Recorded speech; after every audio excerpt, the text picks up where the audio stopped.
Hello everyone, this is Defense Politics Asia and my name is Wyatt and welcome to the DPA Open Mic 21. So I decided to drop the word episode and the zero in front so that the title can be shorter. So yeah, something a bit practical in that sense. Give me a second, I'm just need to adjust a little bit. Yeah. So yeah, so just want to say hi to people first before we start, as per usual. Let's see who is on. Hi Emmanuel. Hi Giant Golden 49. Hi AJV 200,000. Hi Kione. Hi Serbian Village Harasser. And so he asked, is it always this early? No, usually it's 2 hours later. But I wanted to, allow more Asian time zone people to come in, or probably even Africans, so that no more Europeans can come in, much earlier. Yeah, no, don't let the Americans, dominate the chatters. Later they talk about American politics, which most of us don't really understand about. I mean, I understand, but maybe you guys don't, because you need to really follow the politics to understand what the hell they are talking about. Hi, Brisik. Hi, Andre. Andre Yugasov. Hi, B12N23. Hi, Tragas. Hi, Scott Thomas. Hi, Fukan. Yeah. So, hi, Rajesh. Hi, Midwest Talker. Hi, Commodore Veteran. Hi, Max Nexus. Hi, CKG 3.0. Hi, Ali Kanji. Hi, NXS6 Music. Hi, Atom. I think that's a P set. My Russian sucks. Yeah, I cannot read Russian, but I still can't read Russian. But I actually spent like 3 to 5 hours learning the alphabets. So for one period of time, I actually can read it. No, now I can't. I forgot them all. Hi Tion Campbell. Hi Humper. Hi Sleepy Joe. Who else did I missed? Hi Voss. Hi Prata. Hi Tom Brown. Hi Nigam. Hi Specimen. Hi Alternative Geopolitics. Yeah, so yeah, I think the American. I'm not sure what is the American time now. Let me check. New York time. New York time is 11:36. So the Americans will be awake now. What's the India time now? India time. Singapore time now is 11:30 p.m. Oh, so India is actually 9 p.m. So hi Muhammad. Hi but my butt. Hi Muhammad Abdu. Hi Cheese Puff. And hi 4K Walking Tour. Hi Wayne's Worlds of Science and Technology. Yeah, you guys, some of your name sounds like your YouTube channel. Do join and chit chat, and then you can also promote your own channel. Like really, you promote your own channel. Yeah, we need to build a community, a DPA community, the DPA army, so that we can protect each other. We can actually encourage each other as well. I don't know how to adjust my camera. So anyway, yeah, no, today pretty productive. Uploaded 4 videos. So yeah, a bit overkill. I actually caused some cannibalism in the DPA war channel. Like I actually sabotaged my own reach. Some of the videos, the graph like just never mind. Okay, let me take out some of my script, which I can copy and paste, so I don't need to write the whole thing. And okay, so I'm gonna copy and paste this to the. This is so this goes to the Hi Sam Suparman. Apa kabar? Selamat malam, sudah pukul malam. Pergi tidur lah. Yeah. Wait. Okay, let me. I may need to refresh my StreamYard. Should I refresh? I didn't know. Let's not do it. Hi, mommy. Yeah, because what's happening is that I'm looking at my platform's chat. It feels a little bit slow, and I'm not sure if I'm getting everybody's message. Let me check to see if everything's working correctly.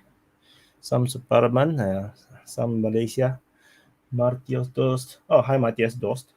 Hello, you from Ireland. Hope everything is good in Ireland. We don't see you much on the news. I didn't shave, man. I look like crap. I just bathed. So, yeah, a lot of rubbish chatters. Okay. So that's man. Okay, let me paste the. I need to learn Bahasa Indonesia more, Wyatt. I unfortunately what I learned is Bahasa Melayu. So I can at least still speak in Indonesia, but the everyone is adapting to me because my wife is Indonesian. She can speak very very good Indonesian, like she's like because that's what she learned in school. I really hope I how much I wish I can speak Indonesian because Indonesian is a much more beautiful language than Malay. Okay, so I dropped the invite link in the DPA open mic channel. I've pinned it. So if you want to join the open mic, do join the stream over at the DPA open mic channels. Let me drop the link again because you guys on the main channel might not have the link to the. Okay, let me measure your face.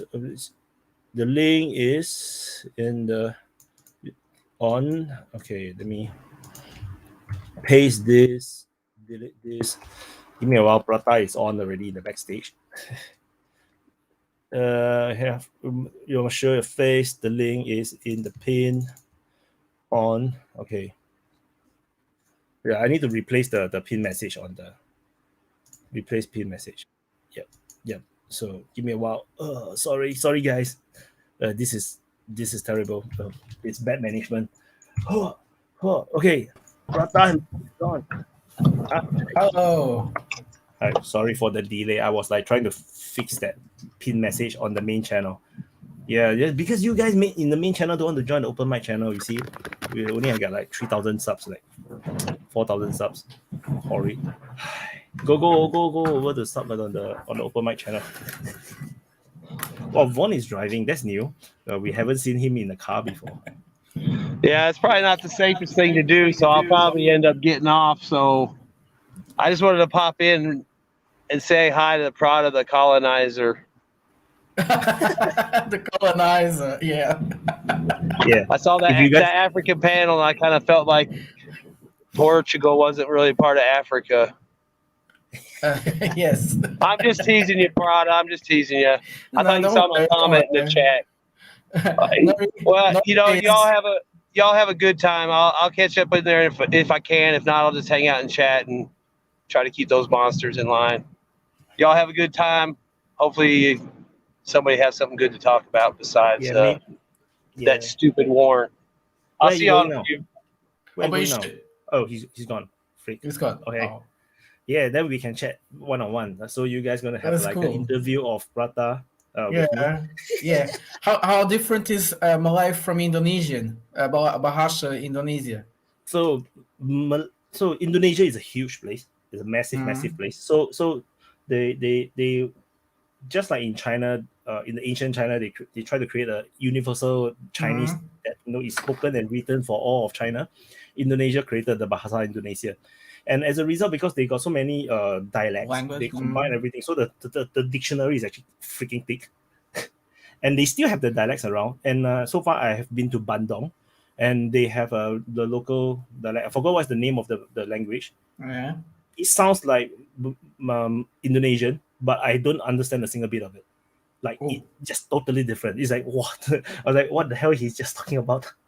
So they have to speak in Indonesian to me because I only know Malay, and Indonesian generally the language is very similar to Malay, but Malay is just like one dialect, whereas Indonesian is like the whole set of everything in combination, and it's actually more formal. Indonesian is more formal, more proper. Whereas Malay generally feels a lot more what we call market language. like what the people that commoners used to speak, and only in written format that they write in formal. Like in school when they write in composition, then they will write in a formal format, but they don't talk like this in normal life. But Indonesians actually talk just like as they write, so it's a bit different in that sense. So when two Indonesians talk, I actually don't understand. That's actually very funny. It's like then I realized that all the Indonesians, when they speak to me, they adapt to me, like, because all Indonesians can speak Malay. That's very, very cool. Really? But Malays cannot speak Indonesian. And which language is actually the most common in Singapore to go along on everyday life? English. Yeah. Okay. Yeah, that's the franca lingua. So everyone speak English. Nearly everyone, except for the very old generations, or maybe some new immigrants, maybe from China or India, that may not understand or can speak English. So otherwise, then the majority race in Singapore is Chinese. So Chinese is very widely spoken. And then we have a lot of, but because of the origin, so we have the Chinese dialect in Hokkien and Cantonese and Teochew to be the main dialects being spoken. But the young generation don't really speak dialect that much. The dialects are very, very widely spoken in Malaysia and Indonesia because they do. Because in Singapore, what happens is that we're like a half communist country. So as a result, we have social engineering policies, like they force everyone to only speak Chinese as much as they can, like Mandarin. We discourage dialects. So as a result, we used to have TV programs or shows that in Hokkien or Teochew or Cantonese, it's all removed. It's banned in Singapore for a period of time to force everyone to learn Chinese. So radio stations, they are not allowed to say Chinese dialects. They are only speak pure Chinese. So as a result, over time, the younger generations, like my generation, don't really speak dialect that well. Like I learned from my family, but my dialect is crap. My wife speaks better Hokkien than me. So the only language I'm better than her is actually English. And written Chinese. Not Chinese, I'm also better than her. Yeah. So it's interesting. So in Indonesia, because they don't enforce Chinese language, so they actually generally speaks their dialect. Like Hokkien is actually very big in Sumatra, in Medan region, and then I think, and then in the Malaysia area they speak more Cantonese and Hokkien. But it wasn't long ago that you changed for the simplified characters, yes? So that is just writing. So if you can't really write in Hokkien or Cantonese, like the Chinese wording, the words that they use is very different. Like but Cantonese, like in Hong Kong. So in Hong Kong they learn Cantonese, right? Yes. Written Cantonese. So as a result, they have a totally they have the entire written like a method of all the different characters, and is for a Chinese person who never learned Cantonese, like it's very hard to read. It's actually very hard to read because some of the words like we never see before. It's like totally like abnormal. So and they actually can do it for Hokkien and Teochew, but the thing is, most of the words you also cannot really read. Like they have all these made up words that because the language is just totally different. It's just like Spanish and Portuguese it's similar, but it's different language. So but the Portuguese and Spanish can understand each other, right? So it's similar. They didn't split long ago. They split 1,000 years ago, and I think the Chinese language has split it longer. Hi, Drew. We are speaking about Chinese. About language. Hi. Hi. You guys are talking about Singapore, so I have to jump in. Yeah, we talk about like you're listening. Okay. Chinese languages. So I was saying, so Teochew and Hokkien is very similar. It's almost like the difference between maybe Ukrainian and Russian. Yeah. Like it's not that different. Yeah, but I speak Hokkien, but my Hokkien will split. Will keep switching from Teochew to Hokkien to Teochew to Hokkien because I don't really know the language that well. So as a result, they are so similar. I just keep. So that was Teochew. Here and there. In Hokkien would be Gong Hokkien. Wait, Hiao Gong Hokkien Wei. What? I can speak Hokkien, but it's actually different, very different. Yeah. Do you manage the tones? Wait, because it's not. We're native speakers, so we have to. Hi guys. Hi, Win. Hi. Hey, welcome to the open mic. You're new. Yeah. Hey, got a question for you. What do you think of a country that the last 200 years has invaded every inhabited continent except for Australia? Except which country? What do you think of a country that has done that? Invaded every country in the past 200 years. Every continent except for Australia in the last Australia. 200 years. What do I think of the Well, country? they did colonize Australia, so that counts as an invasion. Well, no, I mean, this country specifically did not invade Australia. So you're talking about United States? Nope, not talking about the United States. Okay, a riddle. Spain? Which We have country? a riddle. Because there's only a few countries that actually invaded like every continent. But I think Spain, United Kingdom, The US, last 200 years, it's just Portugal. the US. Portugal also. Yeah, Portugal. No, Portugal is Yeah, older. I don't really have an opinion. It's Yeah, 400 that's- years. Here, I'll toss it out for you. Canada. Really? Seriously. Really? Oh. You look at our military record over the years, and we have literally invaded everybody at one time or another. And we're one of the quietest, friendliest countries on the planet. As part of coalition or forces, like accompanying the United States. Usually, it was in a coalition, usually with the United Kingdom. I mean, if you put it that way, like because I thought you were talking about like colonialism and but technically, if you look at it from that point of view, we did invade all those countries. You know, I how should I put it? I like looking at geopolitics from the weird side. What is the country's biggest island? Or sorry, what is the world's biggest island? Asia. No, I'm talking an island, not a continent. An island. I thought you were trying to say something like very smart. Australia's an I'm trying island. to be Okay. We're actually talking. Sorry, I should maybe restate this. Greenland? No, let me restate this. Canada is the world's biggest island. No. It is. In what way? In what way? But from a military standpoint. I mean, we have this absolutely enormous, impassable set of shallows to the south of us that nobody can invade us through. No, the US could. Yeah, the U.S. could, but nobody else can. The whole point is that the United States acts as a southern barrier, which effectively makes Canada an island. Well, the last country to invade Canada was the US. So Yeah, and they didn't do very well out of it. yeah. Well, they'll try In again. Washington. But sometimes it's good to think of things from a slightly different viewpoint. Like if you're looking at China, for instance, and Taiwan, a Chinese invasion of Taiwan would be suicidal because within a year, China would be starving to death. Ah, why?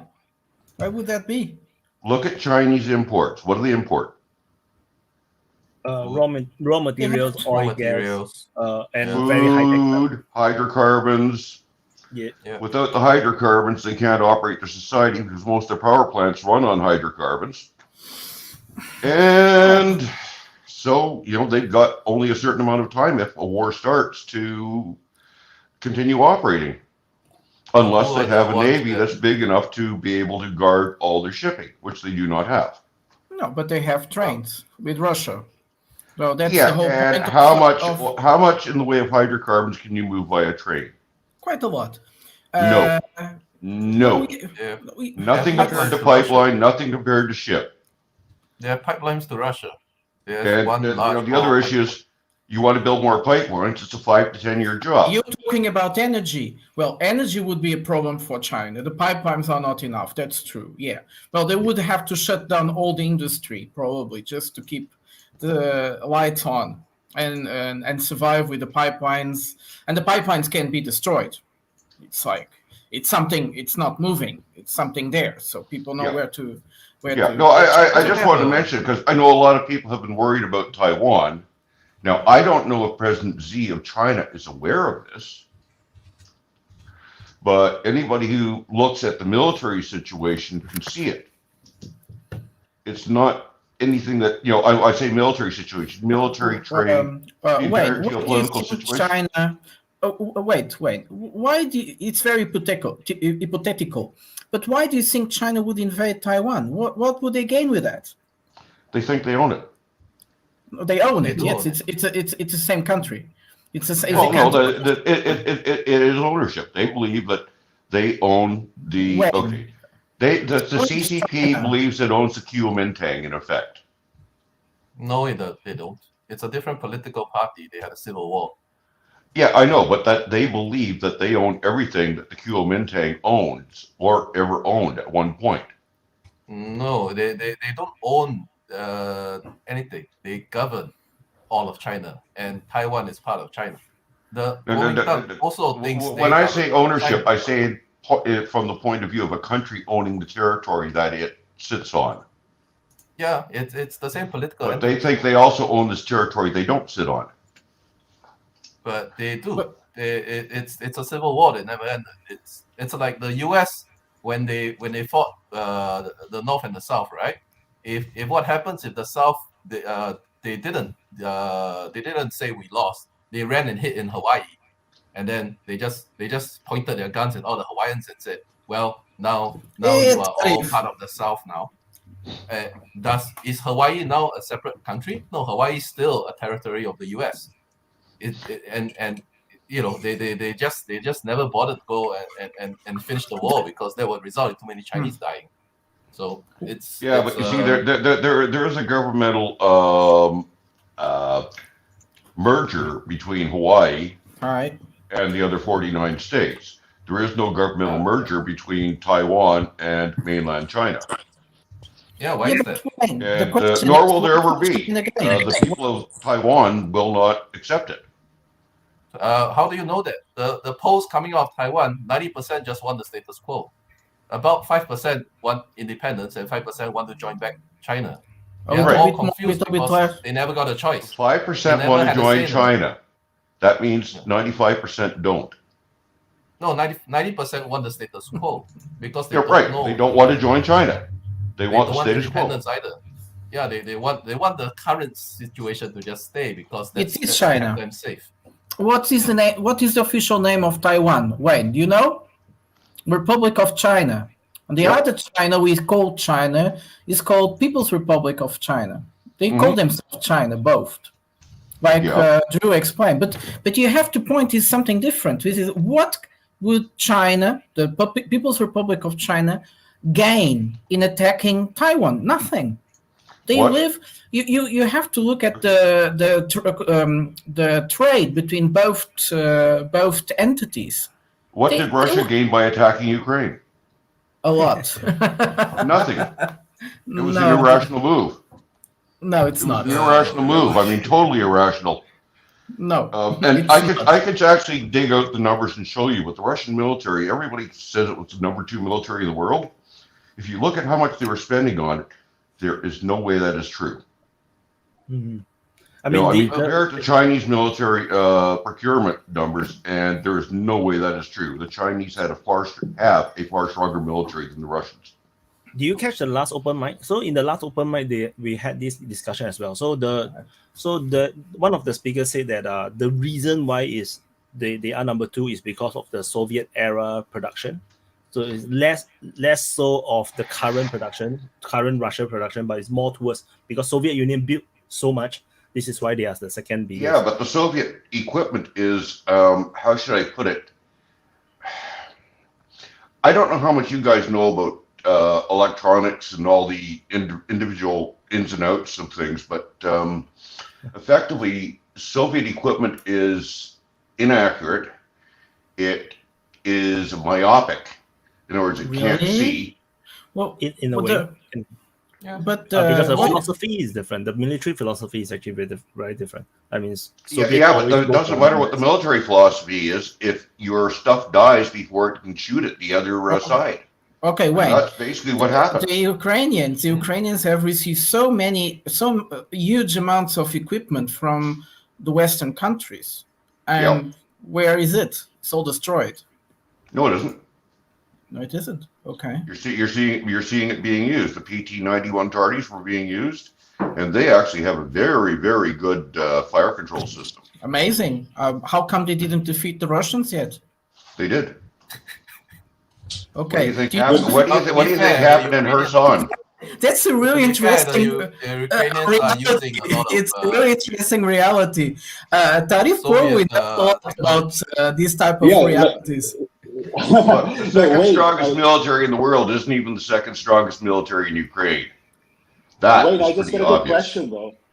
I mean, you are raising a really, really interesting argument here. You're telling me Hell that no. the Soviet infrastructure, as the world understands it, is an illusion. It's a red herring. Having said that, I want to be open-minded to this suggestion, but having said that, the Soviet Union has made amazing forays in space exploration. And correct me if I'm wrong here, with faulty equipment, unreliable technology, can you really make those achievements that the Soviet community has? Let's consider the fact that the Soyuz space platform is still in use today. I mean, the International Space Station is still running with Russian participation and collaboration. So, I mean, how does that work? I'm not saying it isn't solid equipment. I'm saying it can't see. Look, if you have a tank and you're 4 miles away from somebody else's tank, or 4 kilometers, and they can only see 3 kilometers, you can kill them, and they can't touch you. And that's what's happening with the Soviet equipment. It's myopic. It cannot see. That's why the Bayraktar made such a huge difference at the start of the war, because it has an optical sensor pod, which is very good. And what a lot of people don't know is that the standard Bayraktar optical sensor pods were, how should I put it, made unavailable to Bayraktar Company by the Canadian government about 4 or 5 years ago, but we did ship them to Ukraine so that they can install them on their Bayraktars. And those sensor pods are super. I mean, like, you are talking ability to see through smoke, cloud, day and night, and being able to see things means you can kill them. When was the last time you heard about Bayraktar in the Ukrainian battlefield? That was months ago. They're all destroyed. I'm hearing about them. They're still being used, guys. It may not be being used frontline combat. It's being used for recon, which is where it's really strong. Win, can you introduce yourself? Because you are new here. Introduce. Oh, okay. I'm actually, believe it or not, a 66-year-old anthropology student at the University of Western Ontario. Still a student? I just started. Fantastic. So I'm your almost. I've been around science, technology, and all that sort of stuff all my life. Been strongly interested in military history and technology ever since I saw the beautiful Trigo-class destroyer HMCS Haida tied up in Toronto Harbor in 1963. If you want to see her, you can see her in Hamilton Harbor now. She's a museum ship. Are you a former sailor? Did I hear? Are you former sailor? No. As in, sorry, I missed the part. Why are you related to that ship? Oh, because I saw it out there and it was beautiful. Oh. It was the biggest moving thing I'd ever seen. I mean, a 7-year-old seeing this ship, it was like, oh my. I mean, it was just so wonderful. I see. Where are you from? Just went Canada. Wayne is from Canada? Yep. Yes. Which is why I know a fair bit about Canadian military history. Okay, so what do you think about the S-300 and S-400? Good system for shooting down planes. Which is actually considered the best. No, it's not the best. It's not the best. It's a good system. It's not the best. Hey, hello. Alan. I'm not sure who has the best, honestly, but I don't think the S-400 is the best. Now, the upgraded one, the S-450, that maybe. But the West doesn't have an anti-airplane systems like that at all. So it almost is the only one available in the world, almost. For the capabilities and the reason it is almost the only one in the world. So yeah, it's great. It's great against airplanes. It's just not optimized for use against low-flying targets like cruise missiles. Yes, that's a different matter. But in anti-airplanes, that's the best. In anti-cruise missiles, that can be debatable. Yeah. Now that's where you want the Panzer. The Panzer is actually quite good. I thought the S-400 had like a whole bunch of like different missiles for different things. Yeah, it does, but you want a Panzer. Basically, what you want is you want a Panzer system in front of the S-400 to knock down the cruise missile before it lands on the S-400. Right, that's the or gun. For that matter, if you're using an anti-radiation missile to target the S-400, you'd want a Panzer in front to shoot it down because the S-400 couldn't. Okay. That's according to like an overall, like the integrated air defense system is what you're saying. Yeah, each one's designed for its own use. Okay. It is like an umbrella of different, like onion. How we say it? Different. Yeah. It's an onion. Word. So yes, is there a system in the world?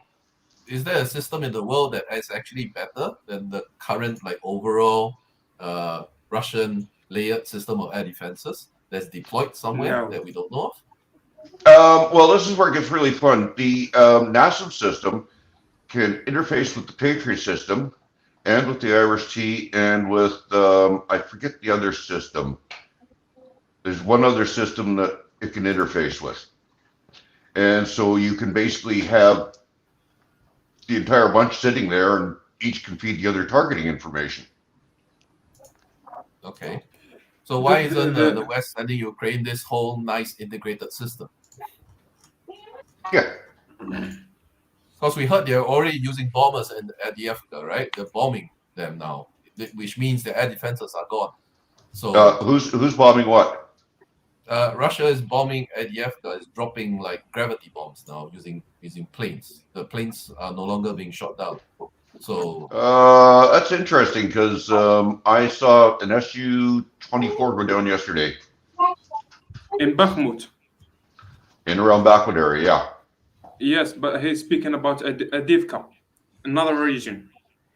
Okay, I don't know about Avdiivka. I haven't heard about anybody shooting stuff down there.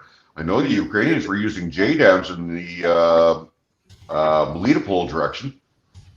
The Ukrainians themselves shoot a video of a FAB in Avdiivka that didn't explode. Lots of explosion happened there. About the defense systems, the West use for anti-airplane. They use the airplane themselves, fighters, as a defense mechanism. So you can't speak about an umbrella, a Western umbrella, without many types of airplanes. So there is no way Ukraine can develop such a system. Because of that, it have anti-airplane weapons have to come from Soviet systems, which is come from Russia now, which will lead eventually to very bad spot for Ukraine regarding their air defense situation. Yeah, if they didn't have supplies coming in from the West.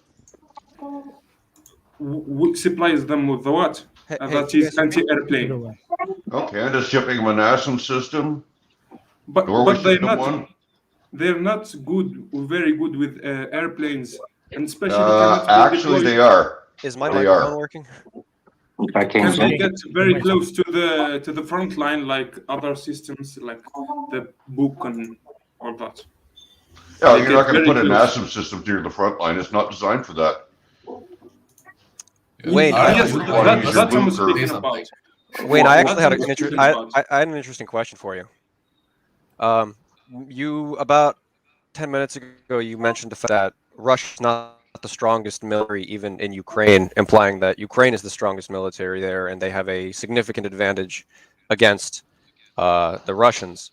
I would like to know how you came to that conclusion when we are day after day faced with reaffirming information that confirms that the Ukrainian not only military but high command is committing their forces into fields of battle that are only putting their personnel forward. Okay, the Russian military has a huge problem with myopic equipment. Okay, it can't see. So anybody off to the side can basically target a tank and get a shot at it, and the Russian tank's basically sitting there. Some of the Ukrainian equipment has been upgraded with far better targeting and things like laser detection systems. So you're talking about thermal. You're talking about thermal optics, laser designation systems, integrated technologies, things like that, right? Yeah, the Ukrainians have far more systems that are upgraded that way, which means okay. That they so can firstly, I want to ask better. you where you got that information. Where and secondly, what kind of equipment do they have that's integrated? Okay, Canadian Ministry of Defense, among other places. Mm-hmm. I've got some information from there. I've got information from Canadian firms which are dealing with Ukraine. I've got information from the big listings of equipment donations. I've got information from listings of other stuff that's being shipped, specifically electronics. Okay. And, you know, you can add it all up. Even at the start of the war, Ukraine had a slight advantage. Not a very good one, but a slight advantage. Can I interject one thing here? Do you mean slight advantage compared to the Russian military who moved into Ukraine, or are you talking about slight advantage against all of Russia? Slight advantage compared to the Russian military that moved into Ukraine. Okay. And they have a slight advantage now compared to the current military that is in Ukraine. And that's based on technology? Based on technology. They can hit stuff further away. Why do you say the Russian tank people can't see? I mean, we have seen videos of Russian tanks that have thermals and they can shoot like 4 kilometers. Do you guys know who the chieftain is? Yes, I watch him quite a bit. Okay, you see his reviews of Soviet tanks? Soviet tanks, he does reviews. I remember I recently watched one. He did one on the T-72 BV, but not the BVM, which didn't have the laser designation system. Mm-hmm. So that I could see how you could gain information from that, but we don't see a very intense usage of T-72 BVs in service anymore. We usually see T-72 B3s or BVMs, and those all are upgraded. Yeah, and even the Russians have admitted that they're taking equipment from the BVMs, which they have in storage, and putting them on the T-90s, and then sending those to combat. Right, and the Russians are also pulling T-62s out of storage and trying to fit them with whatever they can. Of course, and a T-62 will destroy a defensive position just as well as a T-62 on the Ukrainian side, because they both use them. Yeah, I agree, but the Ukrainian T-62s have better optics. It's like the T-55s that, who was it? Not Slovakia, Czechia? Can't remember which country. I know. Are you talking about the M55s? The upgraded M55s? Yeah, those got used. They only sent a platoon of a company of those though. I wouldn't see those as a strategic asset. I would see those more of a localized tool. Yeah, but the thing is, all localized assets are strategic in the end. If you have a platoon that has the ability to see further and keep the enemy back, that means it's going to be harder for them to move elsewhere. Right, and that's kind of why I'm sitting on this point where I'm very, very confused about your point about vision range, because we have video after video, data point after data point, interview, and we can take interviews at face value or we can dismiss them entirely, but we have interview after interview of soldiers on the ground, personnel, drone footage, even thermal camera video after video of these people saying that the Russians are hitting us outside of the range that we can hit them. And if it was one video, I'd dismiss it. Even if it was 5, with drones and tank fire, because the T-90M and the T-72B3 have an effective range at 1.5 times further than with the current usage of the Ukrainian, what's it called? The T-80U. That's the most common one they're using, the T-80U and the T-70B, some other B variant, but the range is not the same. Honestly, I'd have to look into that. I haven't. I think it's a really interesting topic to get into. Seen those? Wayne, your problem. I have not seen those videos, so it makes it really hard. Yeah, I understand. Let's hear L talk. He's trying to really hard. I try to not jump in too aggressively this time. I try to be more civilized. Good job, Wayne, Ariel. all Wait, you I are will jump in first. concerned. Wait, alien. Sorry, guys, I alien. just got a problem here. Alien, Because do I you realized have that my speaker phone's running out of speaker juice. I'm on? trying to On the, find the charger. alien, do you have a speaker on? Because there is some feedback from your side. Alien, can you hear us? I think Alien? he's listening on YouTube. He need to have like Yeah, a I can 5 hear you. second. Can you hear me? Yeah, you have to turn off your YouTube because you can only if you use the YouTube and you on the audio, there's actually feedback. We can actually hear it. Can you hear me? Yes, Yes, we can hear you. but we can hear the feedback. Like you have a YouTube. We think you have the video in the background, and it's like echoing. No, through it's our down. headphones. It's down. Oh, it's down now. It's down. Good. Yeah, can Cool. you hear me? Yes. Yeah, I can hear you. Yeah, we can hear you. Okay. I just wanted to jump in because I'm not trying to attack Mr. Wayne here, on his views of the Russian military, but I think he's completely wrong about them. I served with them in Kosovo 2001, pre 9/11. They were actually peacekeeping. They were eating in our chow halls. They were shopping at our PXs. They weren't our enemies, folks. And then I want to jump in real quick and fast forward to 2014 when we basically did what we did in the Middle East and regime changed in 2014. Russia could have took Ukraine then. It's got a modern military. If you listen to Western propaganda and stuff like that, they like to say that Russia's run down and blah, blah, blah. And yeah, it does have older equipment. That's why it used it during the invasion. America did the same thing. I was actually with Third ID when we invaded Iraq 20 years ago. And we invaded Iraq with soft top Humvees. Soldiers didn't have plates. I could go into a million stories about the flaws, how the Bradley fighting vehicles and the Abrams aren't going to help Ukraine, save Ukraine or anything like that. They're not even allowed to have the depleted uranium rounds, which for the Bradley fighting vehicle alone will deplete its armor fighting capability, because those 25 Mike rounds, you take those depleted uraniums out of there and it's basically a BB gun. With the invasion, even where they've pulled out, most of that was strategic. And I think it was because, and a lot of people didn't talk about it, but when Biden took office, he initiated Zelensky. And basically what had happened was he got the backing. Trump wouldn't give him the backing to go against Crimea or the Donbass. But when Biden took office, corrupt Biden, all right, he gave him the weapons. They were staging to actually invade the Donbass when Russia attacked them. That's why Russia ended up attacking. I'm sure when all this stuff ends, we're going to find out all the real, stuff that's happened there. But I agree. Again, I don't agree that Ukraine is winning this fight. I don't think they were ever going to win this fight. I think they lost to Russia the moment it started, and now they're going to be completely in debt to foreign nations. Their country's is basically the world is destroying Ukraine. They're all going to get a part of it. Ukraine's never going to be the country it was before.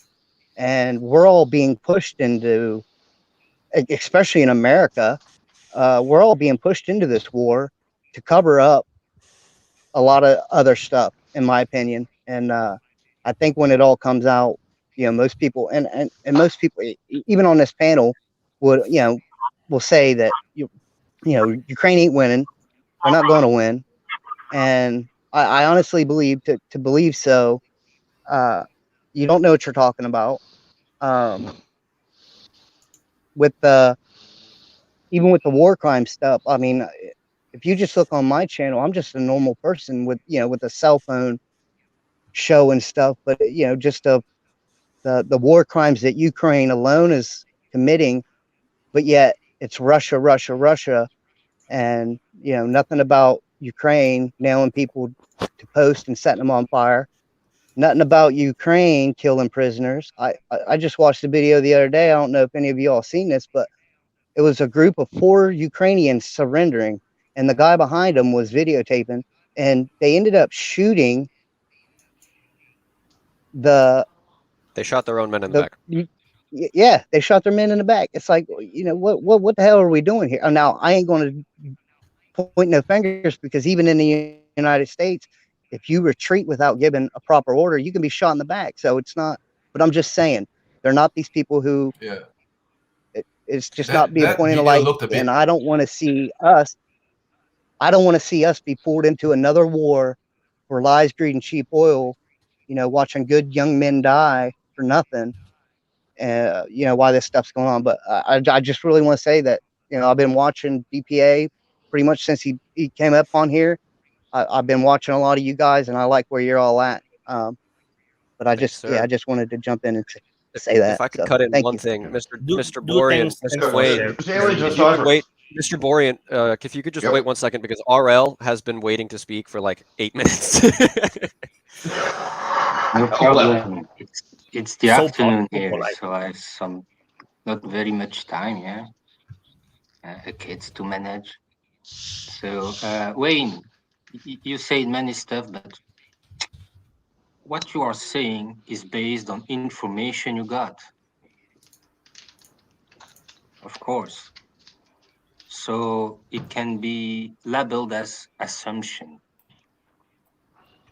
And those assumptions can only be checked with ground information.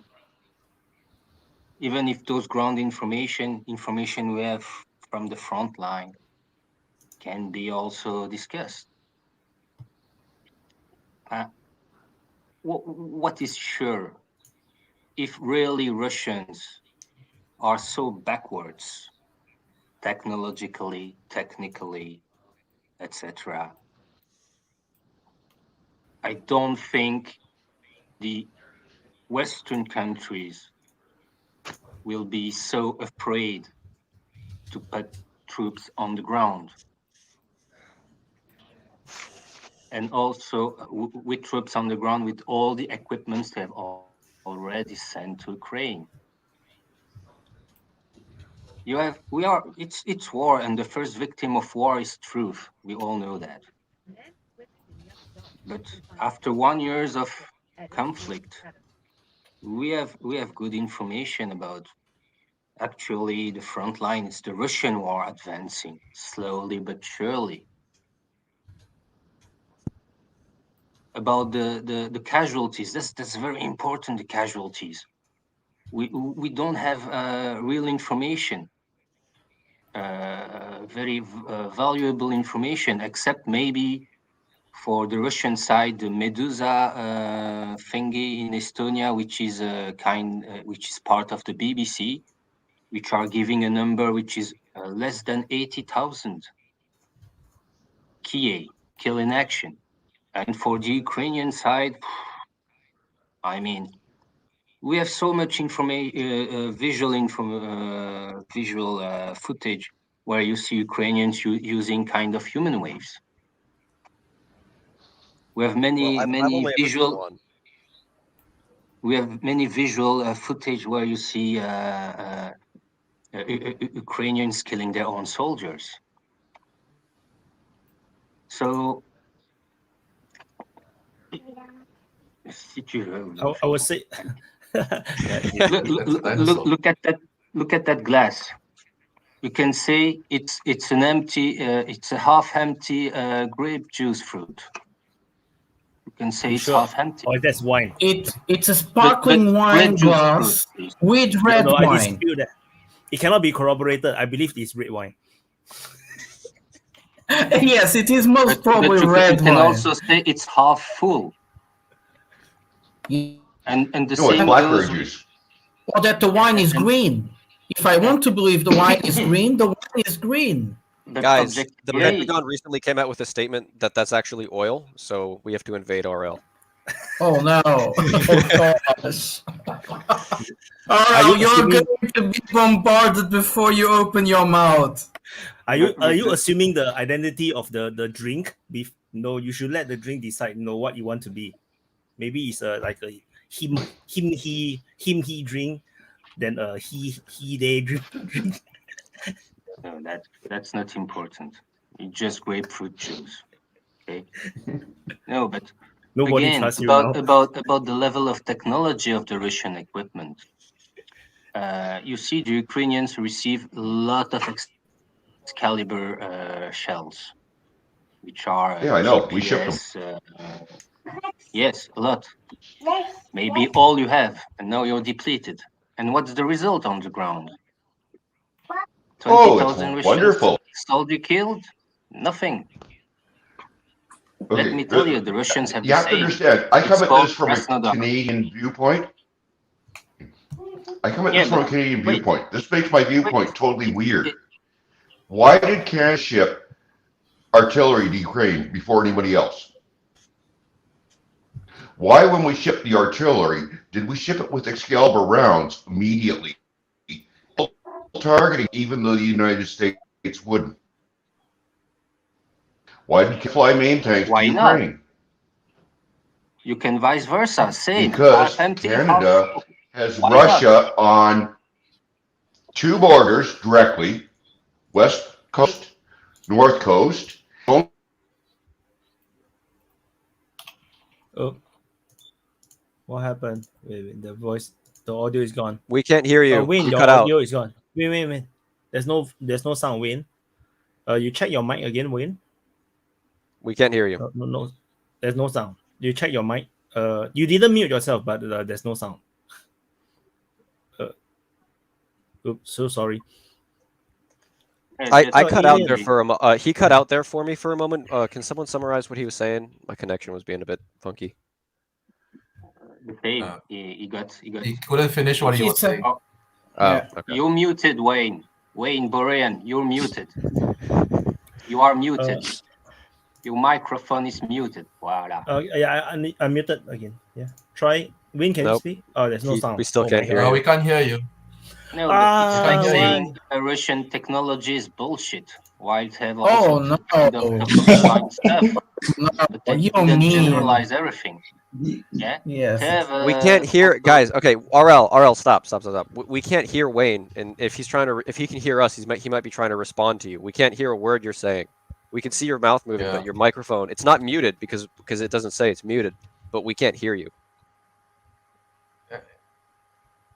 Well, yeah. This is probably the CIA realized he was talking too much.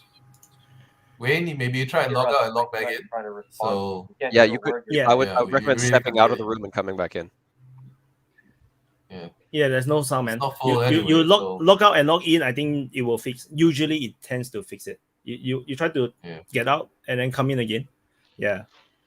I wanted to comment about that video. Hi, Mehdi. I wanted to comment about that video that the alien guy brought up. I thought it looked weird, because you see four guys. They look fairly far away, and then in the video you hear this gun cocking, like one gun cocking, and then I heard multiple. And then suddenly, I heard it could be multiple, but they were quite far away, and then suddenly you just see them dropping one by one. But I've seen footage of other like firefights where they were in the trenches and they were trying to shoot at each other at close range and they couldn't hit anything. And so it's to me it looked a little bit like it looked fake to me. Like it was just this video. I would say tank is actually more accurate when it's a bit further away. No, that wasn't a tank. It was like guns, like small arms fire that hit the four guys that were trying to surrender. Well, the reason I don't think it's fake. Because the implication if it's fake would mean that the Russians made it, right? To make it make the Ukrainians look bad. Well, you never know. It could be a pro-Russian, like a media guy, like a guy in his that just wanted to put out something. I mean, they were wearing Ukrainian uniforms. They were trying to surrender. They have plenty of Ukrainian uniforms picked up from the dead. Yeah. I don't know. Maybe not. I don't know. Yeah, I mean, Wayne, can this you war has gotten me very paranoid about fake videos from both sides. Yes. It's just, unless I see a guy's brain get blown up, I know that guy. Okay, that's real. But from far away, you can't really so see dark. what happened to those guys, and it's just But we had in the last weeks a lot of videos which are disturbing. I'm not talking about the ones in the battlefield, but the ones in the streets of Odessa and other cities where people are just being men are just being picked up. There are stories about buses being stopped, and they go inside and pick up men. It's quite a bit scary what's happening now. I don't know if there is any rule, international law for these, that allows the state just to pick up people and oblige them to fight. Wayne, can you try speaking so we can see if like we you can say, hear you? international law is not law. Yep. We can hear you. Can you hear me? We can hear you now. Yes. Okay. you want to finish up? Just quick, have a dog who wants to go for a walk.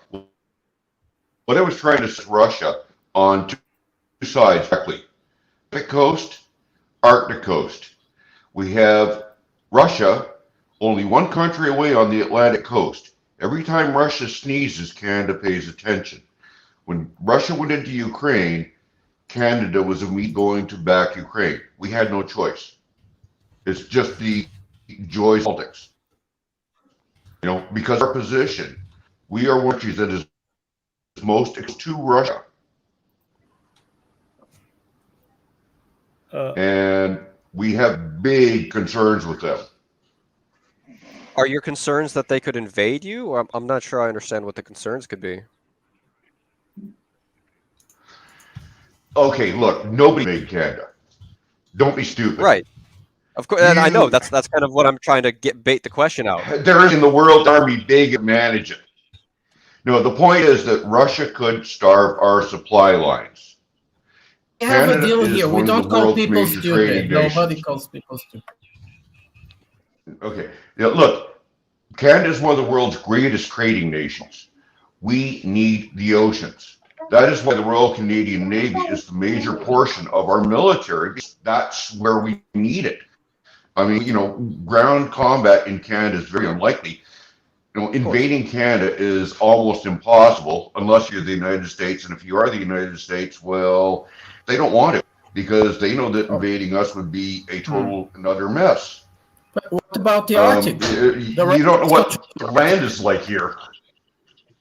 Well, Wayne, the reason I It's asked, not just the you Arctic. think the biggest threat to Canada is Russia basically interfering in Canada's ability to trade? Is that a fair assumption? Correct. That's Canada's concern? Okay. Yes. There's two things that come off of that. One, why would Canada have that concern if they have close ties with the UK and the United States, who would almost absolutely protect them from that? And two, is it not safe to assume that Canada is acting in a way that the United States wants them to act because the United States has investments in Canada and, incentive to protect Canada at all costs for their own benefit, aka making them a vassal state? Okay, first up, we have more investments in the United States than they have in Canada, a lot more. So we have far more interest in making sure they survive. That's one point. Oh, sorry, I forgot the first part I said. The first thing I said was, could it not be seen as the United UK States and, was protecting? yeah, right. We're supposed to depend upon the United States. Remember this guy named Donald John Trump who didn't want to do anything for anybody unless they paid him? Of course. Yes. Yeah. Sorry, we're not going to depend on the United States. Well, we will ally with them, but we won't depend on them. It's just not safe. You end up with one guy like Trump in there, and we cannot be sure that there won't be somebody like Trump getting in there in the future who could just decide, okay, guys, I'm not going to back you. So we have to be able to do it ourselves, which is why we're building a fleet of 50 cruisers.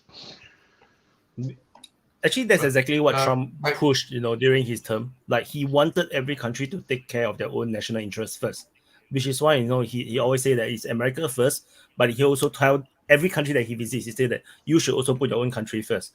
And that's exactly his message. So okay. actually, you actually got exactly what he wanted, actually. Yeah, Drew, you got a question? I think we need to look at it from a different perspective. Like, if Canada knows that it cannot be invaded, and Canada's main concern is that Russia will disrupt its trade routes. So why would you send weapons to Ukraine, which is fighting the country that you are fearful will disrupt your trade routes, when that would... we're not fearful that they will disrupt our trade routes. Sorry, we're not fearful. You have to understand, we're not fearful. We're not fearful, because if it came down to it, the Pacific Fleet could take out the Russian fleet in Vladivostok quite easily. So what is the concern? You don't understand. You started off saying that Russia I'm pretty sure that they can mess up the trade routes. They can mess with our friends. Trucker horns. I mean, do you want so somebody messing with your friends?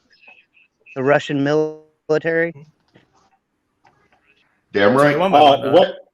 Wait, you know how many Ukrainian Canadians there are? Wait. Before we go too far away, I want to let Dean Lerner introduce himself, because like he has been around for a long time. Before we go on, Dean, do you want to introduce yourself? We can't you have hear no you. sound. And oh my God. has no sound. Oh no. Talk about the superior Western technology, yeah? Your mic is kind of... We can't hear you then. You want to turn off, use your mic, like you turn off your earpiece. Maybe your earpiece, the mic is not working. You try, and then you unmute yourself again. Try. Yeah, because he actually came in for some time, but he didn't manage to have a chance to talk. He's too polite. He was messaging ask him to get out and come back.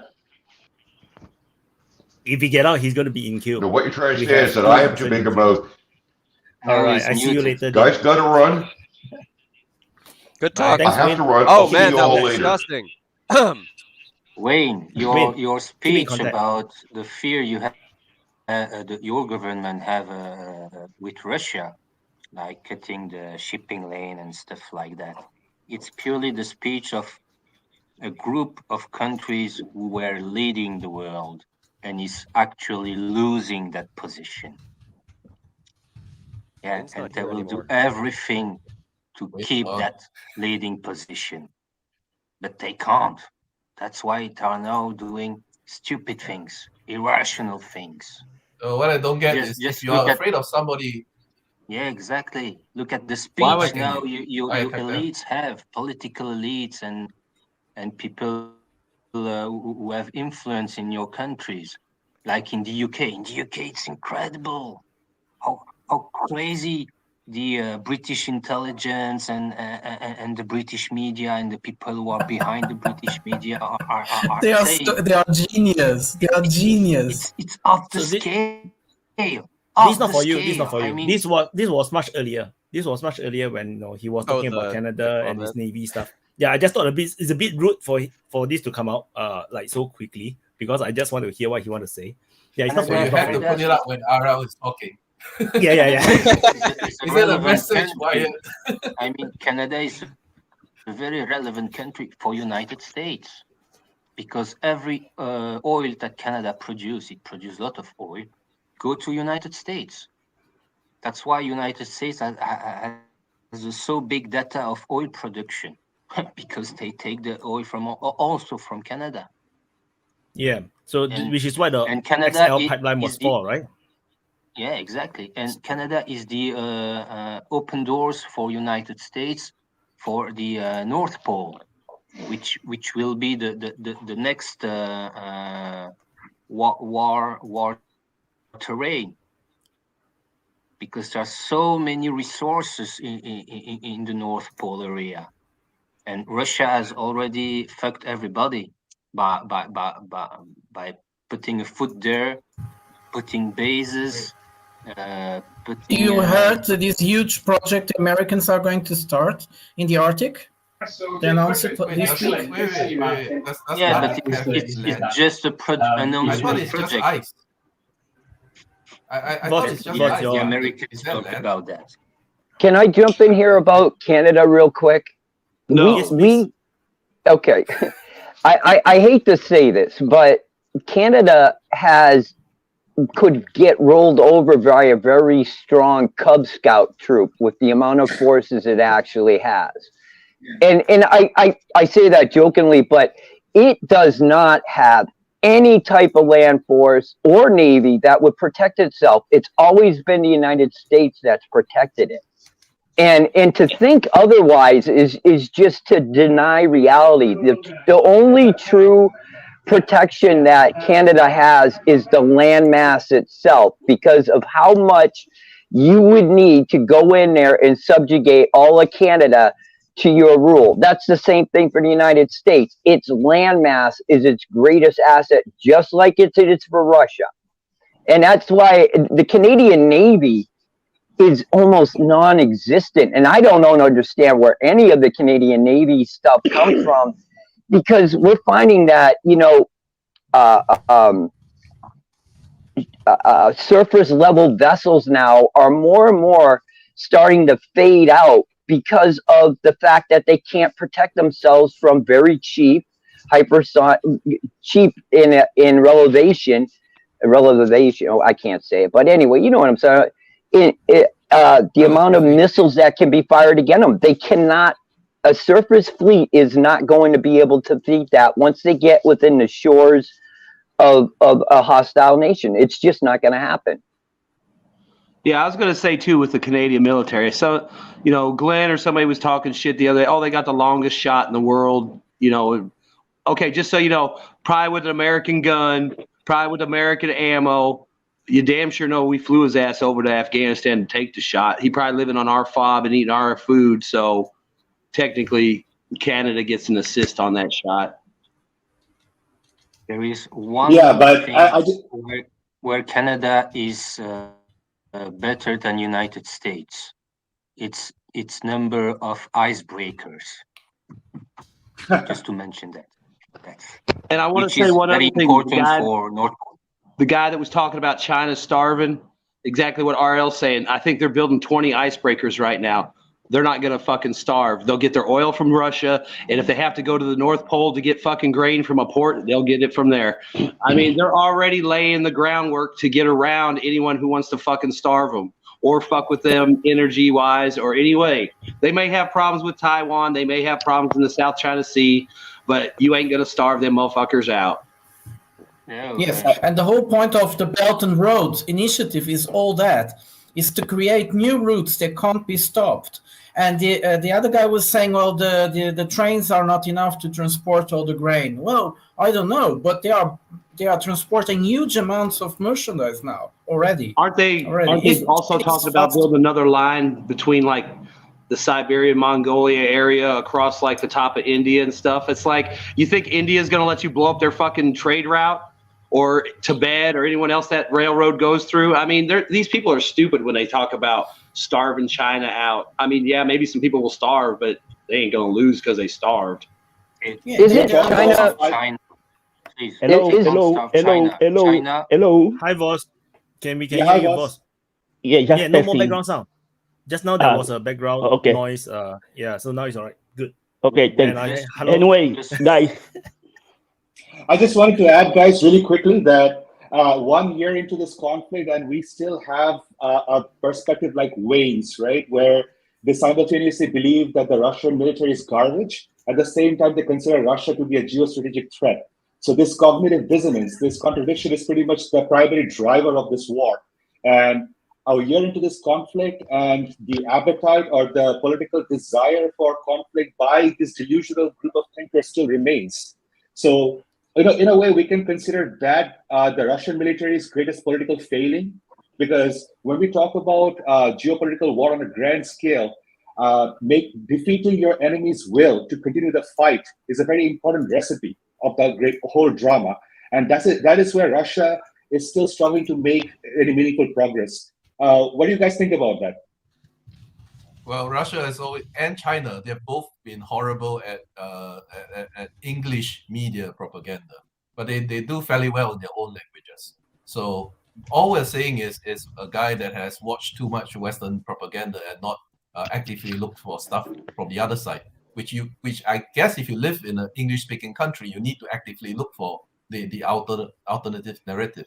Like in Singapore, I look for both pro-Ukrainian stuff and I look for both pro-Russian stuff as well. And then you can kind of match them up to see what then look at the reality on the ground. What is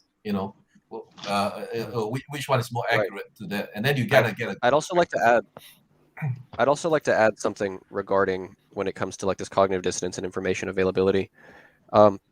Something a lot of people don't understand is the depth that the like pro-Ukrainian information goes. It's not just Fox News, CNN, BBC, and stuff like that.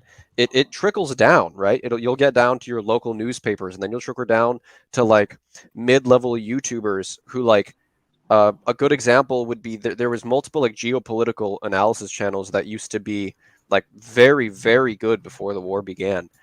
Caspian Report, Binkov's Battlegrounds. Like there were several channels that covered pretty decent content pretty evenly.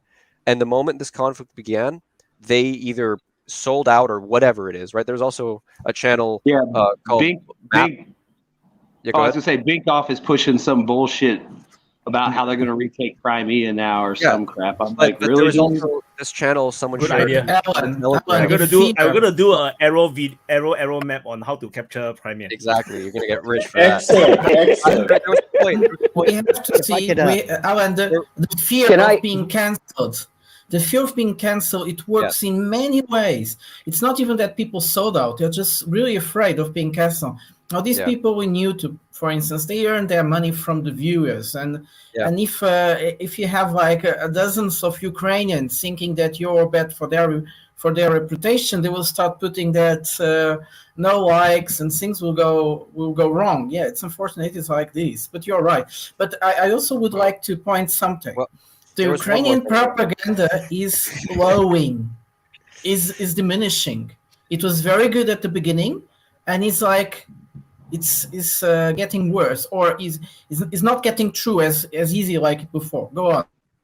Yeah, no, but that's an interesting point. But now you're seeing someone shared in our Telegram chat. Somebody, it was like this Maps channel or Mapped, like World Mapped or whatever, and they were pulling up like geopolitical commentary on Ukraine.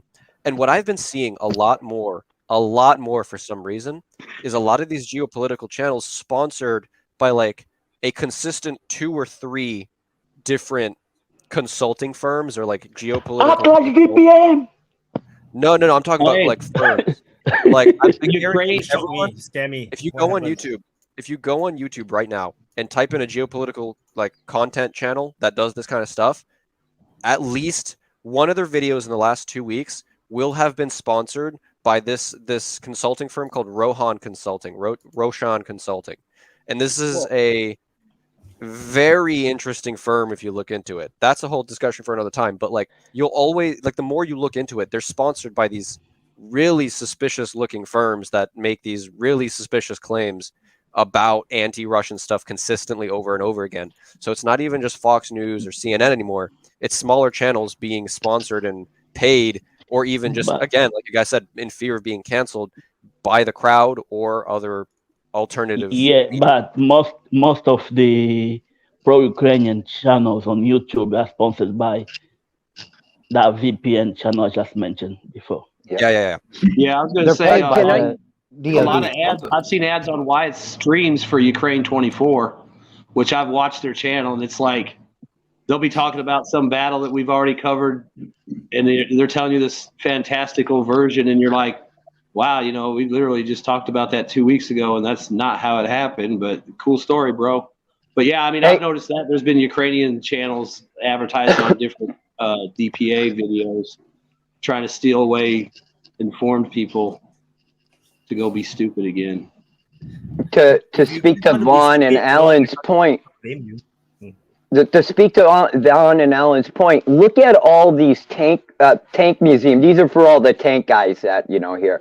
Look at all the tank museums that are out there, that all the way up to the SMO, or when we started seeing the SMO would be launched, that were all usually fair about events of World War II and things like that. Then all of a sudden the SMO starts, and all of them all of them start coming out with how Russian T-72s are shit.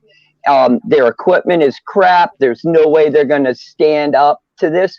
Think about where all their funding comes from, because they're museums. So the state actually has leverage on these sites to be able to pump out their propaganda. And the one thing about, I agree, Russia's lost the propaganda war, but they don't fight it in the same way we do. And to them, what's happening on the ground, the map itself is their propaganda. It's unrefutable. It's right there. So the Americans can keep on pumping out all this stupid propaganda, because inside our world is where we only really see it. But outside the world, they see the truth. So we're only fooling ourselves about what is happening there. It's our general population. That's the really dangerous thing. That's extremely dangerous if you convince the population of something that's entirely false, because then you can have them believe and support whatever you want to do. Atrocities. It's not dangerous. It's actually the aim. All propaganda is not for external audiences. The propaganda the Chinese put out is for their own people. The Russians is for their own people.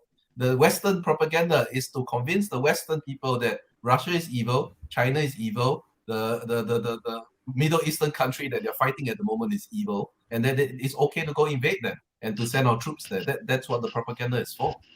Drew, to that point though, is this, that if you don't know the truth as an American citizen, you don't know how to vote the right way, because you have no reality of which to judge your country's actions against the rest of the world. So what you're seeing, you may thinking that, you know, you're doing making the completely right decision for your country, when it is the exact opposite that is actually happening.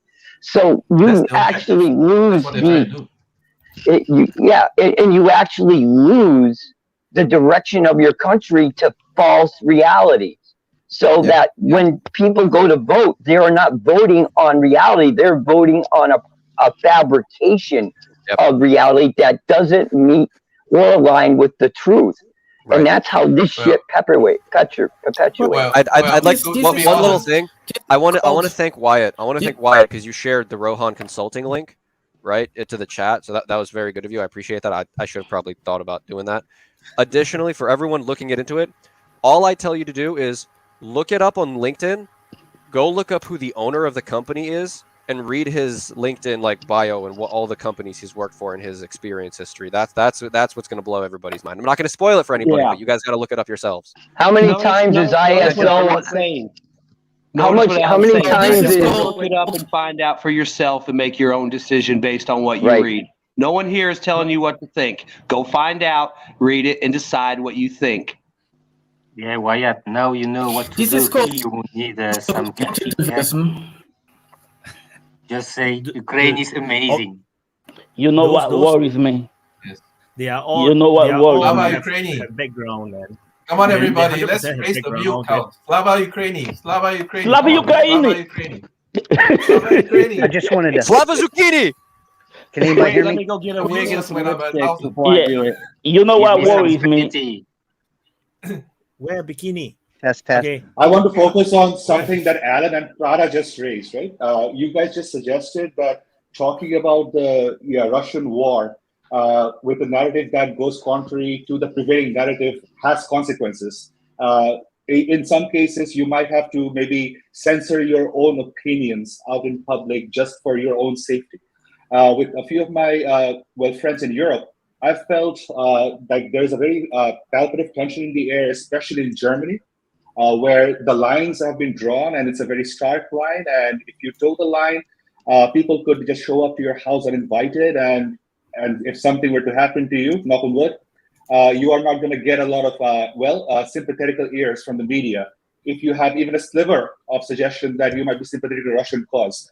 Now, having said that, to my friends in the West, do you feel there would be repercussions or consequences for you to have your own opinion out into the media, like we all do over here?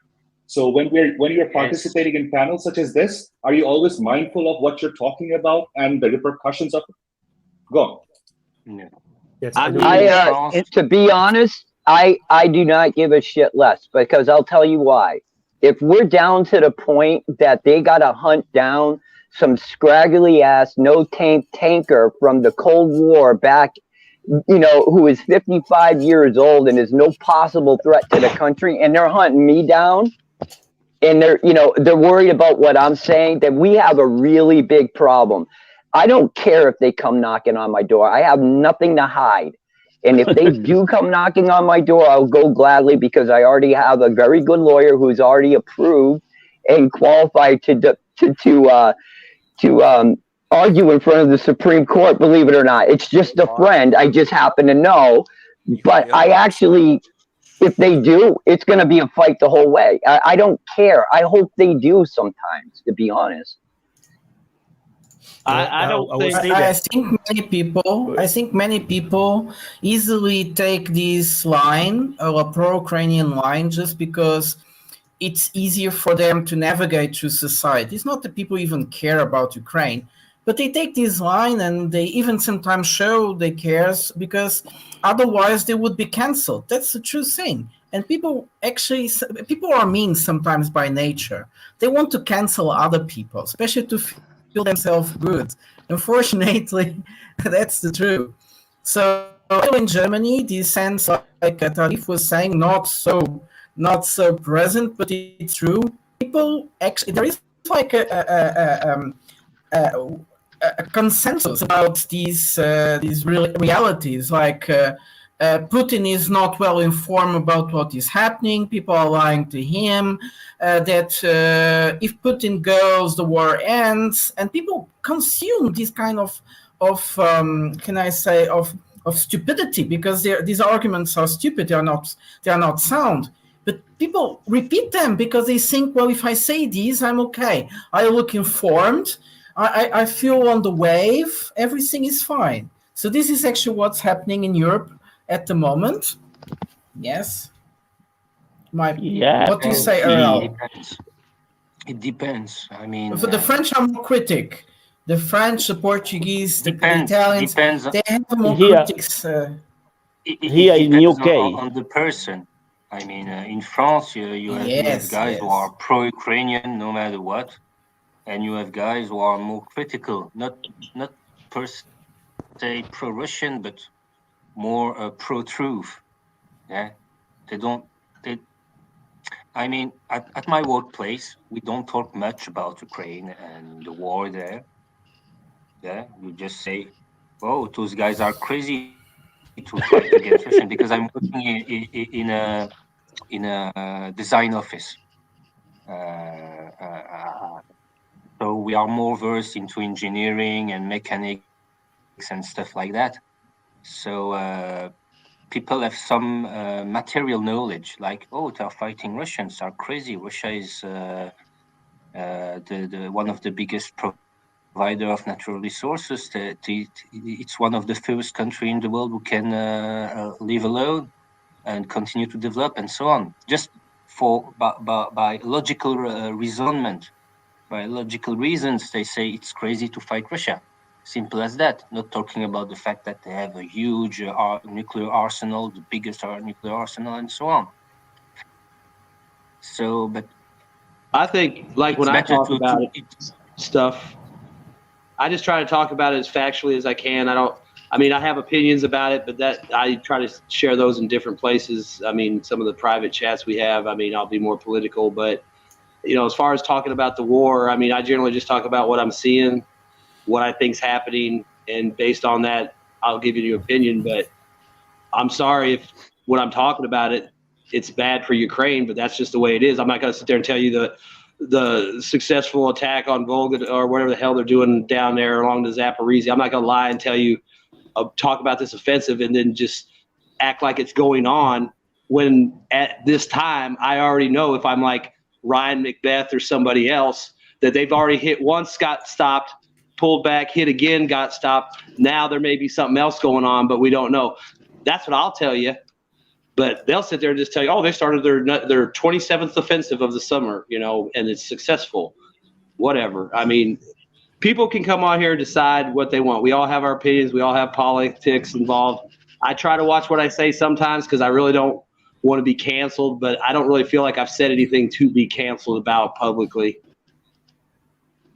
But that doesn't mean that's my opinion. Someone else that doesn't like what I say would obviously disagree. I mean, there's been plenty of people in chat. But it really depends on your personal situation. I mean, I guess I could also touch on it too. Yeah, Alan wanted to talk about this. You have people who are working for big corporation in France. Those people, if they want to keep their job, has to shut their mouth or just say Ukraine is great. That's it. Yeah, I'm in a small business, so I'm somewhat insulated from that. But I still have to be smart. If I could just jump in on social media and be a dumbass. Alien, 1 second. I wanted to talk about. But also the wake culture. The same thing with the wake culture. Prata always want to eat your time. Yeah. Let's hear Alan's thought on this and then Alien. Thank you. With me, as being as young as I am, it's kind of, I take points from Mehdi and I take points from Vaughn, but I also have some serious concerns about what could kind of be tracked back to me. Vaughn and Mehdi, you were both muted and you both spoke. But in my career field that I'm trying to get myself into, I like to try to play the role of like that gray man, right? Blend into everybody in the crowd. If I get popular on the internet, then I mean, the reason I show my face is because I know if I expose my opinions anyway, my face is going to be out there anyway, because there are people who are very, very angry and very, very volatile about this stuff. But luckily, as I was saying, in the career field that I'm attempting to pursue, it's somewhere between the line of, extremely small business / contract work for myself. And if I want to, I can get jobs outside of where I'm located. I can do work on the internet online. So I guess personally, I'm a little bit insulated from that. Although, excuse me, I can absolutely understand though, if I ever look for a career in a corporate setting, larger business setting, even if I want to start my own business and start to grow it, I'm kind of subconsciously aware that the decisions I'm making now are absolutely going to affect my future because of the opinions that I have. And whether you call them good, whether people on the internet call me, insane, Nazi, communist, whatever. And I have been called both sides, and it's hilarious. I've been called I think someday Al will have a rival realtor that'll post pictures of him from like Never ever call me a realtor. Never ever call me a realtor, bro. I will fight you on this. Hey, Alan. To Alan's point, though, the reason why you see me. The reason why you see me listed as Mehdi is just because of what Alan said. When I was working in the corporate field, I was actually writing for conservative blogs here and there. And what was happening was that people within the corporation were reading my work and then complaining to HR because of my viewpoints. It got that bad where I had to stop and create a pen name because of the corporate culture I was in. And that's why what Alan says cannot be discredited, because he's a young man. He's still got his professional life ahead of him. I'm an older man. I've already did the big corporate scene. I've made decent money at it with the job I had. I was very lucky to fall into positions I did, but I left that behind because of that. And I have the freedom to speak and say whatever the hell I want without any repercussion to my job. And if I lose it, it's not that big of a deal. I know I won't, because I know the person who's basically my employer. So that ain't going to happen. But like Alan said, that's the problem is that it's also a generational thing about how we have to look at it, because I can't say what I'm saying right now as openly as I am and be in Alan's position and not expect possibly some type of repercussions for it in the corporate world. It just doesn't. It's just reality. It happens. So, and Wyatt, if you ever want to know my real name, I'll let you know what it is. Right. And also, I appreciate all the comments saying all the nice stuff. Yeah. But Alan, Alan's just more exposed because he's of his age. This when the war is over, people forgot. So don't worry. The worst things. Never. Not on the internet. Is the woke culture. not in the internet. I think forgetting is impossible. We've come to an era where information, erasing it would be harder than creating it, right? And if we can segue into one of the innovations of this conflict is Alien hasn't spoken yet. Oh yeah, sorry, Alien. Would you like to add your 2 cents on this topic? Yeah. I just wanted to jump in real quick and on the topic of propaganda. Most people probably don't know it, but the Department of Defense actually pays YouTubers to push the agenda. So that's why you see a lot of your YouTubers, your Arthur Roth or whatever his name is, your Speak the Truth, your U.S. veterans who are so pro-Ukraine, and it makes you wonder who they were really fighting for. But they are actually paid by the DoD. The U.S. military itself trains out of Fort Meade, Maryland. That is the center of intelligence. They have a school there. And what the school does is it actually teaches you how to use propaganda, social media, all that stuff to spin the agenda. It's all ran out of Fort Meade, Maryland. All right. But hey, what about Tulsi Gabbard? Isn't that her MOS? Isn't that Tulsi Gabbard's job? I said, ain't that what Tulsi Gabbard did? Well, she did. She might have. Yeah, she might have. Propaganda, I just know what's that. The difference? I also would like to. Yeah, I just know that under Fort Meade, Maryland is nothing but a supercomputer. Everything digital in the world goes to Fort Meade, Maryland. Doesn't matter what it is. It all goes through Fort Meade, Maryland. But also with the local media, if you look at a lot of these local media places, they're actually owned by the same people that are Putin's fighting in Ukraine, and that's George Soros. He actually owns a lot of these local 6, news on your side. A famous meme was, all these local media is repeating the same thing verbatim, and it's because they're all handed the same script. Right. A lot of people don't know this, but there's actually, I don't mean to sound cuckoo or crazy, and some people might think it, but the elite use a hidden language in our own. All right. I know this might be shocking and seem crazy to most people, but if you actually play a lot of these videos backwards, you can hear them. All right. And it's not reverse. It's kind of like reverse speech. But anyway, they all put out codes, and this is how they talk and communicate. And it's called opposite. But that's what they do. That's what local media does. But that's just part of the propaganda machine that they push. When it comes to, like I said, the military stuff and the YouTube stuff, they're all on cahoots because they get money from the federal government, so they have to be pro-Ukrainian. They have to be. I don't think it's responsible to say that it's everybody. To say it's everybody is irresponsible. No, I'm not saying everybody. That's why I'm not saying it's everybody. I'm saying a lot of these people that are getting their stuff are getting in from Ukrainian propaganda, correct? Are you correct? Why? In that case, your channel is screwed, man. You're in the U.S. government shit list already. I'm pretty sure they're keeping an eye on DPA. What is it?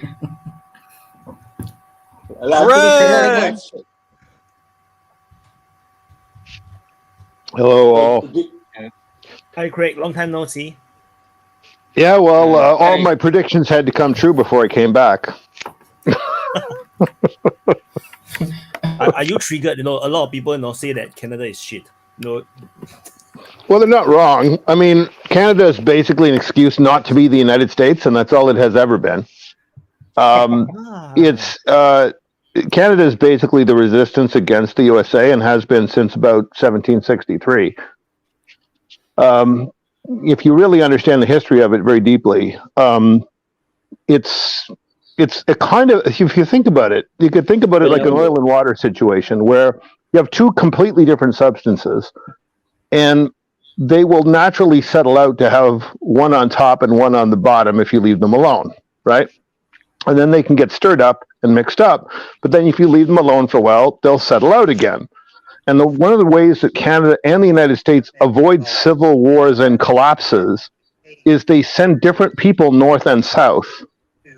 So you find in the Vietnam War, 25,000 American draft dodgers come north, but 30,000 Canadians go south to sign up with U.S. forces. That's a trade of certain types of people. And so what ends up happening is Canada settles into one sort of set of ethics and the U.S. settles into another. But because we can easily trade people, that's what keeps both countries basically stable. That's why Canada can't get invaded by the United States, because then you'd have crack-ups of a different kind and you'd end up with something like 9 nations of North America, right? Like, you know, the prairies would all be one thing with Alberta, and you know, the Great Lakes would all be one thing, and it was split up along different lines.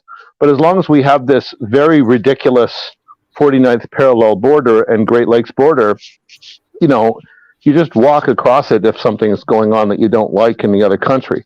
And I've worked a lot in the United States. Like when I was a consultant, I had 60 clients in the USA in the early 90s. And I had about 10 in Canada in the early mid-90s. And there were definite differences, but fundamentally, it was not a problem to cross that border and do work. Not only, Craig, you also have French speakers in Canada. Yeah. And that makes a huge difference. Particularity of Canada. Yeah, and it does. It means for one thing, it means that every single Canadian Prime Minister for the last 70 years at least has spoken absolutely fluent French and is sometimes as influenced by the French as they are by the English. And that really matters, especially when, you know, you're dealing with issues like, say, Africa or Latin America or something. Also, Canadians get along great with Cubans, Chileans, and other refugees from American disasters. Generally stayed away from all those wars. I bet you Trudeau gets along good with the Cubans. Well, there's this theory that he's Fidel Castro's biological son, but I don't frankly think that he lives up to either Fidel or Pierre's legacy. Both those guys were serious mensches, and if you watch actual video footage of them in crisis situations, you see a very different person than Justin. You know, hey, Craig, I want to ask you, I live in Maine, so I'm familiar with the border situation. We cross, you know, it's no big deal to cross back and forth the border. Plus, if you go up to the logging golden roads up here, you can cross directly into Maine with trucks full of shit. Nobody would really know the difference that you were doing it at all. And the one thing is that I have a question for you. Is Canada itself starting to segment? Because I know that Alberta now is kind of saying, hey, listen, we're sick of carrying the load for Ontario and shit like that. And I know that's been going on for a while. What's it like right now?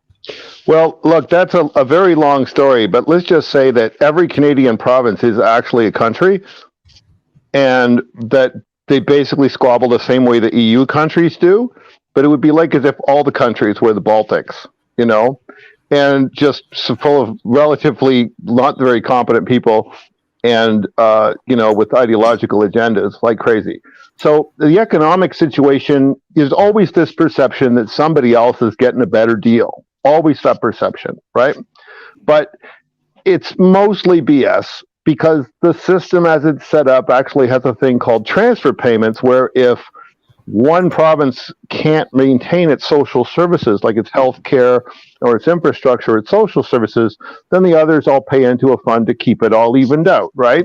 And every time that a province goes like 5 years drawing from that, there tends to be complaints from all the others. But literally almost all the provinces have been in a net positive and a net negative position over the last 20 years. So it actually does work out.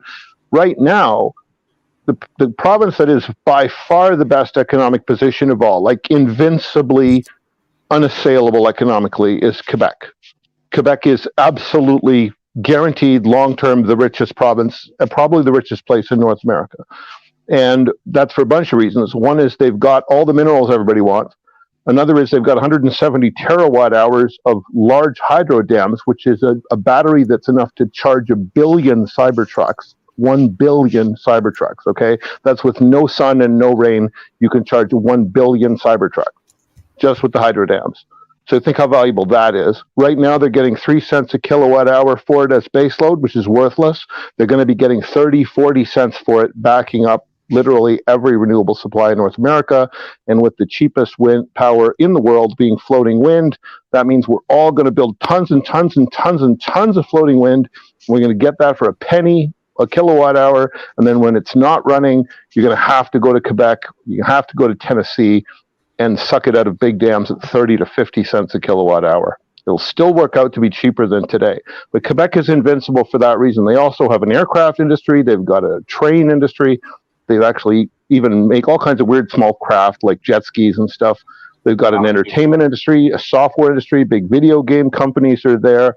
I mean, for an economy of 11 million people, it's ridiculously like over-equipped with everything the world needs. So Quebec is the economic core of Canada now, whereas it was for the last, however, Canada's exports are still mostly fossil fuels from Alberta, and almost all those exports go to the United States.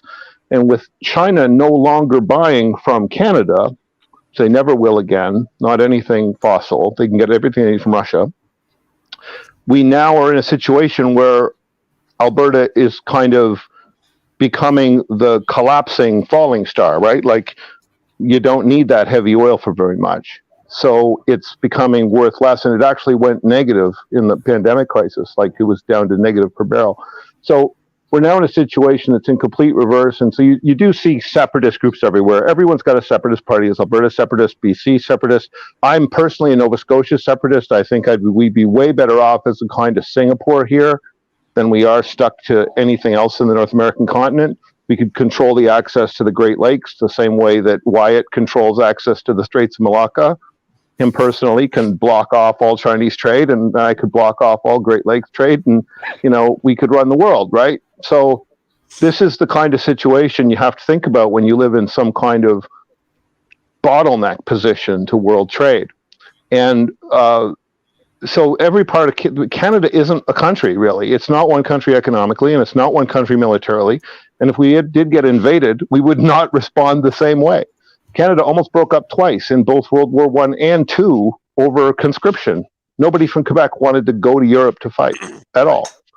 And so you can't do that. So that's all there is to say about Canada, really. It's a non-factor in all of this. And, you know, it seems there's a consensus coming out that we hate Chrystia Freeland. Everyone for different reasons, but we all hate her. So if she became the prime minister, that would be a disaster, but that's about it. If I could interject, Craig, as General de Gaulle stated before, vive le Québec libre. Vive le Québec libre. This is another thing, is that Canada, if you look at a globe, sits in between all the nuclear powers. Russia's there over the pole, the US is there over the 49th parallel, China and North Korea are over there across the Pacific, and the UK and France are over there across the Atlantic. And if they start firing missiles at each other, literally all of them would be going over Canada, with a couple of local exceptions like India, Pakistan, and UK, France. And my joke is that India and Pakistan both have the bomb because of Canada. It was technology transfer from Canada that helped them both get the bomb. And we probably did that deliberately so that there would be at least one nuclear exchange that didn't send the missiles over us. Wow. I'm blown away. I mean, can I get that in a? Yeah, but I thought I was cynical. Oh man, if you want to understand cynicism, you have to understand the incredible pettiness and complete self-servingness that exists in Canada as a country. Like the stock market is completely pump and dump mining scams. If you look at the Toronto stock market, 80% of the world's mining companies are there. Mining, okay? Mining is literally fantasy and fraud. That's all it is. You lie that you found some gold somewhere, and then you go to suckers and sell them stocks. It is literally all con jobs. There is nothing honest about the mining industry. And that's the basis of, because no one's ever going to actually go up into the far north and check on you. So people believe, you know, they believe Canadians, and they shouldn't, because, you know, tremendous con artists. Nortel, BRICS, there's a long list of Canadian financial scams. So one of the biggest scams is NATO, right? Like, we do nothing for NATO. We don't even own the weapons that are on the books as our weapons. I know somebody who shouldn't have told me this, but they work in the port of Halifax, and the weapons that are stockpiled there are actually owned by the Americans and only leased to Canada. We have exactly nothing to throw into a fight. Nothing. And nobody wants to go. As for the million, yeah, well, that's right. I mean, effectively, that argument is correct that the landmass defends Canada the same way it defends Russia. You keep invading, but with a few exceptions, and I live in one of the exceptions in Nova Scotia, you penetrate too far and there's not much worth holding if you go too far north, right?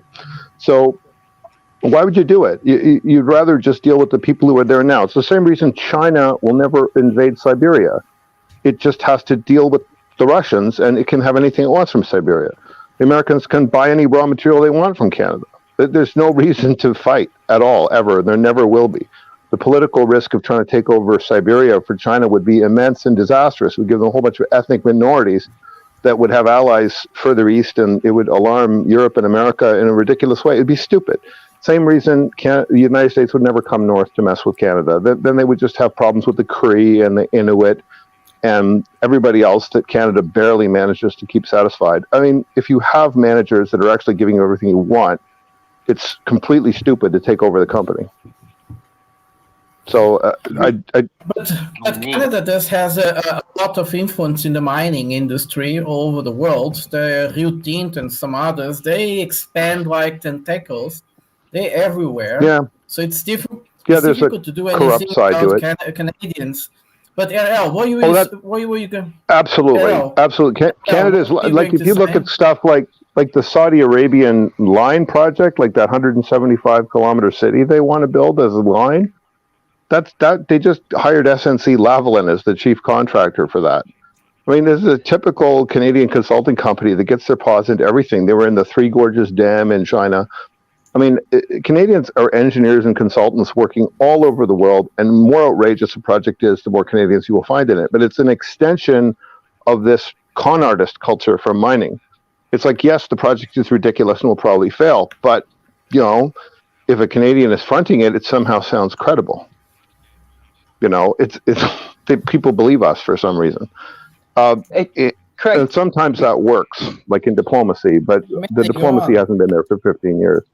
Craig, before you move on, though, I want to ask you something, because I bring up Alberta for a reason, because there was supposed to be the oil pipeline running from Keystone Alberta down XL, and they shut it off. I mean, we actually, and I think Canada had put a bunch of resources into it all the way to the point of the border, and then we just decided, we're not going to go through the project. So here's Canada with all these wasted resources. I believe it will come online eventually and get completed. No, it won't. You don't think so? And not at all. And also, remember, you can't use Canada as the subject in an economic or military sentence at all. It was the province of Alberta that put money into the Keystone XL. And as soon as they did, the Premier, Jason Kenney, was heavily attacked by people, including me, saying it was a huge, unhedged investment in something that had already been canceled once and would probably be canceled again. And basically, a provincial premier took all the heat for that, and he's now gone. So no one thinks of that as Canada getting burned, right? They think of it as a political opportunity to burn Alberta. The Albertans I speak to do say completely the opposite. It's because of the other provinces didn't want Alberta having that kind of power and control. So they're the ones that keep nixing it down. Most of the other provinces would rather see Alberta leave before Quebec leaves, because Quebec is on an economic upswing and Alberta is on a pretty much permanent flush down the toilet. So basically, good. Fuck Alberta is the response here from the East. We don't care. We want them to go. If they could viably quit the country, it would be best for everyone. There would be no more crazy lunatic governments, and there would be no more Ukro-Nazis, which is like 1 million people in the West are Ukrainian descended people who just live and eat and breathe propaganda. Goodbye. I don't even care about British Columbia anymore. I mean, you have a supposedly socialist green government there. They build a non-viable dam in the middle of nowhere to enable fracking, which is a disaster economically and every other way. And they tear down forests like nobody, including old, irreplaceable growth. And They have no attempt to have an economy other than that. I mean, Alberta and BC are pretty, but only for now until they tear everything down. So I have no interest in them. Let them leave. Craig, by saying you don't the want to same have thing them there, about- though, you're damning us to have to deal with them. I know, right? I'm really sorry about that. Because the big thing is, though, if the Albertans became a state, they would still vote Democrat. They would still demand universal health care. They are whiners, man. You cannot satisfy them. You cannot. You will be blamed for everything. And when they find out that the federal government then controls energy and environment and education, they're going to flip because provincial governments control that stream stuff. keeps cutting in and out. See you later. Oh, sorry. Well, Craig, the one thing is, I kind of wanted to bring something up because multiple. I'll take all comers on Canada subjects, man, but I want to only do it once. Right. Right. But I just actually wanted to go ahead. Mention something. We've had multiple chats, like super chats. Like, is that what they're called on here? Yeah. Wyatt? Super chats? Yes. Yeah, we've had multiple about how like religion is affecting Russia, and I'd like to talk about that. In a sec, though, I want to answer. I want to answer point from Mehdi first, though. Mehdi made a point about the Keystone XL pipeline, and I want to explain that very specifically. The grade of so-called oil that's supposed to carry is stuff called Western Canada Select, which is a from basically bitumen, tar sands in Western Canada. And that stuff is great for lubricants, and it is good for membranes, and it is good for paving. It is the world's shittiest fuel. It is full of heavy metals. It is highly carbon intensive. You can't make it into oil without mixing it with a lot of real oil. It's garbage. The only reason Keystone XL was being built is because there were plants to process Venezuelan heavy oil in Houston, owned by the Koch brothers, and they tried to get Keystone XL built so that they could get that stuff there cheaper. It's a very marginal product. It does not affect the North American fuel supply at all, and that stuff has even been banned for use in marine shipping. So the whole logic behind it is gone. So which pipelines should I invest in the coming years, Craig? Absolutely none. Pipelines that exist today are all we need. In fact, the Trans Mountain pipeline, the Canadian federal government did put money into that, which was supposed to be an export port for significant amounts of tar. It was an existing pipeline that was being doubled in size. So it wasn't even on a new route, right? It was already ruined route. And they were supposed to export tar sand out to China. But China absolutely does not need either Canadian fracked gas or Canadian bitumen now. They are literally building massive conventional gas and oil pipelines from Russia. So there is absolutely no market. And there's no reason to build it. The only customer for any of this garbage is the United States. And who cares? It just doesn't have a long-term future. Russia's collapsing, though. Oh, yeah, sure. Like that's why the Saudis are building Power of Siberia 2, 3, and 4, and which are pipelines. And it's why the Chinese already have built, essentially massive infrastructure eastward or westward, sorry, into Russia. I mean, they're going to be almost one country now, China and Russia, and that's probably good. I wouldn't say now. Would it be better to say within the next decade or two?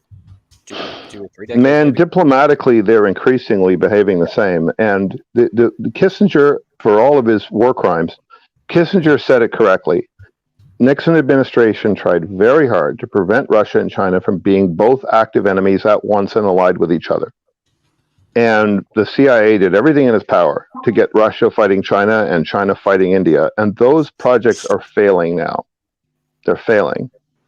China, Russia, and India have never been as close as they are. And Russia and China in particular are super close. And Eurasia is going to come together as an economic bloc. I'm with Pepe Escobar on this. It's like inevitable. China and India getting closer every night. Pretty much. What are their issues with each other anyway? Tibet pretty much settled some very minor Himalayan border disputes. What about the water? Fresh water. Yeah, that's a big issue. It is, but it's the way you fix water issues is not with wars, because in wars, one side pollutes the water and the other side, dies. It's just you can't fight over water; it doesn't work. Yeah. So the only thing you can really do is conserve the hell out of it. The logical solution to that problem would be for Indian water conservation projects, like putting solar panels on every single agricultural canal in India, which they are now doing, to be done in close cooperation with the Chinese. So the Indians need less water, right? Reduces the evaporation by doing that. And, just put the state-of-the-art water conservation technology in place all the way up and down your failing rivers. And for God's sake, cooperate on climate so you don't get into a disaster like the Pakistanis did, where you've got 3,000 people dead in global lake outburst floods and total infrastructure destruction. Like Pakistan has been destroyed by climate disasters just this year. And now it's falling apart politically. Like, do you want that happening in Kashmir? No. Well, actually, what comes to mind is ecological disasters in Bangladesh because of the density of their populations. Because if they have an economic disaster, their entire population would probably have to up and leave. And that 80 million Muslims living about 1 meter above sea level. Yeah. So basically. And here's the unfortunate truth is that the data is now out from the Thwaites ice sheet that there is an inevitable carve-off of a very large piece of sitting ice that just alone itself, when it falls, is going to raise global sea level about 5 inches, about at least 12, 14 centimeters. Just that one piece. Like, wow. One piece. Would it come down in one piece, or would it break apart beforehand? Well, it may break apart, but once it breaks apart, every part of it, it's suspended like a bridge, so every part of it's going to fall in. So essentially, sea level rise is catastrophic. It's not, you can't project it. You can only go to actually the pieces of specific ice that are going to fall into the sea, and you have to do seismic studies on them to see when they're going to fall into the sea. And then you have this map of, some kind of stochastics of when does this fall in and that. And it's Thwaites ice sheet, Totten ice sheet, both in Antarctica, and the Greenland under glacial aquifer, the big three reservoirs.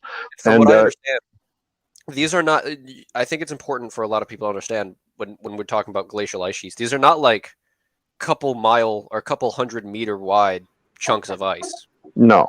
These are small country-sized chunks These are the size of fucking Belgium, yeah. Yeah. And the Greenland one is the worst because that's probably in water form already. Like every year we see lakes form on top of Greenland and then they sink down to the bottom. But this is all stuff that ice scientists study, and it's rare for them to come to actual conclusions. Yes, because there's a lot of disagreement on it. For instance, there is from RT a great documentary about also the ice caps and so on. And he said, well, but this is just 3% of the whole water. There is some exaggeration here. Of course, places like Bangladesh will do have a lot of problems because it's too much people living in this very small place. And yes, and they are dependent on the water that comes from the river. The river, if the ice cap, if the ice, if the ice sea level rise is one of. I don't want to overstate sea level rise as the issue because it's storms, it's heat waves, it's pest increasing. The biggest problem with Bangladesh is actually the river. The river, as it goes, it destroys more land, and it gets less and less. And the same problem with in Pakistan. Well, it's true. If more ice melts in the Himalayas, the rivers will become more stormy, and and they will lose land that was used to plant, and all types. Well, that's right. There's several climate scenarios that work out to be disasters for Bangladesh. There's several that work out to be disasters for North Pakistan, or several that work out to be disasters for certain other vulnerable places in the earth, like the Caribbean could be destroyed by hurricanes or by sea level rise. Like there's places in the world where you want to learn to sail. Because the day will come when you have to sail away. The Chinese just discovered something very interesting. The center of the Earth stopped, and when it stops, the Earth moves slowly. The Earth's core has not stopped spinning. That's an oversimplification of what's going on, but there is a difference between the spinning of the core and the spinning of the mantle and the spinning of the crust. We know that just from plate tectonics. Yeah, and it stops. Sometimes it stops, and then but in terms of and that may be related to magnetic pole shifts, which have an even bigger effect on the climate. But who knows? We've actually seen evidence, I guess, paleontologists and others, that these things cause massive, but in a way, these are such massive changes. They're like an asteroid hit. Like if you happen to be here when Yellowstone blows, or an asteroid hits, or the magnetic pole shifts, or a comet comes way too close to Earth and destabilizes its orbit and changes its wobble, then your whole civilization is going to be destroyed, period. Like, nothing's going to survive that. So it's not really predictable, and I'm not sure we can do anything about it in this chat. Arresting Putin was going to change the world. Well, putting out the warrant will change the world, because that's 123 countries that won't arrest him, and 123 countries that will probably join up the new BRICS International Court. And live the court, yes, and live the court. No, that's so mind-blowing. The possibility that they even, like, imagine the balls it takes to step up and be like, yeah, we're just going to arrest Putin if he shows up. But the reason is even worse. For evacuating children from a war area. It's so enslaving ridiculous. Them. Enslaving them. Go read the indictments for Julian Assange and the current one for Donald Trump. They are equally thin. I'm very. They're mad because Putin evacuated. They're mad because Putin evacuated. What do you expect to happen on Tuesday? Do we think he's going to be put behind bars, or there's going to be? Yeah. What do you? Does anyone think Trump's going to bring out the public on the level that Imran Khan has brought the public out to prevent his arrest? Because that would be something if Americans came out like the Pakistanis did. Not sure, man. Not sure. I think he could. I don't think he will, because nothing's going to happen. It's going to be a nothing burger. I think that's my prediction. Could be. When you look at the crappy charges they filed, like Julian Assange fake rape charges, Trump basically this minor electoral funding thing, Imran Khan, what kind of weird agitation thing, like, and Putin, and very indirect involvement in something regarding orphans who literally needed to be evacuated somewhere. These are insanely weak charges to bring. They're just excuses to try to put someone in custody so you can find something else to charge them with. If you can't charge Putin with anything in Bucha, then you got nothing. Yes, quite true. It's amazing. The reason is like ridiculous. But even Trump. Okay, Errol, go on. You want to talk? Go on. Sorry. Go on. No, but that shows how the elites in United States and generally in the Western world are becoming crazy. Just look at the last election between Trump and Biden. That's the ICC. That's not the US. That's the ICC. That's a bunch of that's definitely a left-wing organization. It's a part of it. Let me finish. I mean, you see the Democratic Party, they didn't have another guy than Joe Biden. Well, they did. They just wouldn't put Bernie up, and they wouldn't. Worse, all the other people were way more recut. And if you look at ICC that the United States don't recognize officially, I mean, the guy who filed the indictment for Putin, he just freed his brothers in the UK for pedophile stuff. Yeah, the ICC is one of these institutions that's kind of gone down the dummy drain, I think. It hit its peak when it convicted Milosevic, and it has done nothing to increase its credibility since then. The biggest issue is that the Africans view it as a colonial effort by Europeans to convict Africans of things. So Russia or Putin can now go to Africa and say, look, you're right. This whole thing has always been rigged against you. If you want fair international law, come join BRICS and get it from us. And they'll set up an alternate institution. I mean, they just handed Africa to Putin. That's how stupid this is. Not only African countries, trust me. Most of Asia, too. Not only African countries, but it'll start with Africa because they were the most vocal about being selectively prosecuted. The joke I made today on Garland Nixon's feed was that it's the Fred Sanford courtroom scene, right? Where Fred Sanford gets up and asks the cop, do you ever arrest any white drivers? And the cop says, well, yeah, I do. And he says, where are they? I see nothing but, enough N-word here to make a Tarzan movie. And it's an infamous line in Sanford and Son. And it's exactly what the African leaders say. They say, look, you're just here to arrest black people, you European colonial bastards. And Putin can now go to them and say, I'm the token white guy they arrested.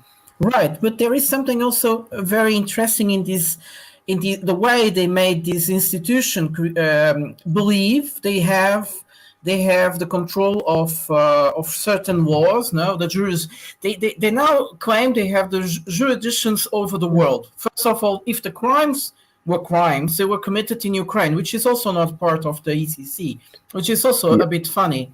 But the interesting thing is that this institution is creating, it's just trying to say that the world rules order exists.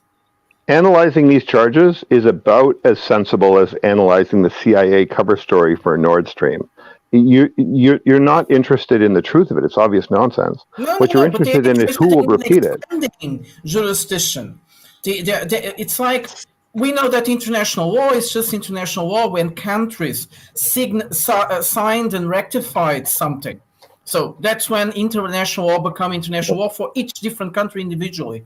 Now, what they're trying to do is to impose certain types of international law to everybody. Doesn't matter if you signed or you didn't sign. And this is like another process to expand their concept of world rule order. It's called universal jurisdiction. It's not a new idea. There is such a thing as universal jurisdiction, and that's not new. But you are right though that this is a reach for it, and the specific charge involved is just an excuse to try to get Putin in the dock. But it's going to have the opposite effect. It's going to bury the ICC. Well, many countries were saying that, and they were against bringing any type of persecution for Putin. But the Germans are crazy. I think this is more the doing of the Germans than even the other ones. Baerbock, if you listen to Baerbock, she's crazy about the children, but there is nothing about the children. We are talking more Germans were convicted of international crimes than anyone else in 1945. So I guess they think that system ought to work. Go on. Sorry. Yep. Yeah, they're fucking crazy though. If the worst they have is moving kids out of Ukraine, that's go on. That sounds kind of stupid. It's pretty weak, isn't it? Like if that's all they've got, then it's almost like they're saying, we looked into Bucha and it was in 90% Ukrainian killed casualties, so we better hush that up and only charge them with the kid thing. Well, you don't that's have what to it looks like. either. But, Vaughn had something to say. He's been waiting. I was just going to say real quick that I think the problem today in the world is the United States and the West, we control the media and the story and the narrative, and everyone knows they're hypocrites. You're going to sit here and talk about Putin as a war criminal, but you're going to ignore Bush, Cheney, and you can't hide it, and the world knows. It's like a guy in an African village can get a cell phone and look at the story and be like, well, that guy's full of shit. You can't hide it no more. So I think that's going to work an advantage towards forming an alternative to the ICC through BRICS. Because the world's going to look at it, you can't hide it. You can't. The lowest guy on the street knows that they're fucking lying. They can't. To their credit, the Americans knew this and were against an ICC charge. The same as some Germans knew that sending things called panthers and leopards to Ukraine was a really bad idea. Like there are some things that are just bad optics. And if you look at the top 3 donors to the ICC, they're all former Axis countries. Japan, Italy, and I think Germany are the top 3 in the top 5. Yeah, but do you see also the reaction of Putin? That's even better.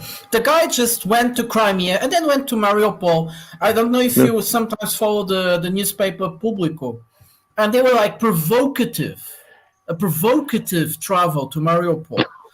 Yeah, right.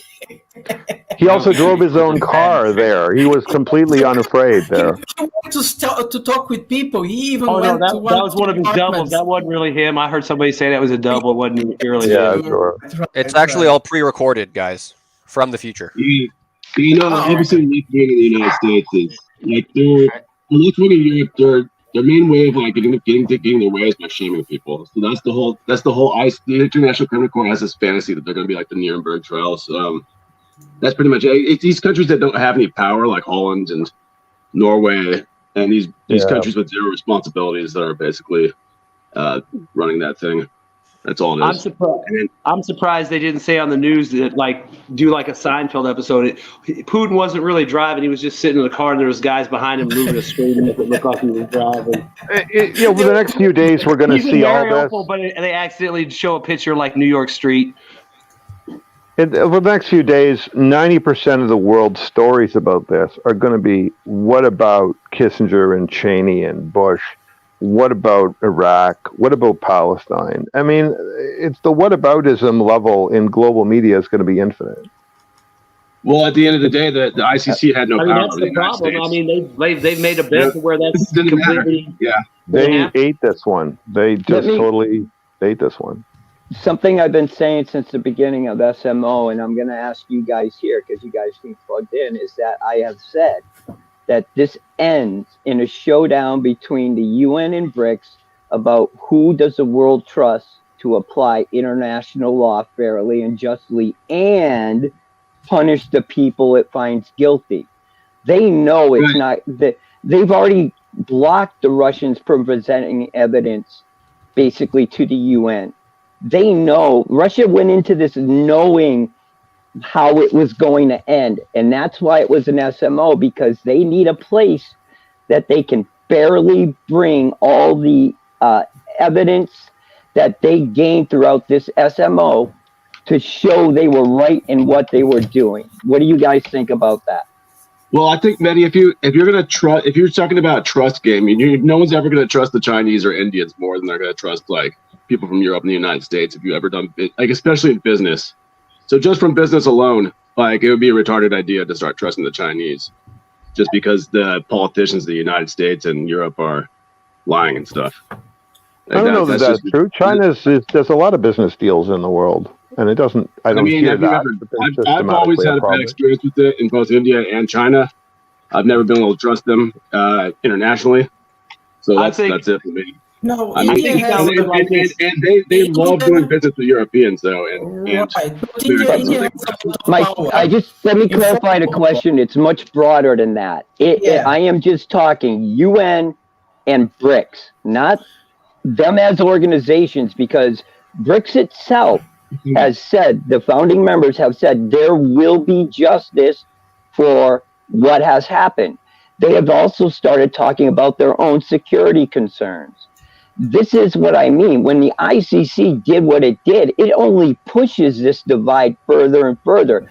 So my question is, who is the world going to trust?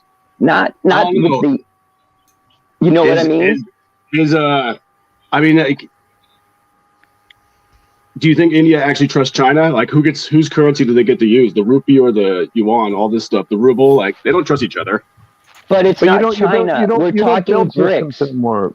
BRICS? Okay, you're talking about what? Brazil, Russia, India, China, and South Africa. None of them trust each other. Maybe South Africa puts a little trust. None of them trust each other, but they just signed an agreement with Iran and Saudi Arabia. Where you can't say that. Evidence supports it going the other way.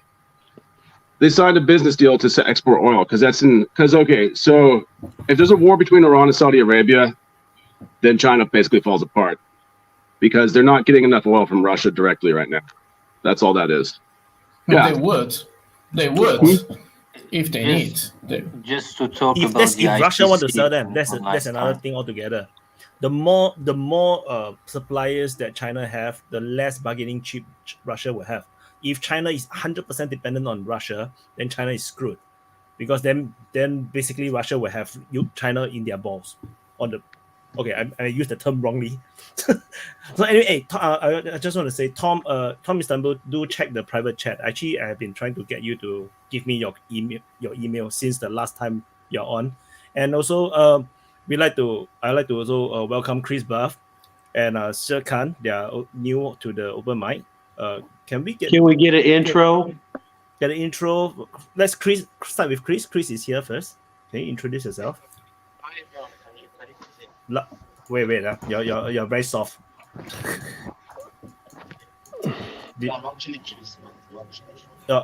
Your mic is so soft. Are you able to do you have a mic?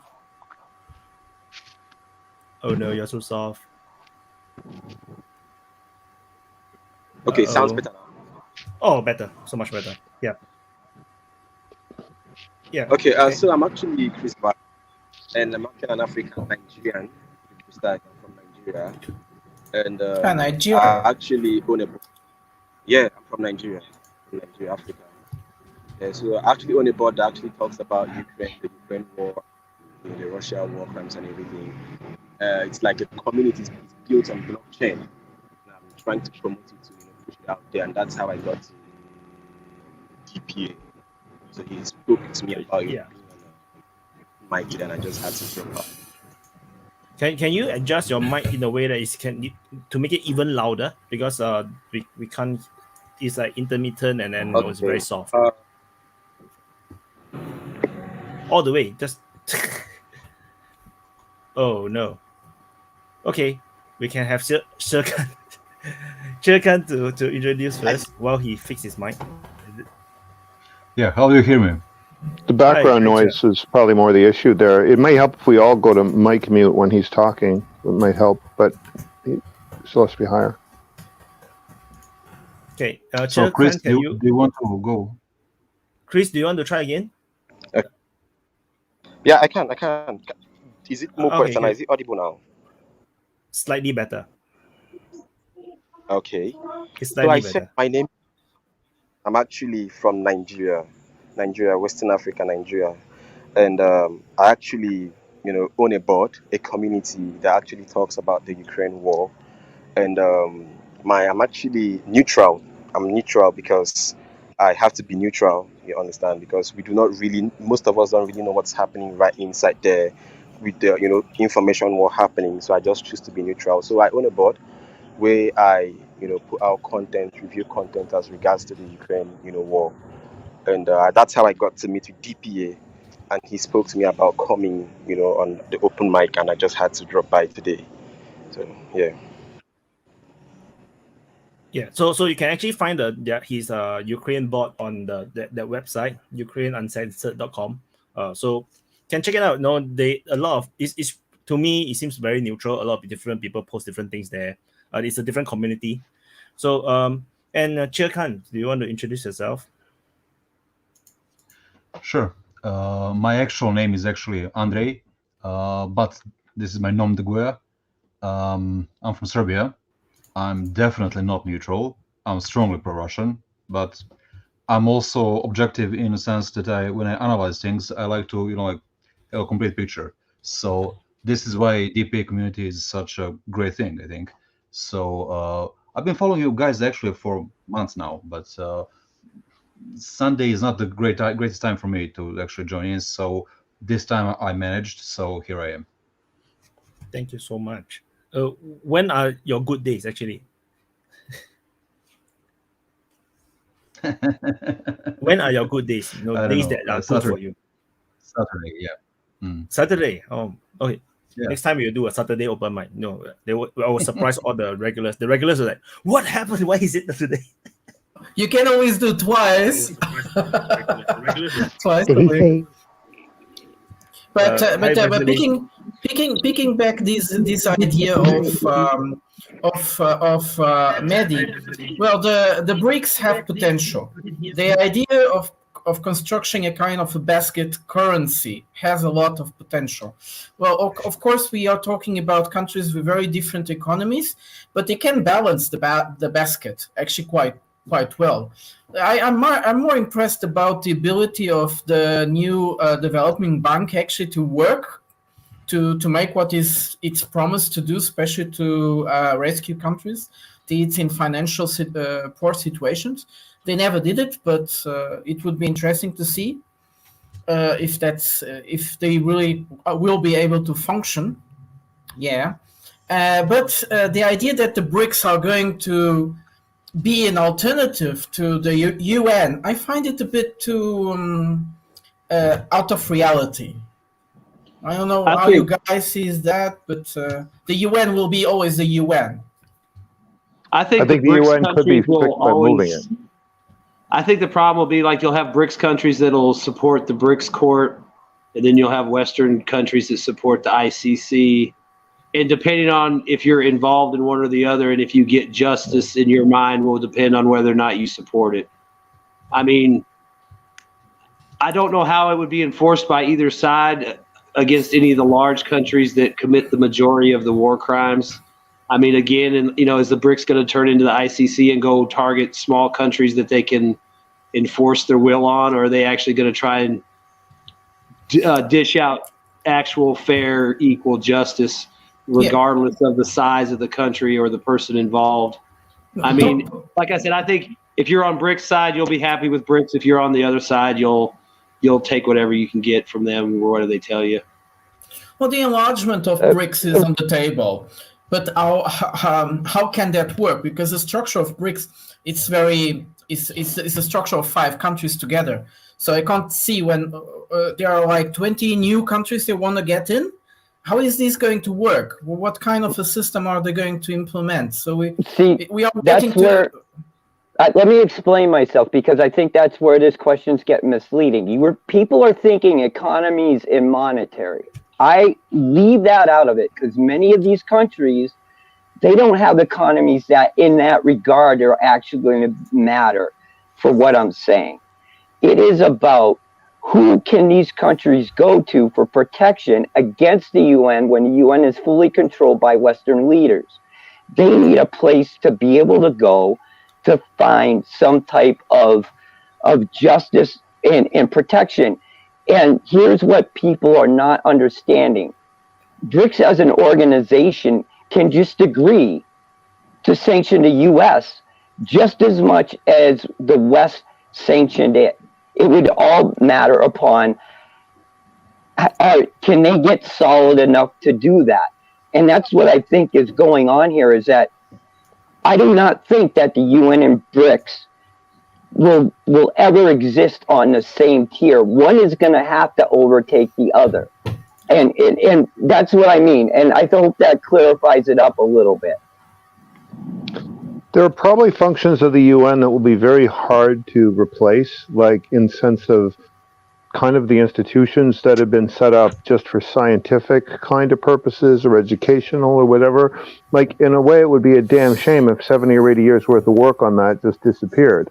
But on the other hand, you cannot have people in a position of judicial leadership coming out and saying someone's guilty of a war crime when a charge hasn't even been laid. That is so bad that it ruins the whole institution. So you probably have to have at least the heads of the agencies replaced, and I think the UN has to move out of New York to survive. Oh, that's true. Yeah, that I agree with. The US has the UN is not just in New York; it's also in Geneva. Yeah.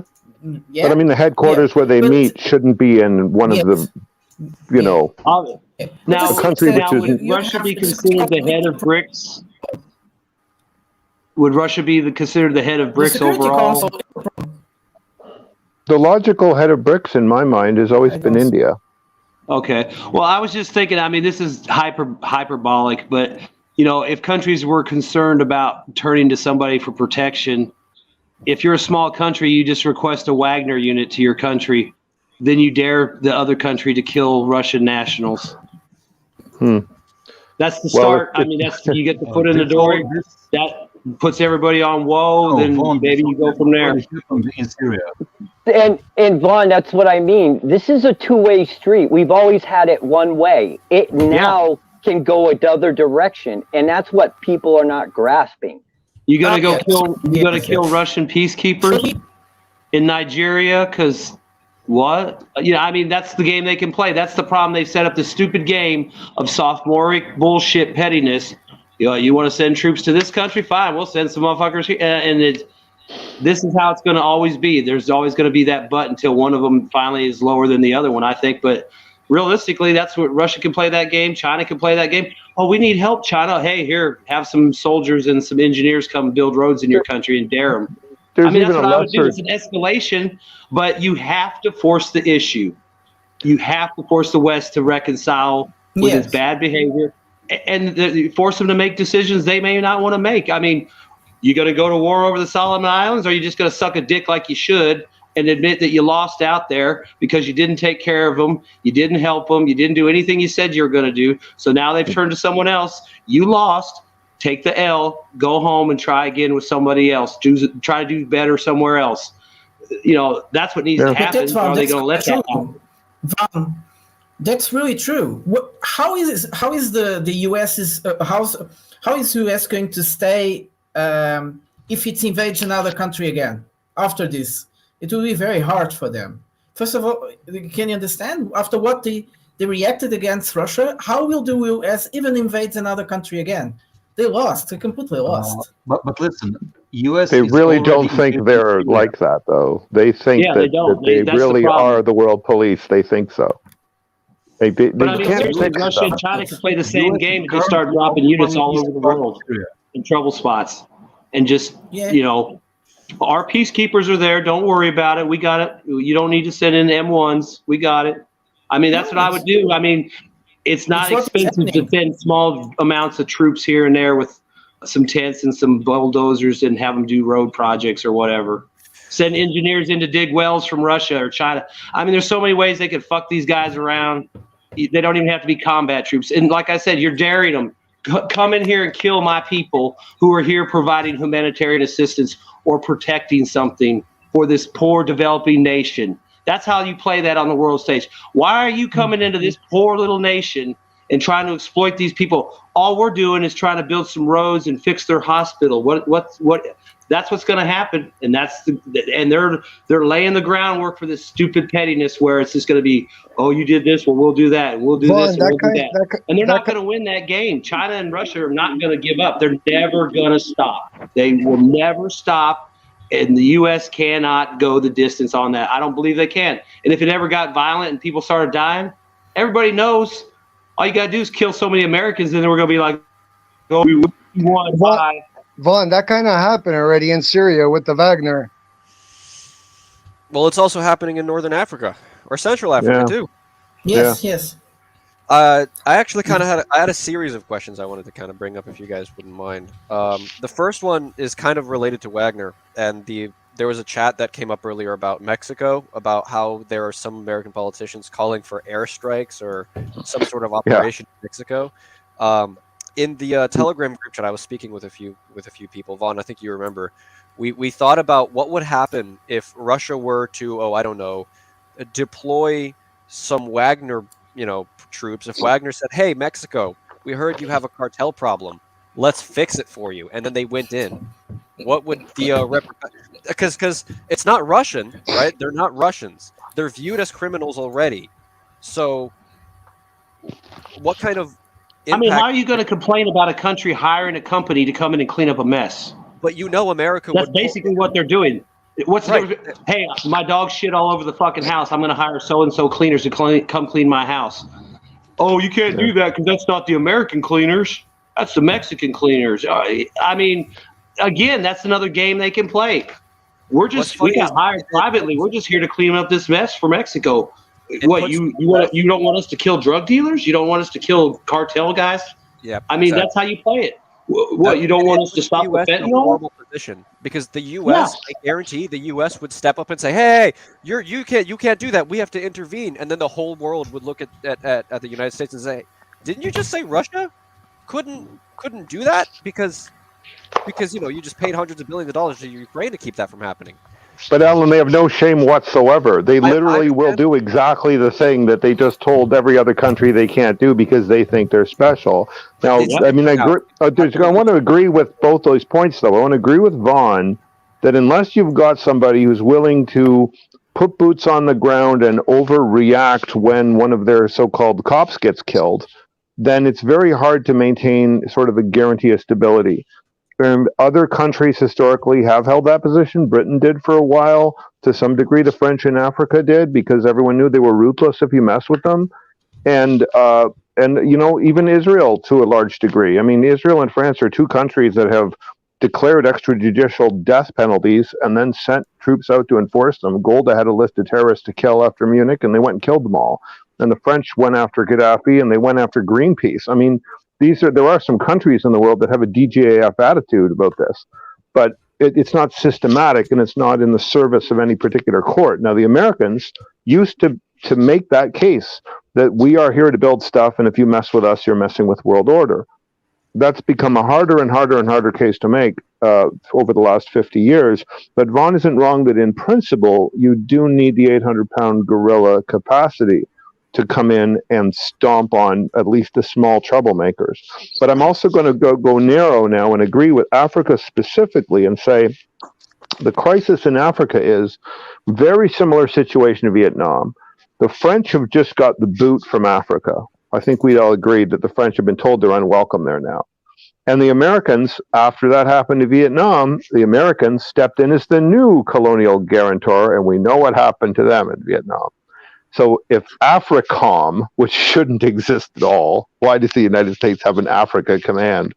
But they think AFRICOM is going to go in and run Africa now because the French are gone. And they've been waiting for 50 years for the French to be booted out so the Americans could come in, just like they waited in Southeast Asia. Well, they're going to have the same results as Southeast Asia. Not as things are now in terms of mentality, I think the Americans would never be allowed or invited, even being invited to come in. Well, they managed to convince the Swahilis to get in, but I don't think that has I don't think they need an invitation if they decide they want to come by and visit. Right. Yeah, I don't think there was any African Union vote on whether to establish AFRICOM. Yeah, they don't wait for invites. I believe, I'm in the same group with Wagner, is that people need to realize we've passed the Rosemont, the what do you call it? I can't remember. Anyway, we've passed the line where Russia and China are any longer going to give a shit about what we say or do about influence. They proved it by putting their foot right in the middle between Iran and Saudi Arabia. Look at the last few weeks, just the attitude in the media of their leaders. It's a like fuck you attitude. They're done. Did anybody see what Joe Biden himself said the last time he went to Saudi Arabia? He came out of there pissed and whipped like a dog, and he said we are never going to give. He was blunt by saying we are never going to give up trying to keep our influence in the region, shit like that. And this is shit that you just wouldn't come out and say if you thought that you had a chance of keeping that influence in the region. You would have kept that on the down low. Then they lost it. And that's, go ahead. If I can continue on what you're saying, this is one of the big wars that are happening that people don't really talk about. Yes, Saudi Arabia created the petrodollar with the States. Now they're leaving. All these other countries are stopping to transact in dollars. What's the consequence of this? Look at the inflation that we're getting. If you look at the percentage of dollars used around the world, that's continuously going down. So this is a big battle that's happening. I don't know if you guys listen to Tom Lolongo ever. You guys ever listen to him? He's an economist guy anyway. I don't agree with everything he says, but he has a very good point. And it's Powell is actually in battle with the Treasury and the Biden administration. And what they're doing is they're trying to save the dollar, the central bank, by raising the interest rates. And the Biden administration, you see that they're battling part of the World Economic Forum side, and they're trying to do everything against that part. But you see that Powell continuously keeps raising this interest rate, trying to defend the dollar. And this whole battle going around the world is to protect that dollar. I've heard a theory that they're also raising interest rates partially to cause a lack of trust in the dollar, so that they could also kind of switch over to a digital currency. But that is a strong possibility. Yeah. I'm not one to talk on that very much, though. I just want to hijack this topic really, really quickly, because a couple of minutes ago, Alan and Craig got into a really nice, detailed discussion on the climate change and its implications on Bangladesh. I am from Bangladesh, so that topic affects me directly. But I can tell you this: Jerome Powell has done more to hurt Bangladesh this year than Earth has, or it will, in the foreseeable future. That is the consequence of a strong dollar for the rest of the world. Right. But that's why the rest of the world is saying we're gone.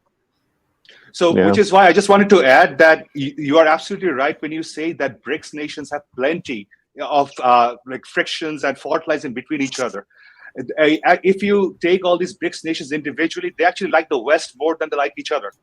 The Chinese actually, the Indian likes the American more than he likes the Chinese. But you are cornering these countries into a position now where a friendship with the West is becoming costlier and harder to sustain or justify.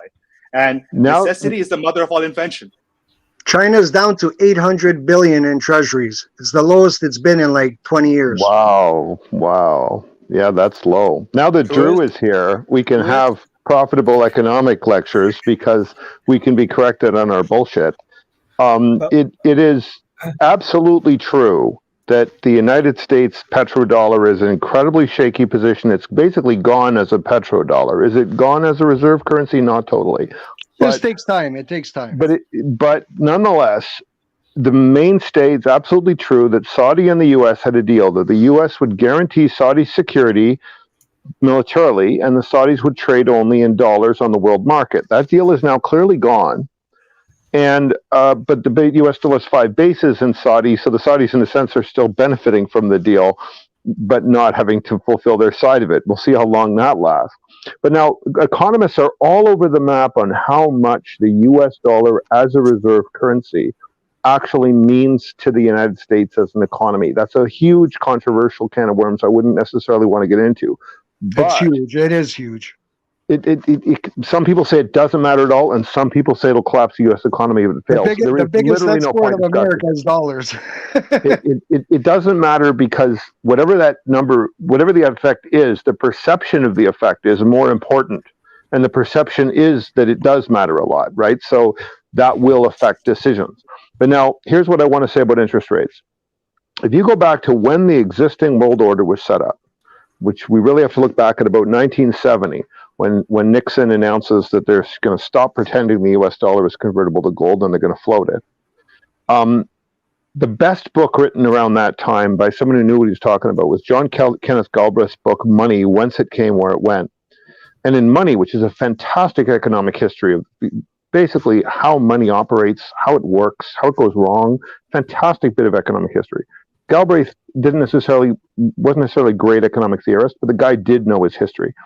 And when that system was set up, it was very clear that the United States currency is the foundation because it is the least inflation-prone currency. It's very hard for the rest of the world to have less inflation than the United States because of the way the system is set up. Every time the United States has a significant inflation, there's a serious threat to the dollar as a reserve currency. People will look around for a lower inflation, stabler thing to base their trade on.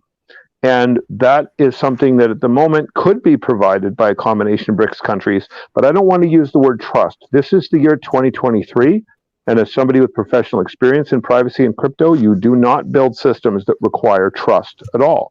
You build what's called zero trust systems that only require testing. And so it's irrelevant if anyone trusts China or India. It doesn't matter at all, and no one should use that word.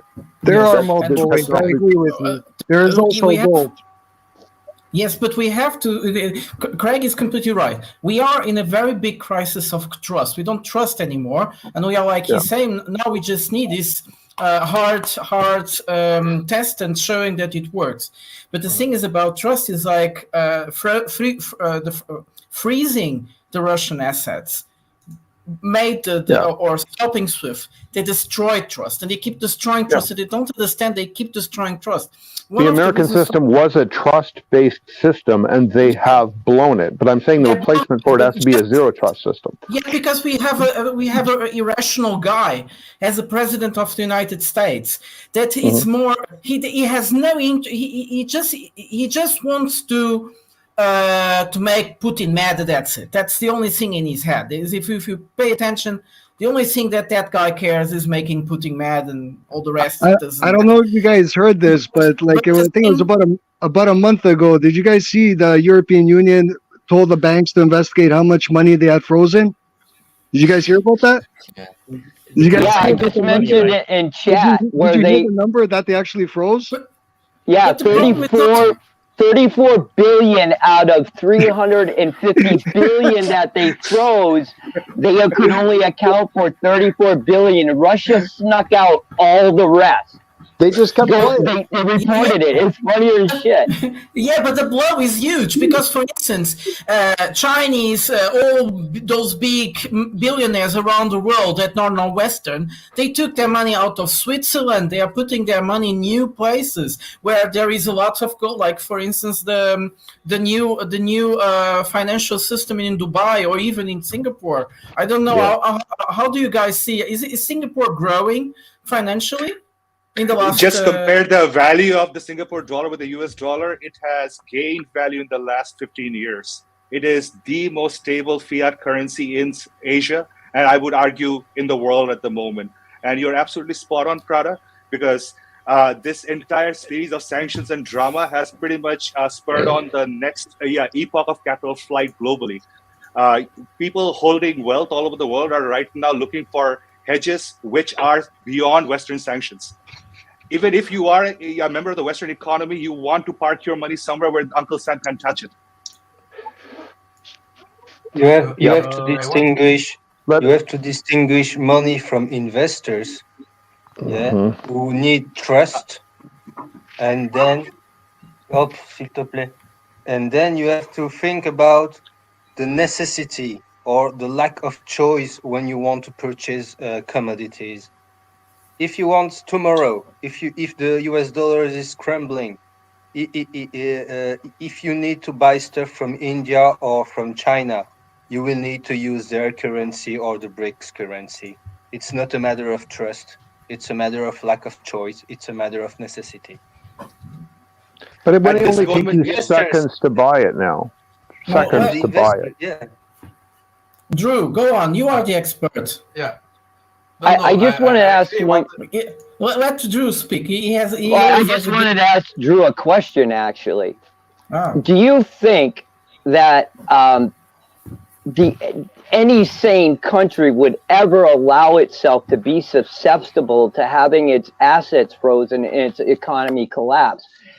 I want to ask you, Drew, do you think that the BRICS nations will allow the dollar to deflate slowly so its effects are not as big as they could be, impacting the other nations that are still invested into it but are part of BRICS? No, well, it always happens slowly, and then suddenly.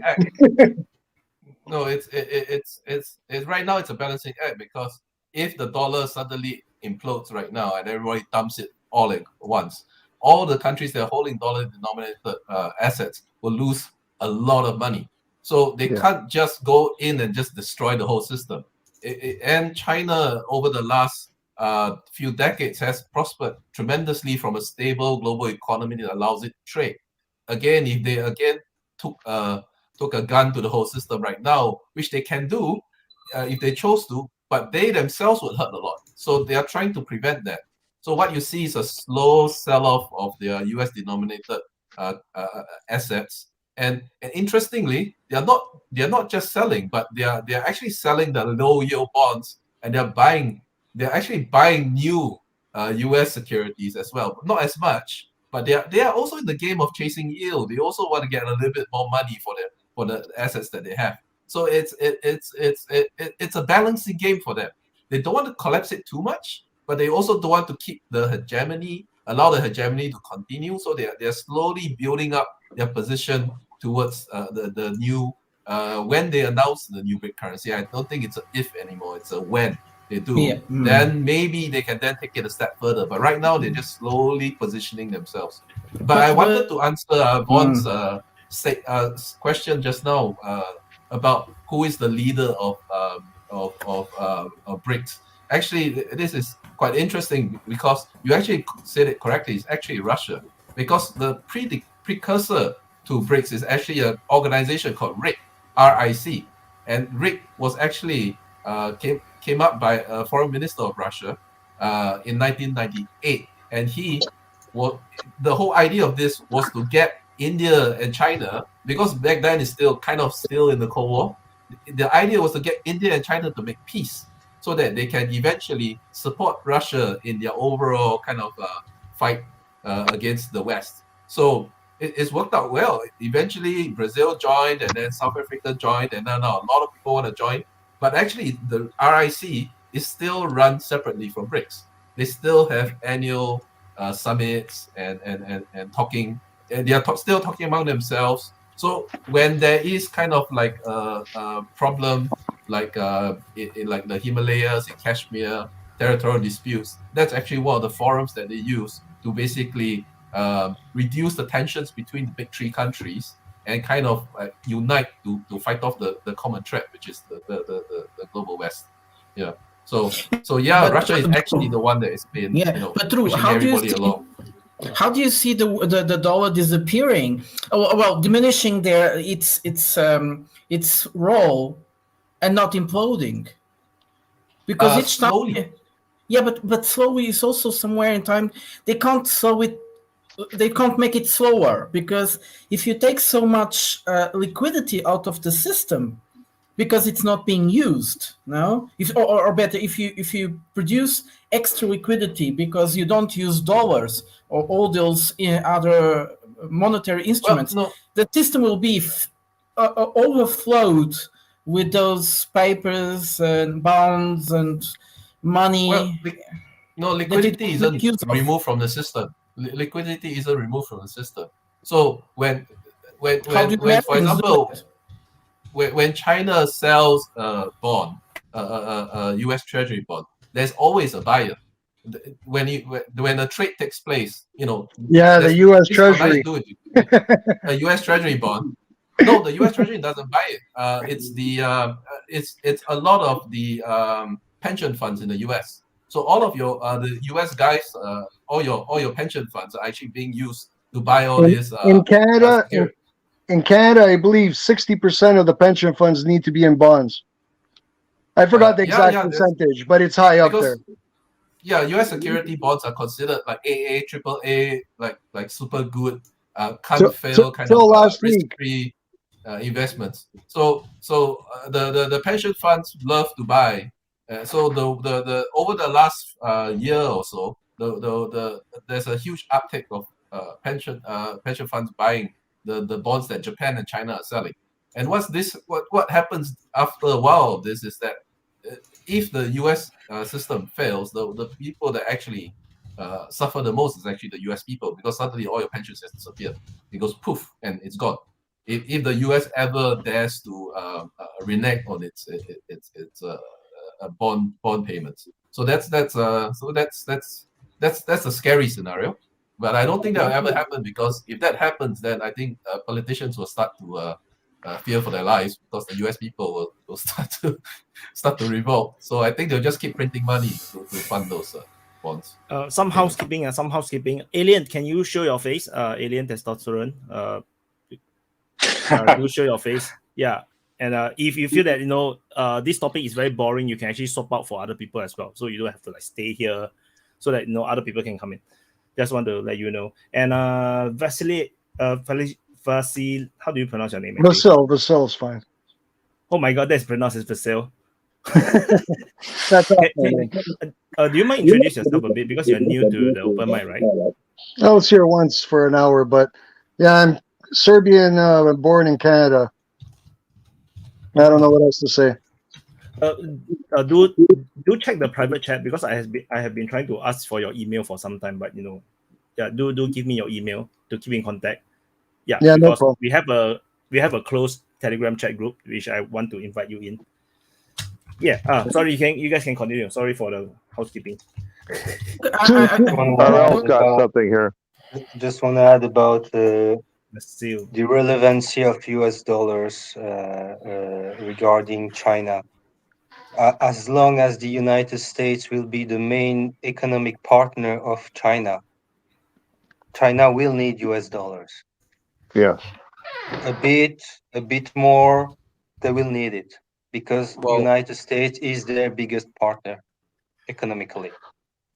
And as long as that trend continues, I mean, maybe the amount of US dollars China will have will not be at 1,000 billion.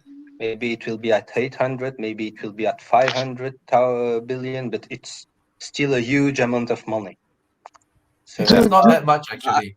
it's actually most of it is actually they're using it to store the value of the money they have. So the amount that they have to need to trade is actually not that much, because US also buys a lot of Chinese stuff, and actually they have a trade imbalance. Right. So the US needs more China cash than China needs US dollars. I really want to back up on an important point that keeps getting made, is how fast does this change happen, right? And I got to make a really fundamental point about money and economics. Money is not magic; it is a technology. All right, and there are 4 specific jobs that money does. 4 well-known ones, and 2 of them are pretty transitory. One of them is called medium of exchange, which means you make a deal in that currency, and you only need it to make that deal, and then you don't need it when that deal is done. Right?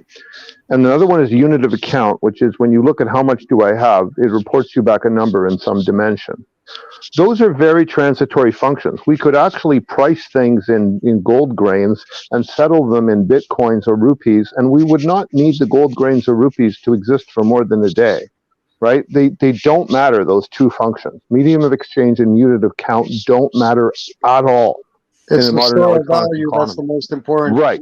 The 2 important functions are, actually, I'd argue store of value is the second most important. That store of value is important because that's when you buy something in that unit, which is kind of an imaginary thing that humans made up, and you're satisfied to let that sit around like it's real value. And you're willing to let that money sit outside the economy on a promise that you'll get it back when you need it, which is a huge thing, right? You actually are trusting the whole system enough to hold this thing. So the classic store of value is real estate deeds. You believe in them so much that you're going to have access to that land, that you're willing to sit and do nothing with that for decades, pay property taxes on it, and actually pay into a system to maintain it. Store of value is critically important. But why store of value is not as important is because there are many stores of value. People store value a lot of ways other than in currency, right? So it turns out the most critical thing to look at is what's called the standard of deferred payment, which is when somebody's going to pay you something over a period of time, what is it denominated in? I'm going to have a mortgage. I'm going to make my payments in Canadian dollars, in US dollars, in Indian rupees, right? I'm going to buy something over a period of time. I have to believe in that over a period of time, and I'm committing to get some of that resource, that currency probably, to pay that deferred payment at that moment. I'm exposed to that currency. That's why I have to keep it around. So you could actually see the US dollar wiped out as a unit of account, wiped out as a medium of exchange, barely used as a store of value. But as long as it's a standard of deferred payment, as long as people will still write mortgages and agreements in it, and as long as you still see newspaper articles saying X country or company has agreed to pay X dollars over X, Y years, that's the thing to look at, is what is becoming the standard of deferred payment. Now, I'm not offering an opinion on how fast this is happening, but I'm saying that's what you're going to want to zero in on if you want to determine how fast the US dollar is being displaced and where and when and by what. Well, what would happen to the US dollar? Oh, okay, not what will happen. For example, in this hypothetical scenario, there's a lot of people saying that if any more threats or arrests are made on Trump, people will threaten to do or actually do a bank run to purposely try to collapse banks. And as silly as it sounds, right? Last time I checked, the regular population doesn't have the money. But the threat of it, right? The threat of it is also an economic weapon. Mm-hmm. And if enough people come together to withdraw their money, simply saying that you'll do it could affect people. Could affect the decisions of. You guys are just asking for capital controls. If I can just broaden this conversation a little bit, right now we can all agree that there's a fight for what's going to be a mode of transaction in the future and how this new economy is going to be working. You can see that the world is splitting and choosing sides. How this is all going to work out, we don't know. It could be a cryptocurrency. It could be back to a gold standard. It could go many ways. We don't know this, but we do know that this is starting to fracture. Do you guys not agree with that point? I don't agree with that at all. No. What do you disagree with? Well, there's certain things that just aren't candidates to become the standard of deferred payment. Well, I didn't say that everybody can become that, but I'm just saying Let's say the BRICS get together, create a shared currency that they all put in their currencies into a basket and use that. Or gold as, I'm not saying everybody can do that. I'm just saying there will be a new choice given to us. I don't think so. I think we'll have 1,000 choices, but the one I'm only interested in from an economic standpoint is that standard deferred payment. I'll let you continue. Did we have a choice in 1972 or one? Sort of. We didn't. Did we have a choice? There was a choice. The choice was you could have continued to use like gold bars to settle your deals, or you could have gone to the communist countries and used the Comecon system, right? There were choices. They just weren't very good choices, right? Now, this takes an educated population to have that choice. I don't believe we have it. Yeah, but I'm going to just say that nobody in any country has a choice about settling things in the legal tender currency of their country. That's not this debate. And it is absolutely true what RL just said, that as long as China and the US are the world's two largest economies, and as long as they're trading with each other, they're going to need to have a significant reserve of each other's currency around just to settle deals with each other. That's going to happen. So we're not concerned about either of those two things, not concerned about transactions within a country, which will happen generally in that country's currency, and we're not concerned with US versus China with respect to each other, because they will have to keep each other's currency around. We're looking at how everyone else in the world is going to settle their deals. And there are certain things that you just put on a list that you said could be this, could be that really can't be. We can't go to gold. Commodity-based currencies have serious liquidity problems. And we can't go to crypto because crypto does not functionally do the critical things for standard deferred payment. I agree with you. The way the economy is set up today, you wouldn't be able to run a gold standard. I agree with that. I don't think you could ever run it again. How? In what sense? What would be the limiting factor? There's not enough gold in the world. Silver is a better candidate, but it's still not a good candidate. Why? You can't price gold? Let's say even $1 million a gram, you can't do that? It's worthless. There's not enough of it. It's not divided up into enough little bits. But are we living in a world where we're going to carry gold in our pockets, or we use gold just to underwrite the transactions? I'm not saying you're going to actually transact in gold. It'll be set as a backing. And it could be a basket of commodities. It could be oil, who holds it? and other things. Wait. You don't need gold to have a gold standard. You just need some of it. You don't need all of it.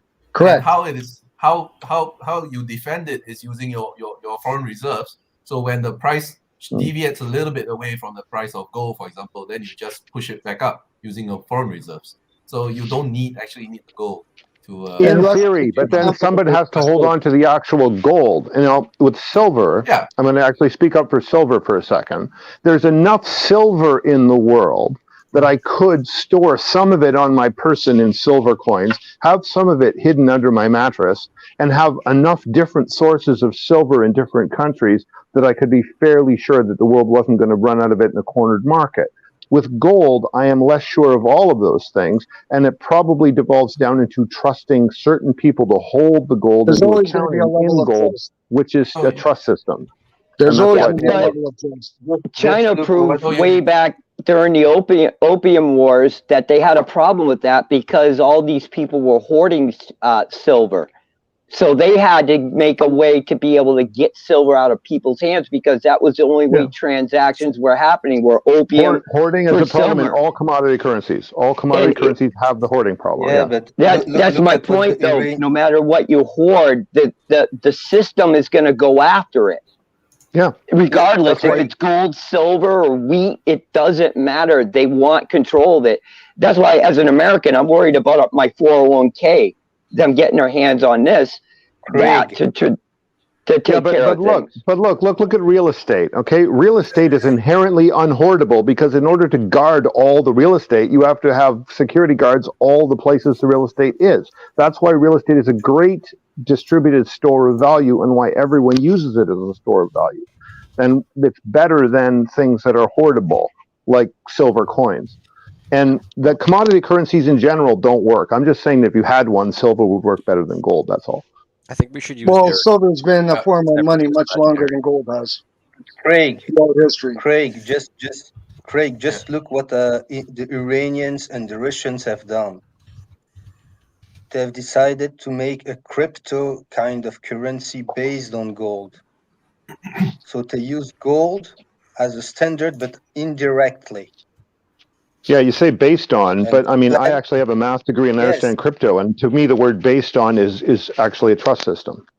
You have to show me the math, and I don't believe it. Everybody Greg, what system is there that wouldn't depend on trust besides Bitcoin?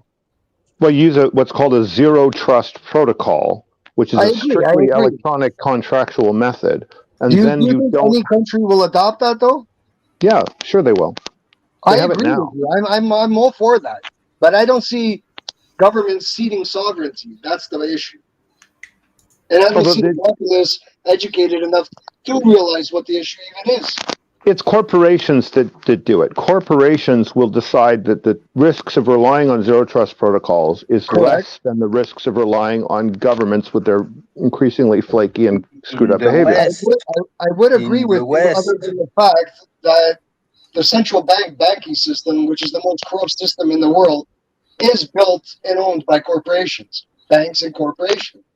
The system is built to be rigged in the West, in their favor. Not in China. The Chinese central bank is pretty autonomous and pretty practical. The freedom's different in China. Freedom? What is that? They are not less free than us. What do you mean? They're more free. What is that freedom? What is that? Well, the freedom, let's say, to purchase property. Which is the most regulated business in every country. Company. The freedom to say whatever you want without consequence. That's 5 different things already. Well, you asked what's freedom. I'm telling you, freedom's very broad. You're just using it to mean good. To do what you want as a sovereign person. You're just using the word freedom and sovereign to mean good. See, the collective. I think we're getting into a semantic argument here, gentlemen. No, this is a big thing. This is the big. No, I won't accept the word freedom in any context. I won't. You either believe that you're part of a bigger project, which is the collective, and the group is more important than yourself, or are you more important than the group? But that doesn't mean you shouldn't work as a group or think about as a group, but you have to have the choice, make that choice as a sovereign person. Not to say, like, as an example, the last 3 years, what just happened. Hey, Vasily, about personal freedom. Yeah? That's not freedom.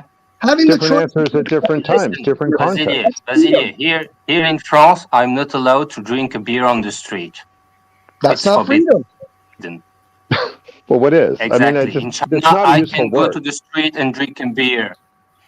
I'm more free to drink alcohol on public roads than here in France. Oh, I'm not saying yeah, in principle. Canada's reason going backwards. Here in Seattle, I'm free to shoot up fentanyl right on the street, man. I got total freedom. I can take a dump outside. Right outside on Broadway. I can go right outside on Broadway and take a dump. I got total freedom, man. I can crap. I can pee. I can drink. I can shoot up wherever I want. I have the freedom. I have the freedom to go out in public at my college and speak the things that I like to hear. So freedom doesn't mean that you're able to disrespect somebody else's rights. Yes, it does. Yes, it does. No, it doesn't. Hold on. We're going round and round, gentlemen. There's still, this is where culture comes into this. There's still it is. It does mean that. It means someone else thinks that they did that to you. To violate them.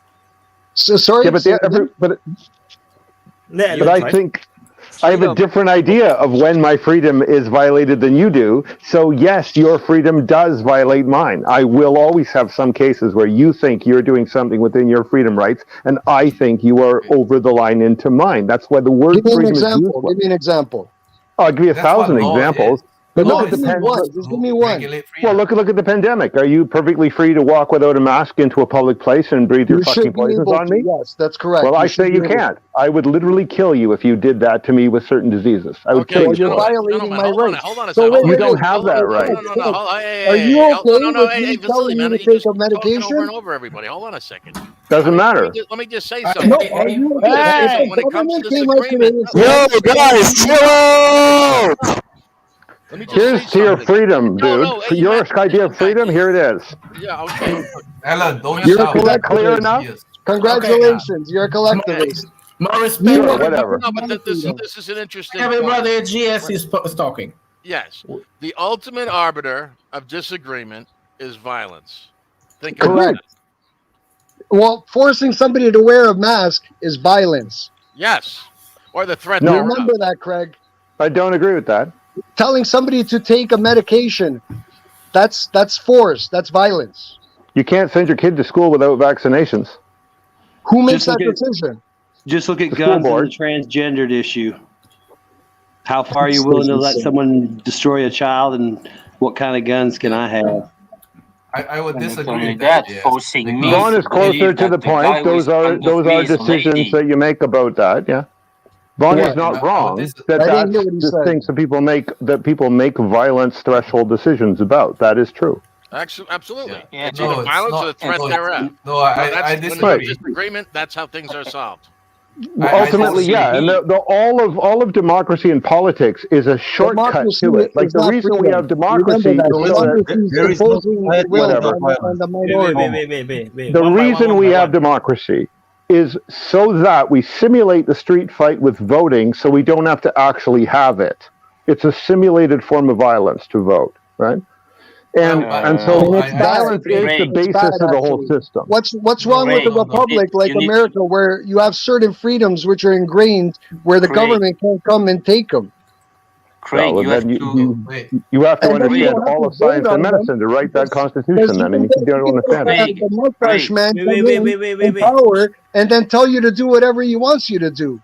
But that's why you have the Supreme Court. Craig, you You have guys to need to talk define one me by one first because what is we can't democracy. hear. I could define the democracy. Deciding what's for dinner. Exactly, because we don't have the same definition for democracy, you and me. Even if you are living in a country called Canada and I'm living in a country called France. Voting, okay. I was narrowly talking about voting as a simulation of a street fight, all right? Talking about We want to talk about democracy as a bigger concept, we could, but, we're not going to agree on this, right? We just have people here saying that wearing a mask is some kind of violation of their so-called rights. So you can't talk to people like that. You have to fight them. On the end, what do you guys want to explain? I want to disagree with the original premise that violence is the basis of all what is it? What is it? True politics. The ultimate arbiter of disagreement. Yeah, that is not true because we have moved on from that. So violence was originally the whoa. Violence was. Are you gonna have when? Who moved on?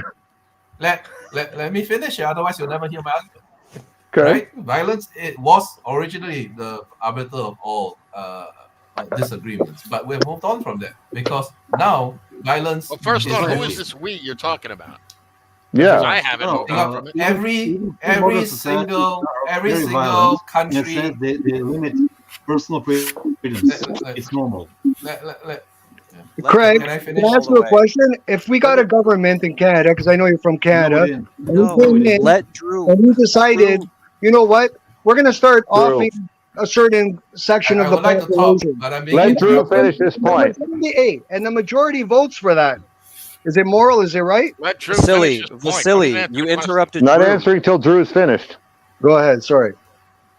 Okay, so in the past, violence was the arbiter, but now a lot of countries are using violence to defend themselves from other violence, and within the bubble that they create, their political system, within their political system, they can then use things called laws and negotiation and laws discussion are backed up create... by violence, the threat of violence. If Correct. you ignore a law, they are backed up by violence, but violence can be offensive or defensive. And many countries, excluding the United States, are using violence or the threat of violence defensively, like China, like Singapore, so that we build up our militaries so that other people don't attack us, but we don't use violence within our own societies to I didn't say arbitrate violence the truth. was the only factor. It's the final one. It's the last one. Yeah, but so if we have I moved don't on do from X, that in the the sense that cop we comes use to my violence door to and defend. Let you finish the point. Let you finish. Go ahead, Drew. Sorry. So we use violence to defend against other violence and build a nice bubble that we can then use civil means of arbitrating the truth. That's my point. Basically, but we still need violence, but in a different way. It's well, a backstop. okay, but let's say there's two countries that don't agree on something. They can't compromise it out, right?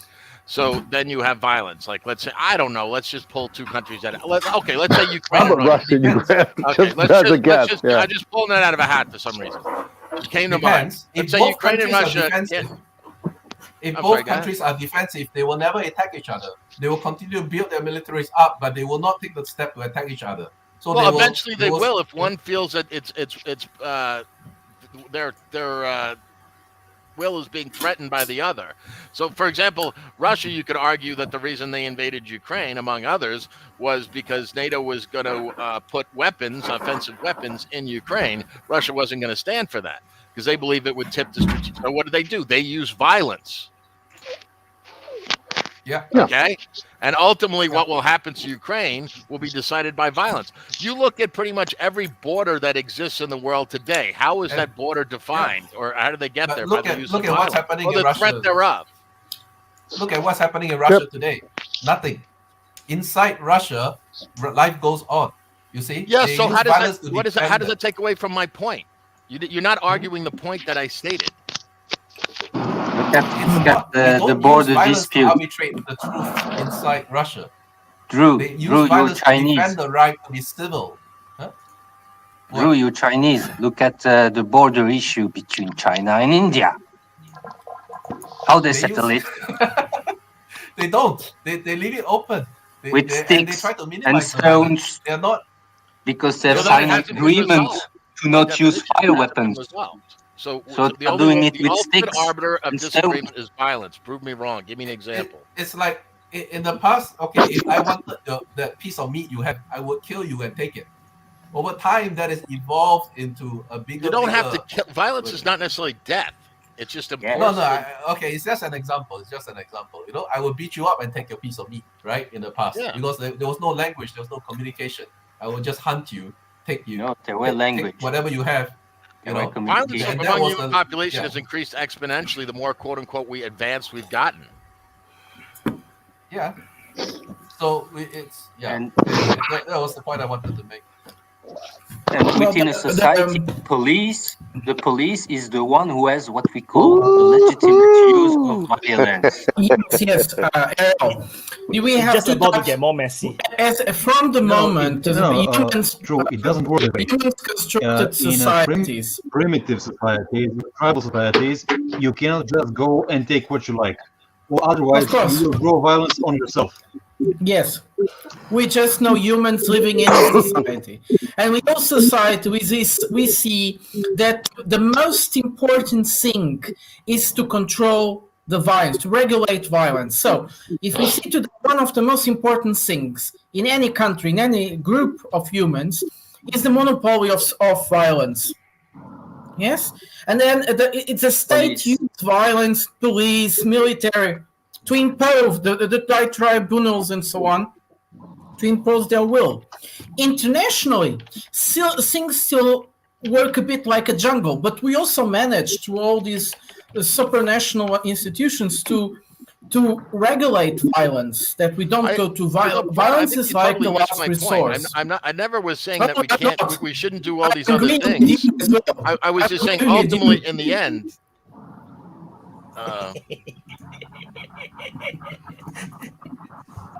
Now everyone shut up. It's so quiet. Go on, GS. Go on. And we have Draco here, so it's going to get much worse now. Yeah, there was another point I wanted. There was another point I also wanted to make. It's a bit of a semantic point which Basley brought up. He was saying that everybody is now on a global scale, taking sides and choosing one side or the other. I actually don't agree with that view, because in the West, do you mean do you mean economically? Just to understand what you're saying. You mean economically? No, politically. Politically. Okay, go ahead. So, because now there's this whole idea that the West is a bloc, and then countries in the middle are choosing whether to side with Russia and the BRICS countries or with the West. But it's more of a sense of most countries in the world don't want to choose sides. Yes, they want to choose their own side. Their own countries' interests are more important than a bloc. But so now, yes, they are being forced to choose a side because the West is forcing everybody else to choose a side. It's forcing, it's like yes. you are with me or you are against me. So it's not allowing others to just be neutral. And that is, most countries don't want to choose a side. Well, there's an expression true in America that there's nothing in the middle of the road except yellow lines and roadkill. Yeah. The multipolar world will be not a blocks world. Well, the West may stay as a bloc, but I don't think the US and the European Union will stay together for much longer. They are just in a convenient position now that is for their own interest. But the thing, in the unipolar world, we'll have some countries that have a kind of more appealing capacity. Will be Russia, China, India as well. And the other ones will kind of deal with each of these poles as it's their interest. The Drew is pretty much correct. Nobody has been choosing sides. What countries want to do is to choose to whom they might work in a certain area, with a certain project. Yeah, it is though very interesting why so many countries want to join the BRICS suddenly, and this is very unusual. Why is this happening? But I see as Drew. I don't think they want to choose sides. It comes down to one thing: trade. They want to feel protected. Borders. Huh? What? Could we agree on the fact that violence is a primitive principle, which should be excluded from the international relations, because violence is really primitive. No, it's so very effective. Yes, for the ones who are aggressive, but if the world would renounce on aggressivity, then and would take fairness instead of aggressiveness. I mean, for the future, why not? Why not? Well, because the people. When we get to heaven, we can talk about utopia. Now let's stay in reality, okay? Yeah, gentlemen? it's not pragmatic, Draco. Yes, but I mean, could we agree that aggressivity is primitive? We can't even agree. We got 8 people here. We can't agree on it. We cannot agree because Americans. People to, the problem is that the Americans are the most primitive people on this earth. Because they are aggressive. So I want to agree with you, Draco. Thank you. Violence is part of humanity. It has nothing to do with primitive or not. It's just a part. Oh, for me, yes. Humans use violence in a regulated way. Humans use violence in a regulated way. We don't know humans outside of a society. This is a myth. All human communities that we know on Earth, more or less primitive, they all construct a society, and the basic idea of a society is to regulate violence. Always. It's all a society do, is that... You are Prata, this brings us that brings us to the thought that the violence is not good. Yeah, but it's the power of the state. It's to control. It's to manipulate that violence. Yes, but if the state would be good, the state wouldn't need violence to regulate the life of the citizens. There's one thing that's missing in this conversation. I am 100% for freedom, guys. But freedom cannot exist 100%, and I'm not naive on that point. What needs to exist is morality with that freedom. Needs to have moral rules, like shitting on a street or taking drugs or whatever. Those things should be frowned upon. But how do you choose? Well, you say you're going to take away my right to shit on the street. How do you come as a group to decide what's right and wrong? In my case, as an Orthodox person, I would say Christianity guides my path. With other people, you get what I'm trying to say? There has no morality with how convenient that we bring up religion now. There have been a lot of super chats that have been waiting to be answered. I need it here. Oh, Yes. religion. Like this. To bring up something else, that guy that came here earlier, the 66-year-old, when he was talking about the S-400 system, just to bring up a point on that, Russia's the only one that has hypersonic interceptors right now. The 9M36, I believe it's called. It's going at like Mach 8 or 9. Cheers! No country has that right now. Actually, that's all fake. Russia doesn't have anything. Yeah, you're right. You're right, Alan. Sorry. Only shovels, right? Only shovels. Only shovels. I mean, come on, dude. There ain't no way a vacuum tube is surviving 8,000 miles an hour. Go. You know who Alan watches the guy too, Alex Martinov. He showed the Russian documents on the speeds of them. Yeah.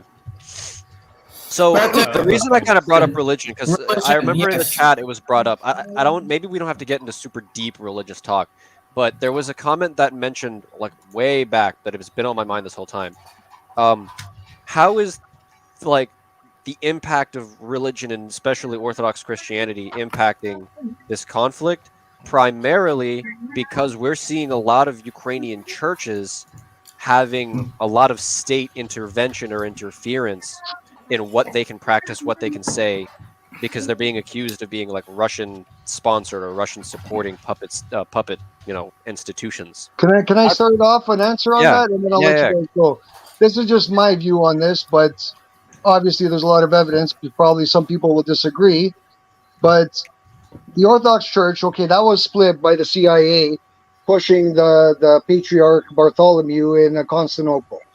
And they split the church there, which was wrong, in my opinion, to do. What happened there, whether you like it or not, majority of the government in Ukraine is of Jewish origin. Not that that's bad, but they are. And if you go to the western part of Ukraine, which is predominantly Catholic, or they're what are those Nordic tribes? I don't want to see what they are. You guys know what I'm saying. And they put a lot of power on this government. They're the ones controlling this government.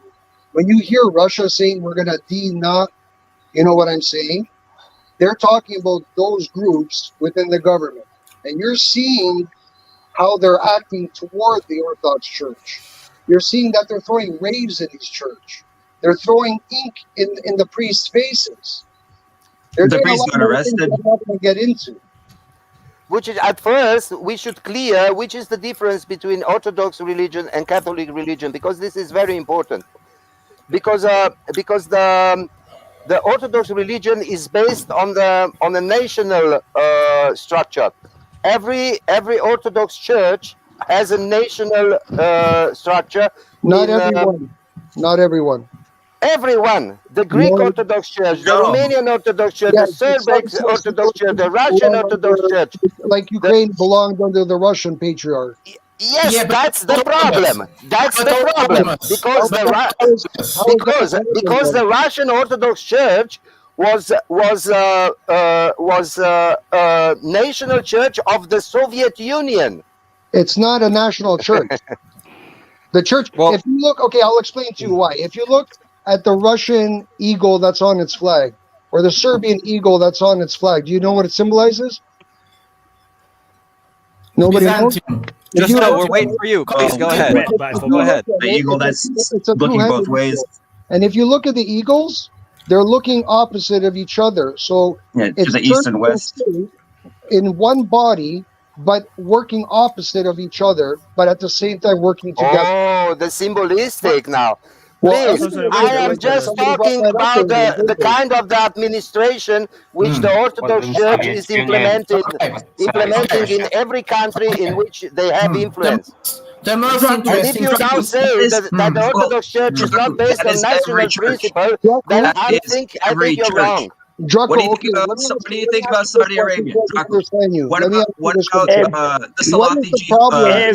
Everyone speaking at the same time. Come on, chill.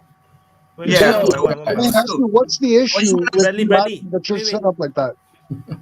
Okay, I just want to say to Draco that is every single organized million. Wait.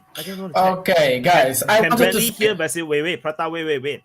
Bradley, can you hear Vasil? Can you hear him? I just want to check. Vasil. Vasil. His name is Vasily. Can you hear it? Okay. Yes, I'm hearing it. Can you hear? Can you hear him? It's a bit choppy. I just want to check. Vasil, can you hear Bradley? Mic check. Yes. So I can hear Draku very loudly. I can hear Vasily is a little quiet, but yeah. I am very loudly.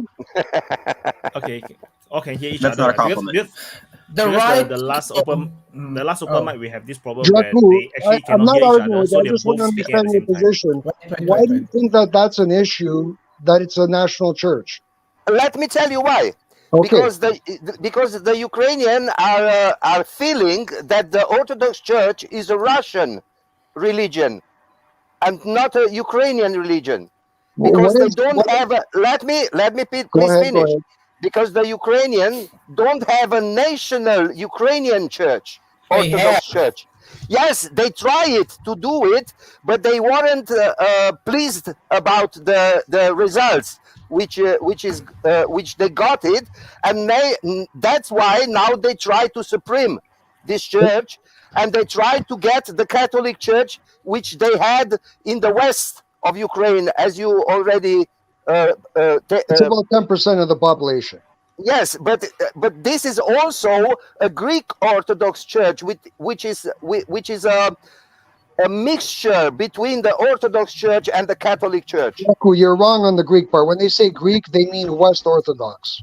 No, my friend, I know what I'm talking about. I am Romanian from Transylvania. We have the same religion in Transylvania. The Greek Orthodox Church. I understand you don't know. You don't know this religion because you are from Serbia. You don't have this there. I have this church right 500 meters from the Ukrainian church you're talking about. Don't tell me what you're talking about. It's called Greek That's the problem. Draku, let me answer you now that I listened to you. Okay. What happened there was interference. This was not the people that said they wanted this church to separate.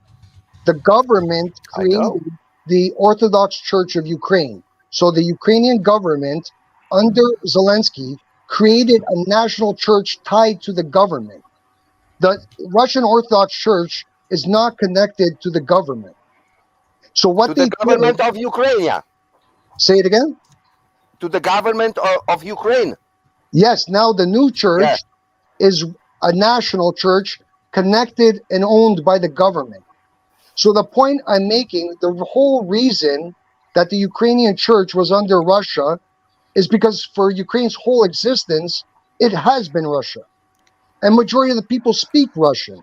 You have to understand the history of Ukraine. But he knows. The church. But he knows. But let me say something. Okay. So there were many, Ukraine had many churches. From the times in the West, from the times under the Polish, they had the so-called unions with the Catholic Church. They called it. Everything looks Greek Orthodox, but they answer to the Pope. These are called normally Greek Catholic. So they had this church in the West. Then from the first independence of Ukraine, they had the so-called Ukrainian Autonomous Church. And from the second independence, the one in the 90s, a big chunk of the traditional Russian Orthodox Church split it and created the so-called Ukrainian Orthodox Church of the Kiev Patriarchate. No, the new one was the Orthodox Church of Ukraine. The one that was with Russia was the Ukrainian Orthodox Church. So there was this one that split it during the 90s and created. They are called Orthodox Church from the Kiev Patriarchate. There is the other one, which is still. It was until very recent the main Orthodox Church in Ukraine. It's the Ukrainian Orthodox Church of the Moscow Patriarchate. So, what happened, what you were saying, it's correct. The Americans, but also the Greek government, went to Istanbul. You are correct. Went to Istanbul and forced him to create a new Ukrainian Orthodox Church with the condition that the autonomous Orthodox Church and the Orthodox Church of Kiev, Ukrainian Orthodox Church of Kiev, would join together, and they did, yes, and they created an independent church structure called with a metropolitan. The guy that was there was turned out, and they invented a new guy that speaks English perfectly, obviously, because they always speak English perfect. So, and they tried to convince as many Russian Orthodox Church priests to join this new structure. What happened was most of them didn't accept it, and before the war, churches were being priests were being expelled. Even Romanian Orthodox churches that exist in one part of in the border, where there is some Romanian-speaking communities, were being expelled and stolen from the Romanian Orthodox Church and put it inside of this new church. Now with the war, things had become just crazy. They are expelling priests from all types, from all churches under the Russian Orthodox Church. Yes, and things are very complicated. To make it simple, this is not an organic split, is what you're trying to say. This is not something that the population as a majority wanted to happen.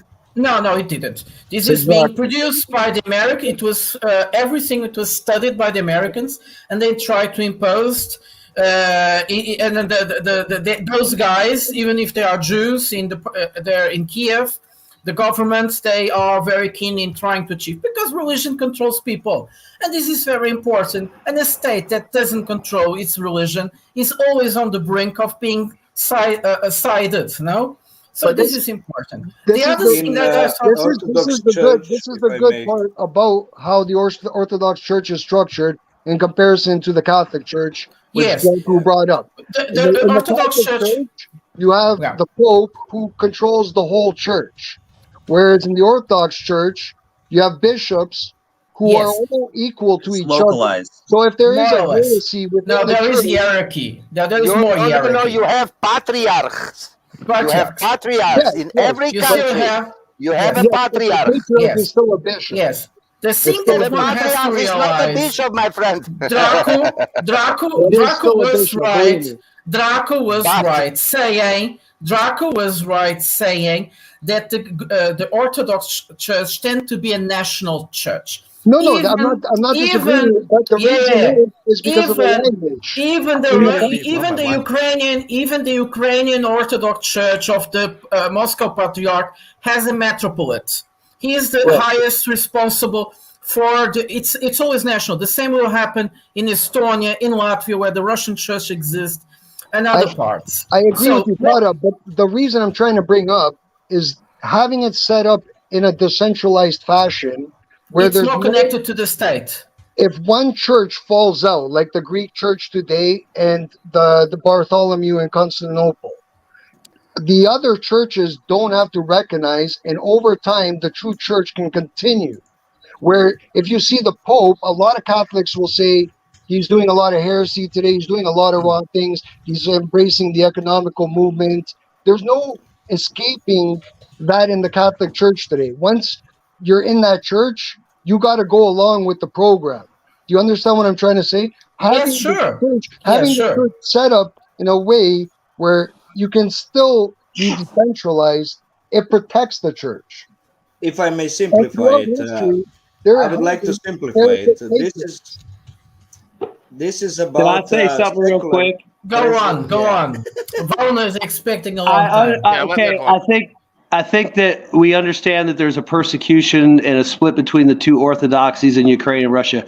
I think what Alan was getting at more was the religious overtones that both sides may feel or use as they fight this war. Like, is Russia part of a crusade of a bigger picture to fight the decadent West? Is Ukraine the epitome of evil? And what religious thing? I think that's more where he's going. I don't think he was getting so much into the differences between the Orthodox, because I think it's more of a split of convenience in a time of war to hurt people that you are against. And I don't think I think it's more about the battlefield and the war going on. The biggest important difference within the Catholic Church and the Orthodox Church is the right to kill. The right to kill. In the Orthodox Church, you are just allowed to kill if in self-defense. Yes. This is very important. Simplify the thing. And in the Catholic Church, I'm not finished. And in the I'm not finished. No, and in the Catholic Church, and in the Catholic Church, yes, then I will finish. And in the Catholic Church, there is right to kill once you're blessed, because you're in the forgiven. Yeah, you to go on and on. You say you're not finished, but you never shut up. So I finished. You're putting up good points there. I finished. If I may simplify the thing, what's the problem? Please simplify it. But the only thing that is important. Jesus Christ, man, will you just shut up? Let In the name Jerry of simplify God. it. This is mostly about secular president want to declare who's the patriarch in Which Ukraine. is what I said earlier. Okay, let him finish. Usually that church itself chooses its main patriarch. Okay, but this is about president taking control of the church. Absolutely, it's not He that went to Constantinople to ask Let him the finish. to do that. Let him finish. No, I agree. I'm just pointing out. You're speaking loudly and annoyingly. Go ahead, sir. No. So if you agree, don't have to yes, yes, because it will actually disrupt the audio, so people actually cannot hear what I say. So that yes, not that's not good. Yeah, I just wanted to simplify. This is about usually in every nation, Orthodox church chooses its own patriarch, while in Ukraine now it's president that wanted to choose who is the head of the Orthodox Church in Ukraine. It's not that Moscow Patriarch is treasonous or anything. It's just he wants to control it. How many parties in? He wants to control everything, every aspect of the political life and personal life. That's mostly about it. Yeah. Yeah, I wanted is it to. the new law? I wanted to give the Van a point there because he was completely right. I think this is this might be a new direction in what this conflict is heading. The religious component of it, because also the Ukrainian people are not agreeing with Zelensky in this issue. And the Russians are very aggressive about that, because no politician should ever mix in the business of the church. This is a principle of the Orthodox Church, and I think there is now evolving a new component of this conflict. It's very interesting, Von. What you stated there. The thing is that in the Catholic Church, normally the state chooses their national highest bishop. This is quite typical. The church, for instance, in Portugal, they give a number, some names, and it's the Portuguese state actually that chooses the favorite one.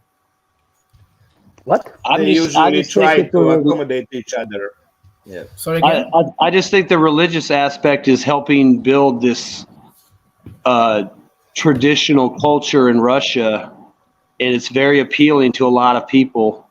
And I think that's another thing that Russia's doing right. I mean, I think that's how they see it. Maybe that's how they're selling it. People can say, oh, well, Russia's disingenuous. They're not really trying to be Orthodox Christians. Putin's not really going to church. He's just faking it.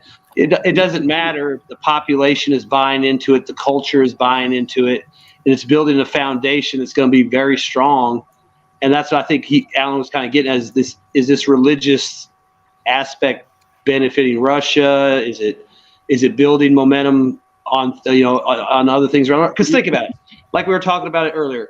If Russia, let's say Mexico says, we need help with the cartels, and they send Wagner guys in there and start cleaning house on the cartels, wouldn't it be sensible for Russia to say, we support family values, we support traditional values, we're against the drugs poisoning in your family?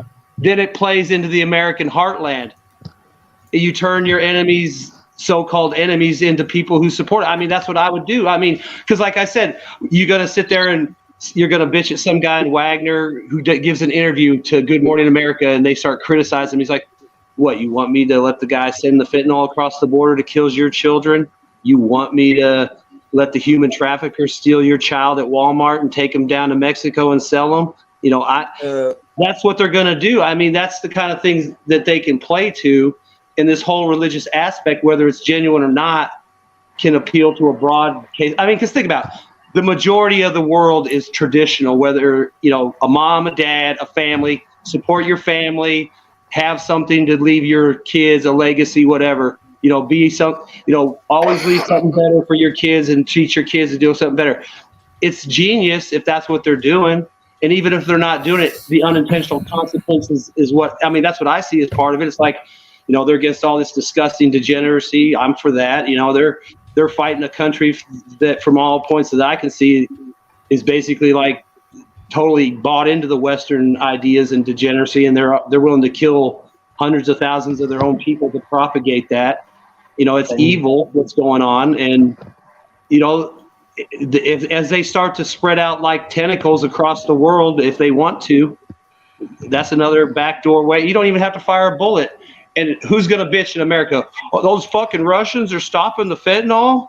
Yeah, maybe some bitch on MSNBC is going to say that, but you ain't going to see no farmer in a fucking small town who lost a kid to a fentanyl overdose, or unemployed guys hooked on opiates. You know, oh yeah, fuck them Russians. You know, now my kid can't get hooked on fucking, you know, Oxycontin. Damn. You know, it's just not going to play out for them in the end. So I think that's the religious aspect that they're playing up. Whether it's kind of like the tie-in. No, because remember, Vaughn, we were asked, I forget who it was, why us Americans kind of have a pro-Russian slant. And I think, I don't want to speak for you, but I think one of the reasons is we see the degeneracy. I mean, well, where you live, I think it's pretty not so bad. Where I live, it's out of control. Yeah, you're way worse. But I mean, that's what I'm saying. It's like there's things that you like and you support and you want for your kids and you want to be part of your world, and it's like you look over there, Russia seems like they're the only ones fighting for that. I mean, look at that fucking propaganda video they put out with the Americans. You were a veteran that served your country. You know, come with us. And they're showing Russian guys pouring on the beach. We're fighting the evil. We're stopping the filth. I mean, that shit's going to play out. It don't matter if you're a Russian farmer or some kid in the Midwest. You're like, yeah, fuck that, you know, those trannies and all that. And I'm not trying to be hateful on PC. I'm just saying, people don't like that shit, and they're going to be like, yeah, I'm down with that. Vaughn, you are correct, but let's not forget that Ukraine pretty much is very much the same as Russia in that category. Oh, yeah, exactly. But I'm saying the government is so overpowered and backed up by the West so much that... But they don't say it loud. One thing, they can hide that. Here's what I'm going to add to that. So what ended up happening since 2014, since we took over there, is we pushed this, I guess you could call it, that woke ideology, cancel culture and everything. Because Ukraine had an identity crisis to separate from everything Russia, they had to censor everything, take down statues, get rid of books, change the church. They had to do all these things, and that got pushed by us.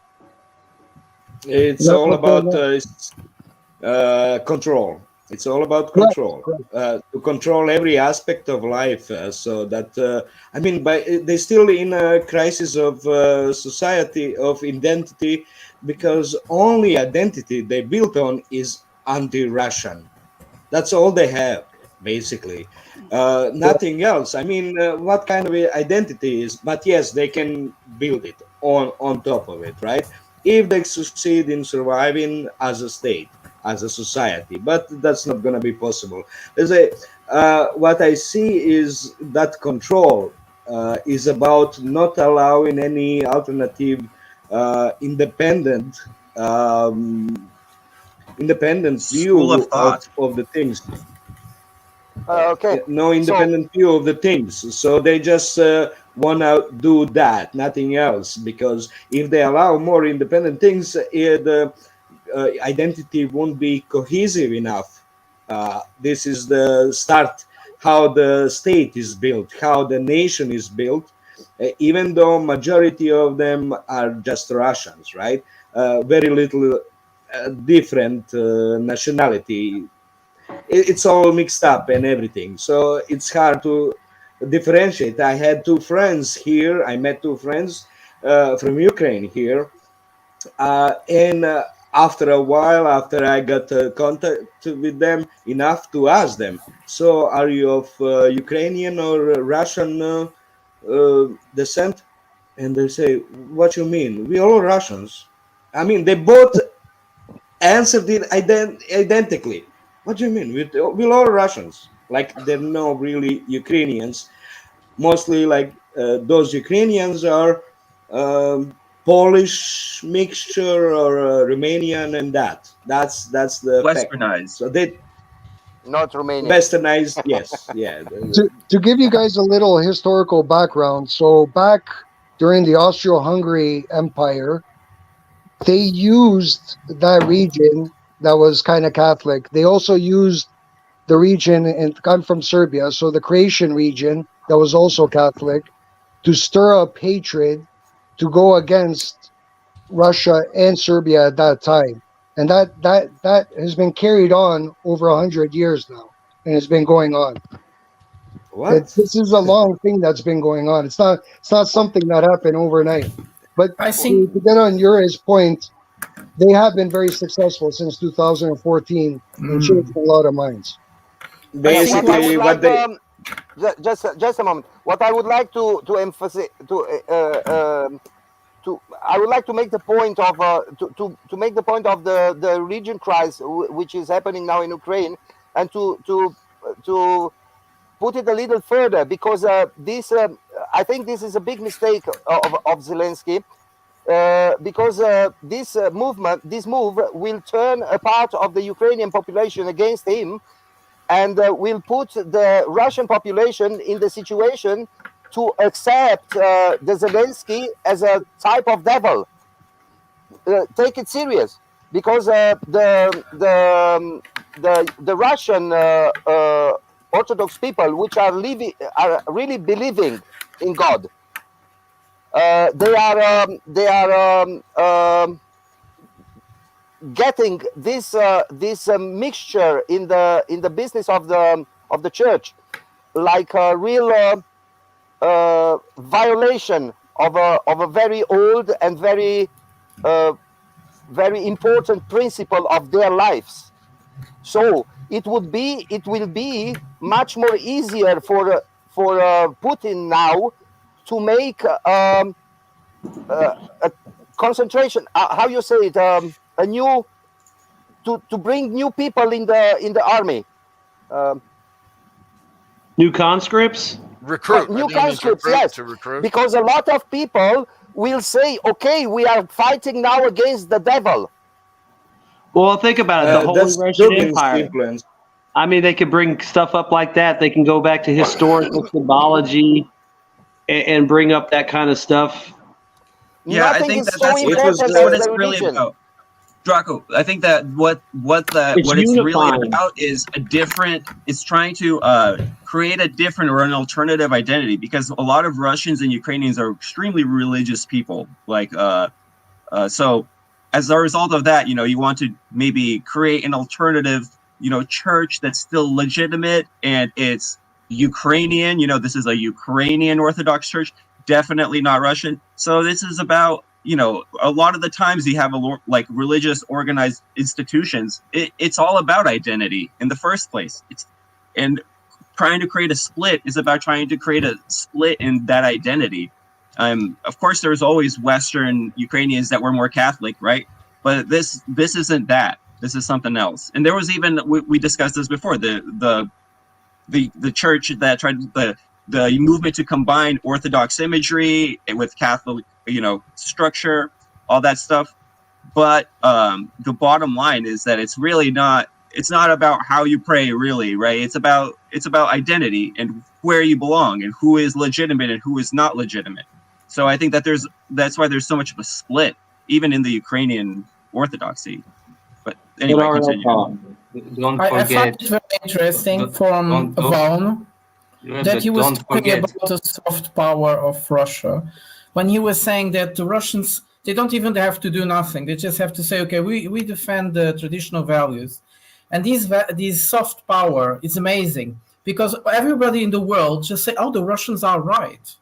And that's how they don't need to do much. They just have to say it's an easy play. I mean, who's against mom and dad and a family, and dad being able to provide for the family, and maybe take a vacation and apple pie. Who's against that? I mean, it's so Seattle, man. That's who's against it. Yeah, that's what I'm saying. But I mean, worldwide, that's an easy make. Whatever they eat for apple pie in China or Africa or whatever. Same thing. Mom, dad, we got a hut, we got a garden. The lions ain't trying to eat us. But and to prove all that, Putin is actually heavily supporting family structure, supporting the kids, new kids, right? Look at what Earl Grey talks about. The subsidies they give families now. Yes, for having kids and apartments and stuff. It's like they're all, whether it's genuine or not, they're all in, and it's working. Yes, it is. Yes, it is. But the thing is that they implemented that long time ago. But only now on Fatherland's Day speech that Putin said, "Oh, we're gonna provide all those subsidies." But actually, it's just that then, like 1 year later, he's taking credit for it. Okay, it was unbelievable because nobody was taking credit for so much subsidizing the kids, families, and everything. Maybe they were just waiting until they had some good stats to back it up with, Probably, yeah. But I also needed to get more support for the war, right? There was this country, Kenya, which supported the sanctions at the beginning. And then they brought to the parliament the legitimation of the legalization of gays. And what happened is that almost all Kenyan society become pro-Russian. They didn't need to do anything. Just to add something about the Ukrainian church and all that stuff. Don't forget, I will be controversial by this saying that, but I don't give a F word about it. We are used to. Don't forget, Zelensky is in charge in Ukraine officially, and Zelensky is a Jew. He don't give a fuck about Orthodox. Oh, come on. No, don't stop it. Stop that. No. Let me be controversial. Let him talk. Let him say his piece. Why don't you let him talk, Jure? Let him talk. He don't give a fuck. His parents are in Israel, protected, so he don't care. And to please the West, to please the Europeans, to please the Americans, he made a law to allow LGBTQ and stuff like that. So he even doubled down on his stance. That's fact. If I may, That's why not, I don't like that. Yeah. And about the Orthodox Church of Ukraine, and church is a part of the cultural identity of a population. That's true. But the Orthodox Church is kind of infiltrated by the CIA. Because the kind of pope, it's not really a pope of the Orthodox Church, Bartolomeo from Constantinople, decided to separate the Ukrainian Orthodox Church from Russia. So now, officially, the Orthodox Church of Ukraine is monocephalic. And that the Russian Orthodox Church were not pleased with that, but I went through a bad war that was all about nations against nations, even though we don't know who's really who, right? It's so in the past, it's all intermingled and everything, and it's not really knowing, all that anti-nation talk is really bad idea. Like anti-Jew talk, it's really bad idea. We are confused by it. Jews are doing only positive things. Jure. No, I was just talking about Zelensky. A lot of shitting. I was just talking about Zelensky, which is a Jew. Zelensky is a Jew. But doesn't matter. That doesn't matter. He's American. He's American pawn. That's what it matters. He's American pawn. His first visit outside the country was in Israel. Even if he is a Russian, even if he's a Russian, he's an American pawn. That's what matters, right? Not what nationality he is. And I don't like talking anti-nation talk. It's just not productive. It's side. It's gonna take the sides stories from us. I know that's bad thing. No. But it's correct when we are talking about Russians, and it's correct when we are talking about Ukrainian. Russians are orcs, dude. They shouldn't even be brought up in this. They're not even. That is correct. But when we are talking about Jews, then it's not correct. Please, Jure, okay. let's be objective. Yes, I'm talking about when I talk about Russians, I talk about Russian state. When I talk about Ukrainian, I talk about Ukrainian then you state. have to say it, That's because how, otherwise we will understand you are talking about Russian people. Maybe. Well, the Russian people deserve it, dude. They're not people, dude. Obviously. No, they are animals. Yeah. They live in the swamps. When I went Alan, to the States, you're a to Jew, college, right? So you can solve this once. I really could.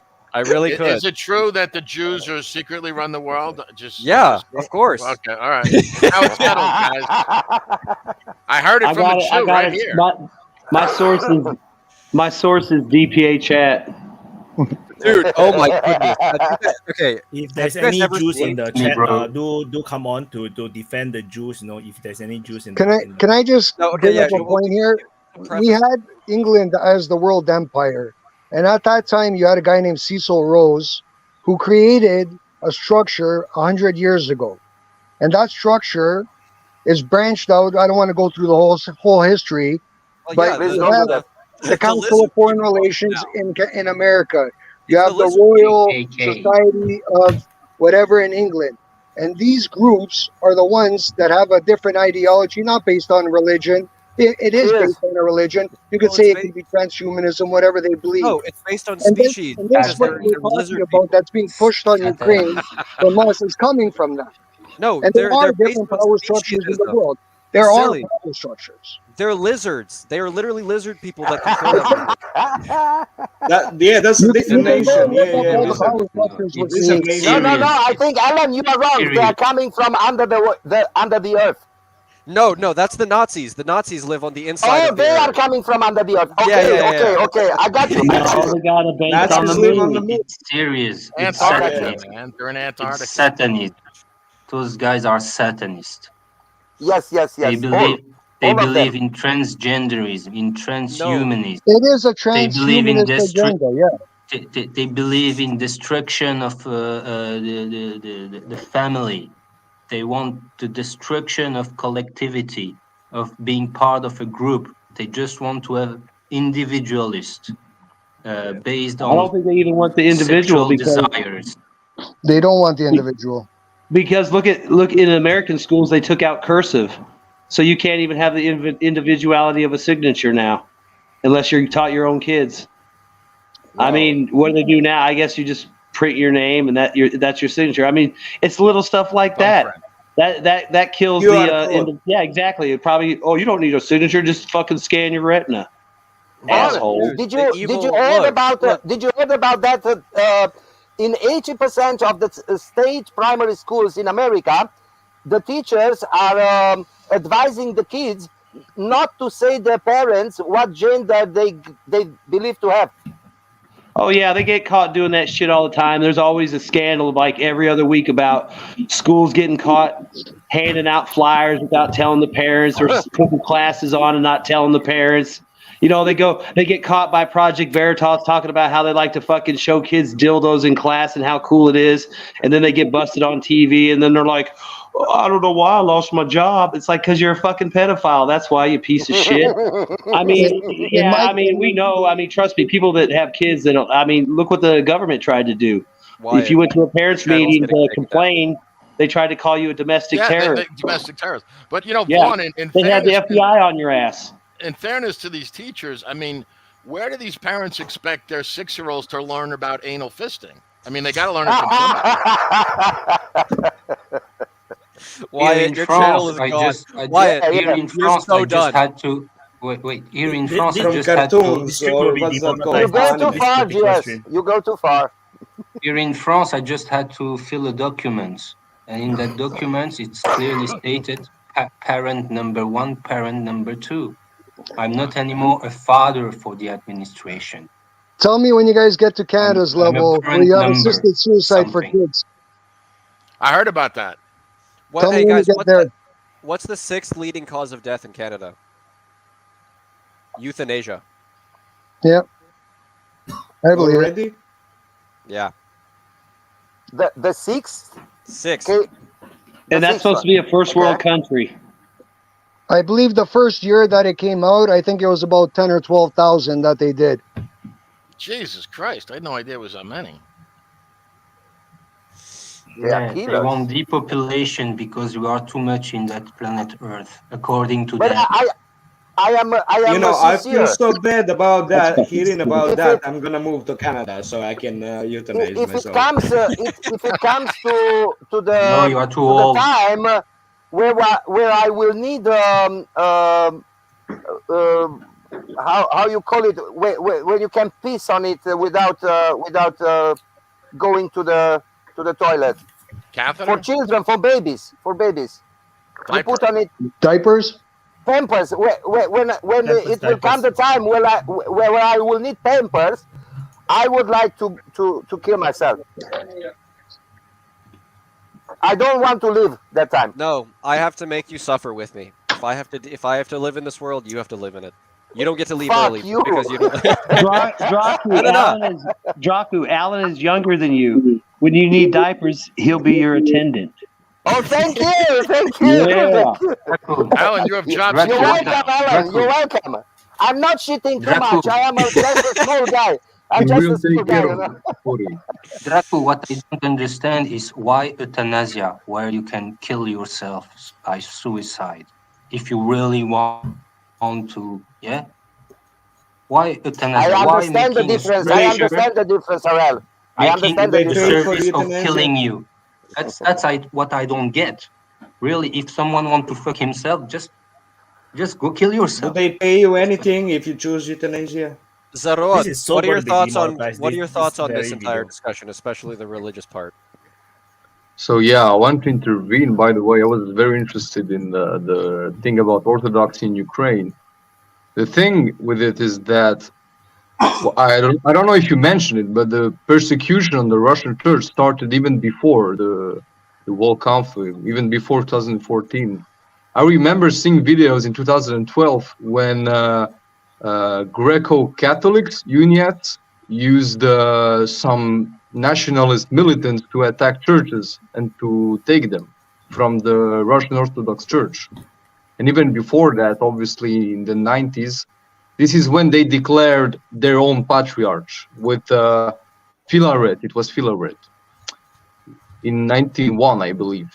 But then, obviously, Constantinople intervened in 2018, I think, to make it official because no patriarch was recognizing this church, basically.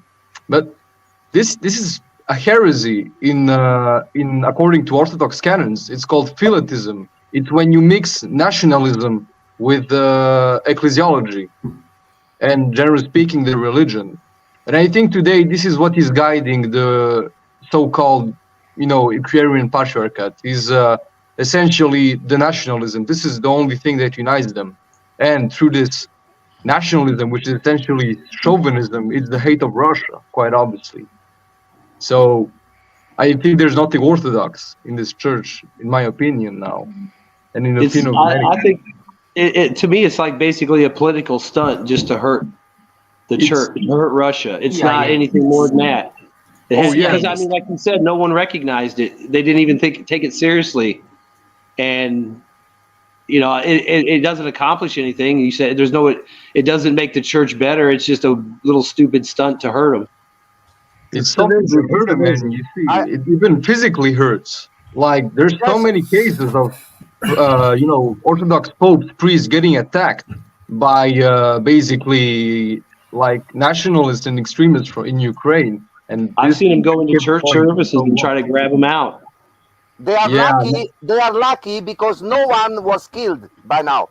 But there has been.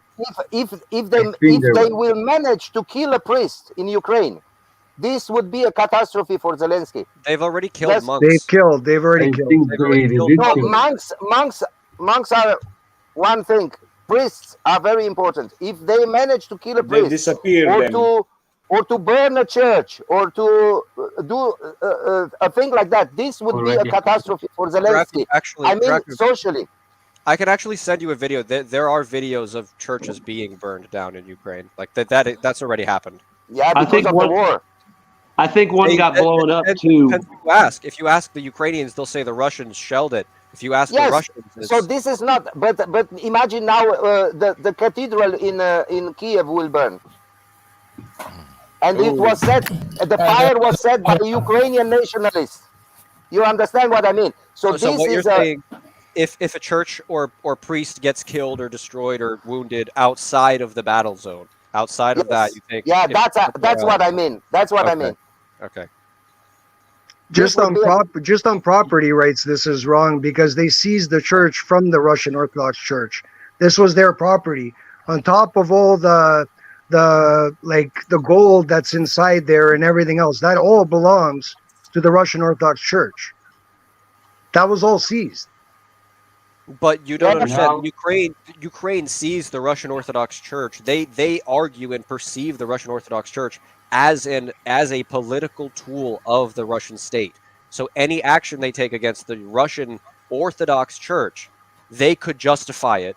Now, every tyrant made claims like that. Exactly, that's what I'm saying. Whether the people accept it or not is different. But their argument could be, right, from their perspective, hey, they're a part of the Russian state. The Russian state is attacking us, so we can just take their stuff because they're already. What they're claiming is that they found rubles and writing in Russian inside those churches, or books written in Russian. Books. Yeah. But I already saw some religious gatherings in Ukraine where there were thousands of people listening for the priests outside in the rain.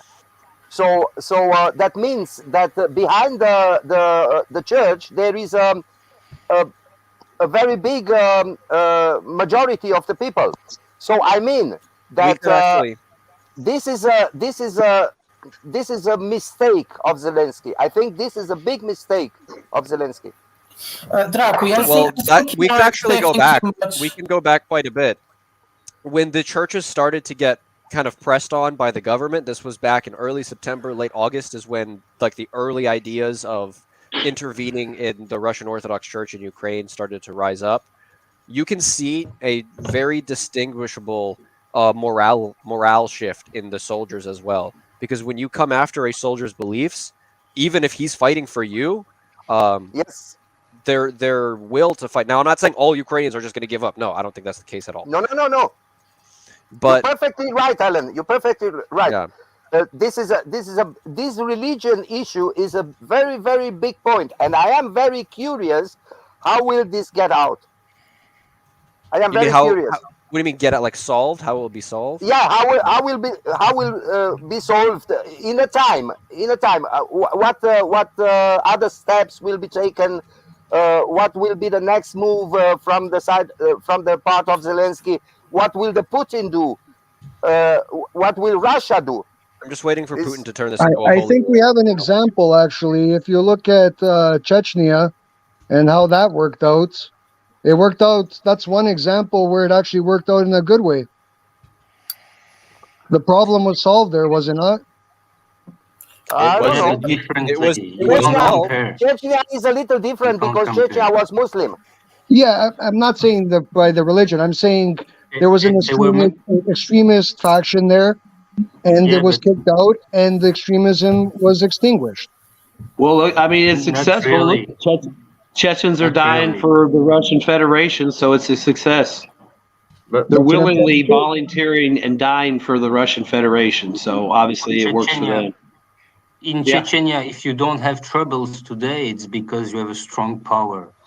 You have a strong police force everywhere. That's the whole Russia, though. It always needed a strong power. Chechnya, the Chechens who are living in Europe are anti-Kadyrov, are anti-Russian. So all the people who were not happy with Kadyrov and Putin left the country. So inside Chechnya, you don't have its issue. But the problem with Chechnya movement, with Chechnya, was that actually Dasayev was took by the Chechenian population like nationalist, anti-religious, and now they have something like a very strong religious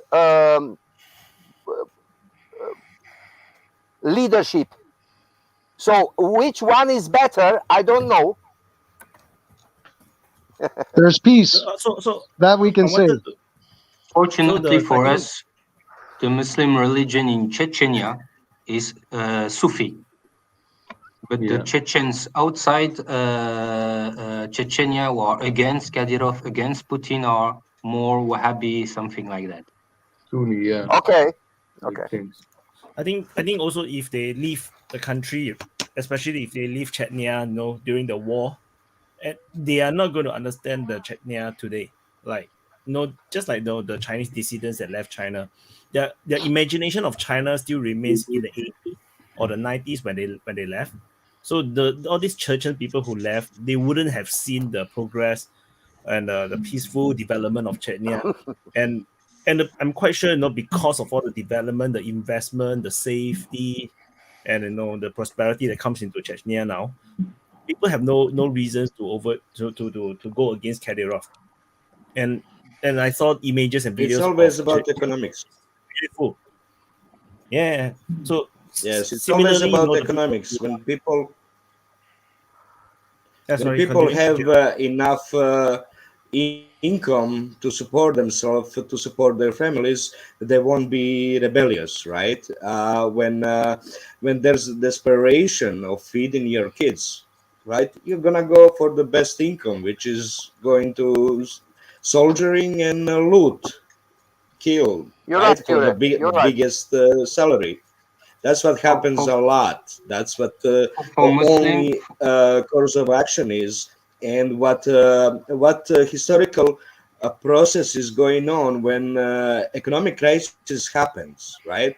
The ruling party starts to blame someone that has no power, some group, like Jews, like gypsies, like I don't know, or communists or gays or anyone, a group that is present there, but it has no decisive power, right? And if the political groups, politicians that cause the crisis successfully divide the people and blame other group, then they will cause more crisis in time, right? Which is happening in the US right now. The crisis wasn't solved in 2008, so it keeps going. And now they blame others, someone else, for the crisis, for economic suffering. And in order a situation getting worse and worse economically, people getting more desperate, they keep blaming, and in the end they have to cause a war, either civil war if there's influence from other country, or start the war somewhere else, in order to completely take the people's mind off. Karel, I wanted to ask something, Karel. Karel, how is the situation in Paris? Because it seems to be serious there. Smelly. You have to wait 1 or 2 weeks, I think, to really see if something's serious, or like the yellow vest, just boom, boom, boom, stick on the head and everybody go to home. We'll have to wait. This don't seems to be like yellow vest. This seems to, for me, seems to be like real serious. I don't know, because the French people are going very fast on the street. But always protesting. It's very violent, though. It's very surprisingly violent. So many times you really need time. For me, you have a big difference with the yellow vest, which is quite crucial. The yellow vest were asking the good questions to make the system crumble and having fear of the people. Here now, they're just saying the pension reform, we don't want it, and we will do everything so the pension reform don't transform into actual law. It's different. What about we'll have to see in the future. But I want to just add something about what Jordan has said. Yeah, if you have good economic situation, then the people are happy. It's not enough for some people. For some people with specific culture, like for Muslim world, you also need morality. That's why Kadyrov in Chechnya is very Muslim. You will never see him drinking alcohol. Maybe drink alcohol when he's in private company, but publicly never. He always show himself like a representative of the Muslim world and the Muslim culture. And saying, traditions. look at us and look at them. We are Muslims. We believe in God. We believe in a family made of a woman and a man who raise their children. He's using that. He's also using that. Can I ask you a question? Šta se radi sada? What's going on in Serbia there now with the whole Kosovo thing that Vučić did? Oh, bro, it's making me so I'm really tired. I not don't so really much follow into it. Zagreb. Do we know what he signed yet? Apparently, he said, I think yesterday, that they agreed on something to normalize the relation between Kosovo and Serbia, but it's not recognition, you know. He said, yeah, he's not going to recognize. But you It's see, never Saroja, recognition. you said last week that he would give up and will go for European Union, and this didn't happen.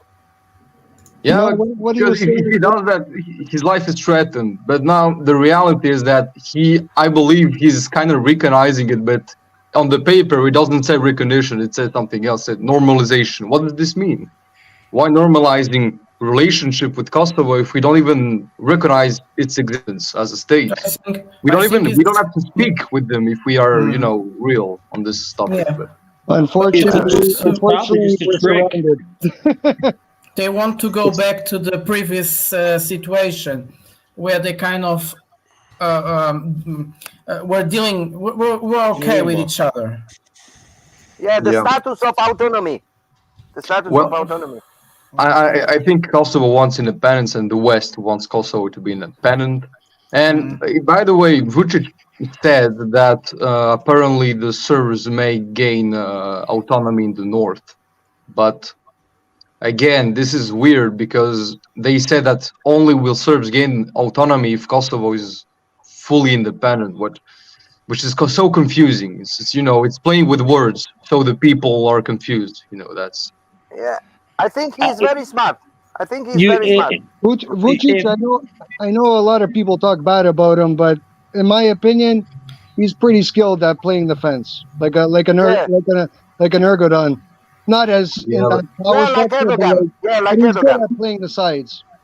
Yeah, hey Imran, I was going to say, I mean, you're exactly right. It's word games, and I wouldn't, you know, he really can't trust the West or the United States because they say normalize, you sign it, and in a week or two, some guy from the State Department will be like, normalize, recognize, what's the difference? I mean, you're talking about, well, if you recognize Kosovo, then we'll let Serbia be normalized or separate, you know, the northern part up there where the Serbs are. And then, but that's only if they're recognized, but it's in the normalized. So, you know, that's what they're doing. They're just going to play a word game, a schematic game. And because you're Serbia and you can't do shit against the United States by yourself, and Russia can't really come and help you right now, what, you know, that's the game. Just don't sign it, because if you sign it, you're fucked. Yeah. I mean, you're fucked if you don't sign it, but you might as well not sign it and get fucked instead of signing it and getting fucked twice. But you shouldn't be like, you know, it reminds me of, for example, Russia. When they say, situation solved. What? You know, I think that US doesn't want a situation resolved fully. They want that spark that can be ignited at any time. No, of course, right? of course. Because nothing can be solved. If it wanted it solved, it would solve it, right? Force anything. No, if you sign it, that creates a spark because somebody will do something. If you don't sign it, it's in limbo. If you sign it, then someone will violate the understanding, and then there's their in. You can't. If it's not signed, it's in limbo. If it's signed, there's going to be action taken. No, we've normalized a signature years ago, and they violated that signature too. Yeah, but we've normalized so much the relation that they have their own police, their own government. some maybe their own You already currency. have an understanding. Their own Why sign on paper? You already get along without it. I mean, we recognize their license plates on cars. What is the difference? They are pretty much independent. You know, just say it. Say we recognize it. Stop saying we normalize. Autonomy. We Slavs don't like this. You know. You know you don't Serbia understand will the never, principle the of people will autonomy. never allow it. it's a trap. Wait, It's just like that admiral in That's what I'm Star Trek saying. war said. It's a He's trap. manipulating the people. He's not manipulating the West. It's the people who's being manipulated. I think the question goes a bit deeper. Like, for instance, the European Union needs to solve that problem. What is Balkans today? It's very complicated. You have Bosnia with 3 different entities, and they never really go along. You have Serbia and Kosovo. But if you don't normalize situation in Bosnia, you can't integrate Montenegro. So what they want, actually, they want to expand. They want to take these countries inside of the European Union, but everything is broken. You can't bring any of these countries inside without making a lot of changes. And they want to make these changes. The problem is it in the interest of Serbia to get inside of the European Union? No. I don't think it is. Yes, exactly. It is not. So, but it is also not in the interest of Serbia to say we don't want to go inside of. We don't want to be a member of European Union, because the moment they say this, they lose all those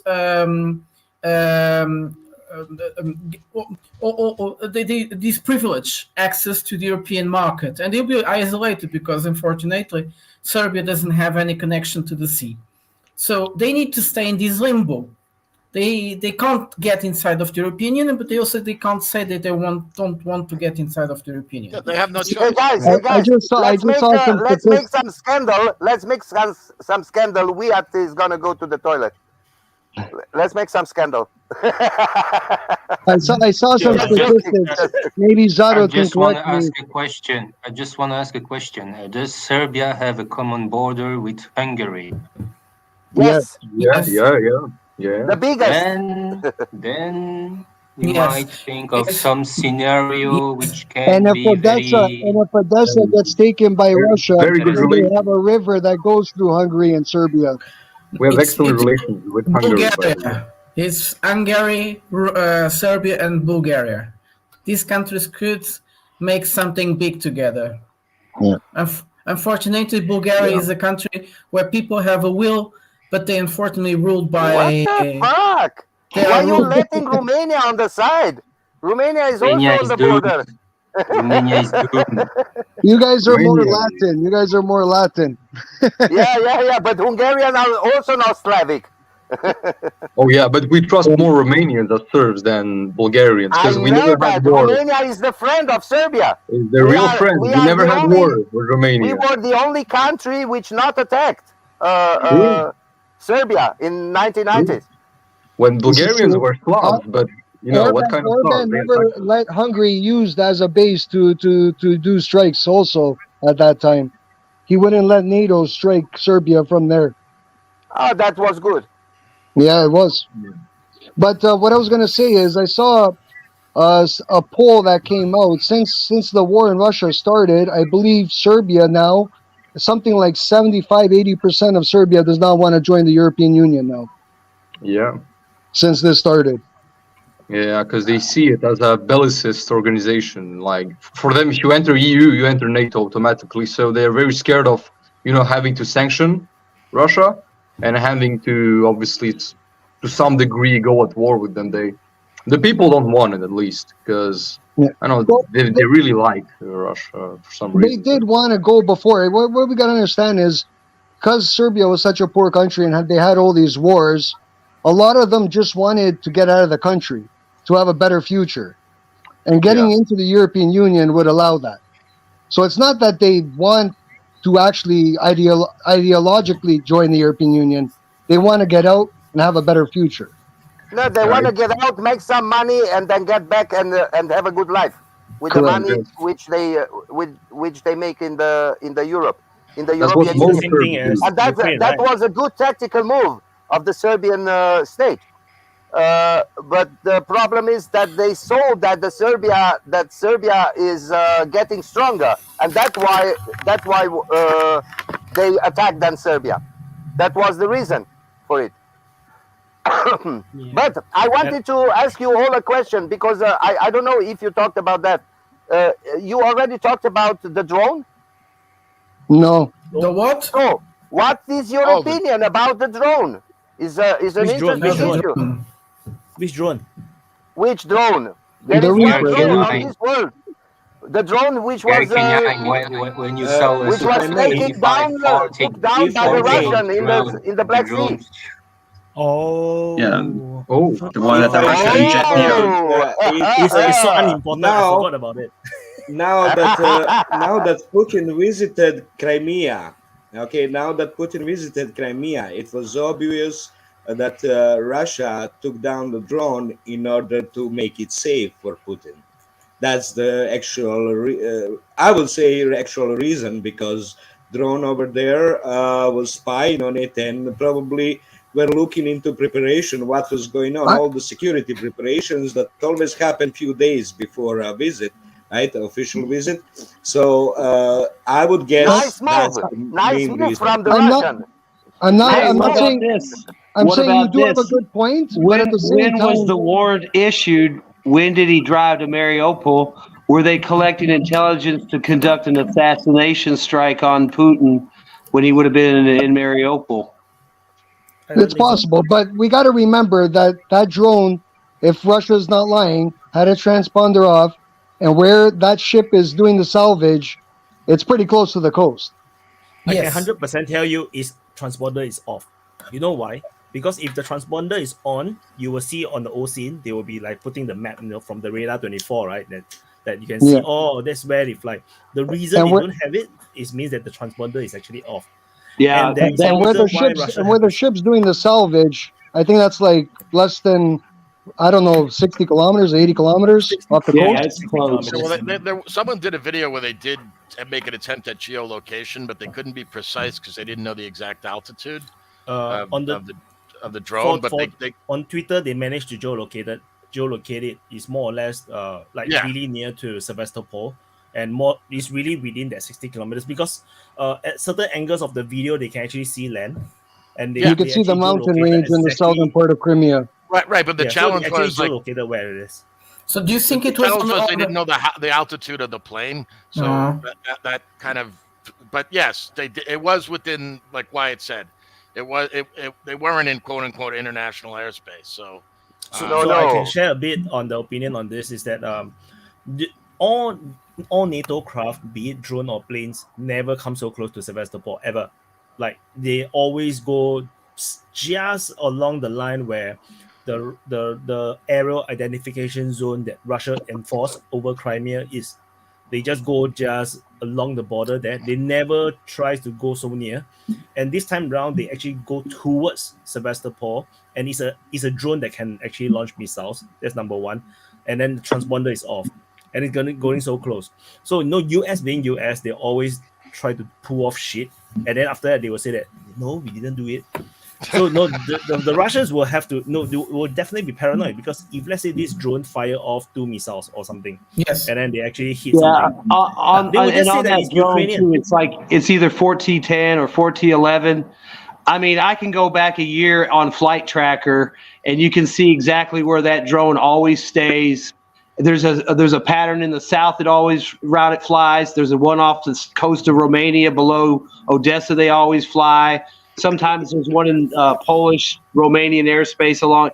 I mean, and it's an oval track. They always fly right along that line, like Wyatt says. And the reason you can track them is because their transponders on. So the fact that they were in that track and then it turns off and gets shot down, 20 miles off the coast of Sevastopol, that tells you. I mean, they have historical reference for that aircraft flying the exact same pattern every day, and then all of a sudden it goes off course. Well, that was shoot it down. What do you think was the intention of the US? The aircraft that was shot down was not Fort 10. That was not the. It was Forte 11. No, that was not the one that was shot down. It was 1410. In a video where the Russian Su-27 do overflights, actually 2 overflights with spilling the fuel.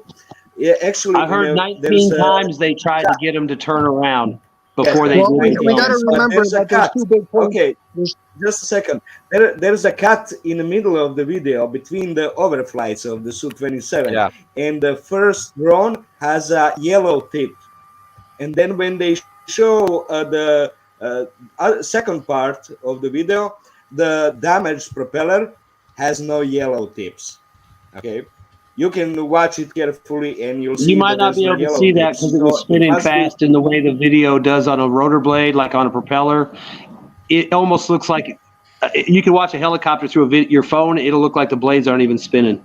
It's crazy. So it could just be an illusion that you didn't see the yellow, but I'm pretty sure it's the same one because regardless, both of them are not really lying in this situation because the U.S. doesn't recognize Crimea as Russia.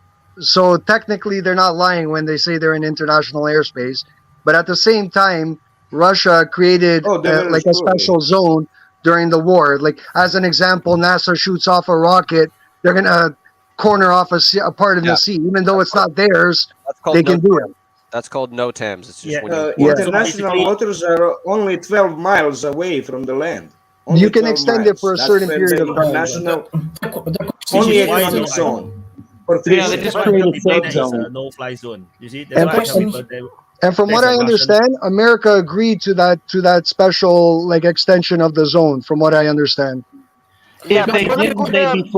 If they didn't agree to it, they would fly right through it if they thought they could get away with it with FedEx planes and DHL. And you can see where everybody goes. They fly way south over Turkey.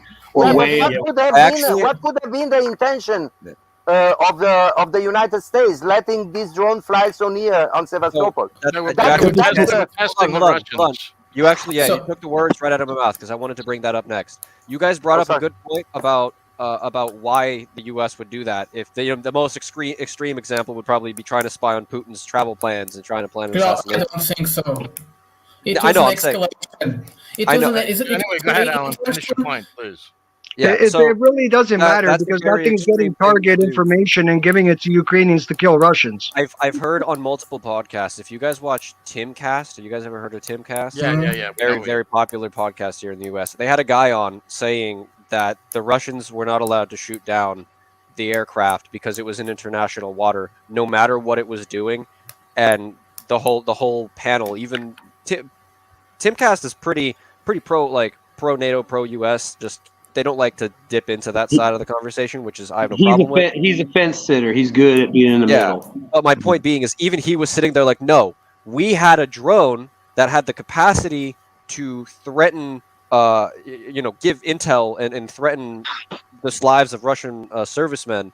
They had every right to shoot it down, and apparently a lot of people didn't like hearing that. So you have to now.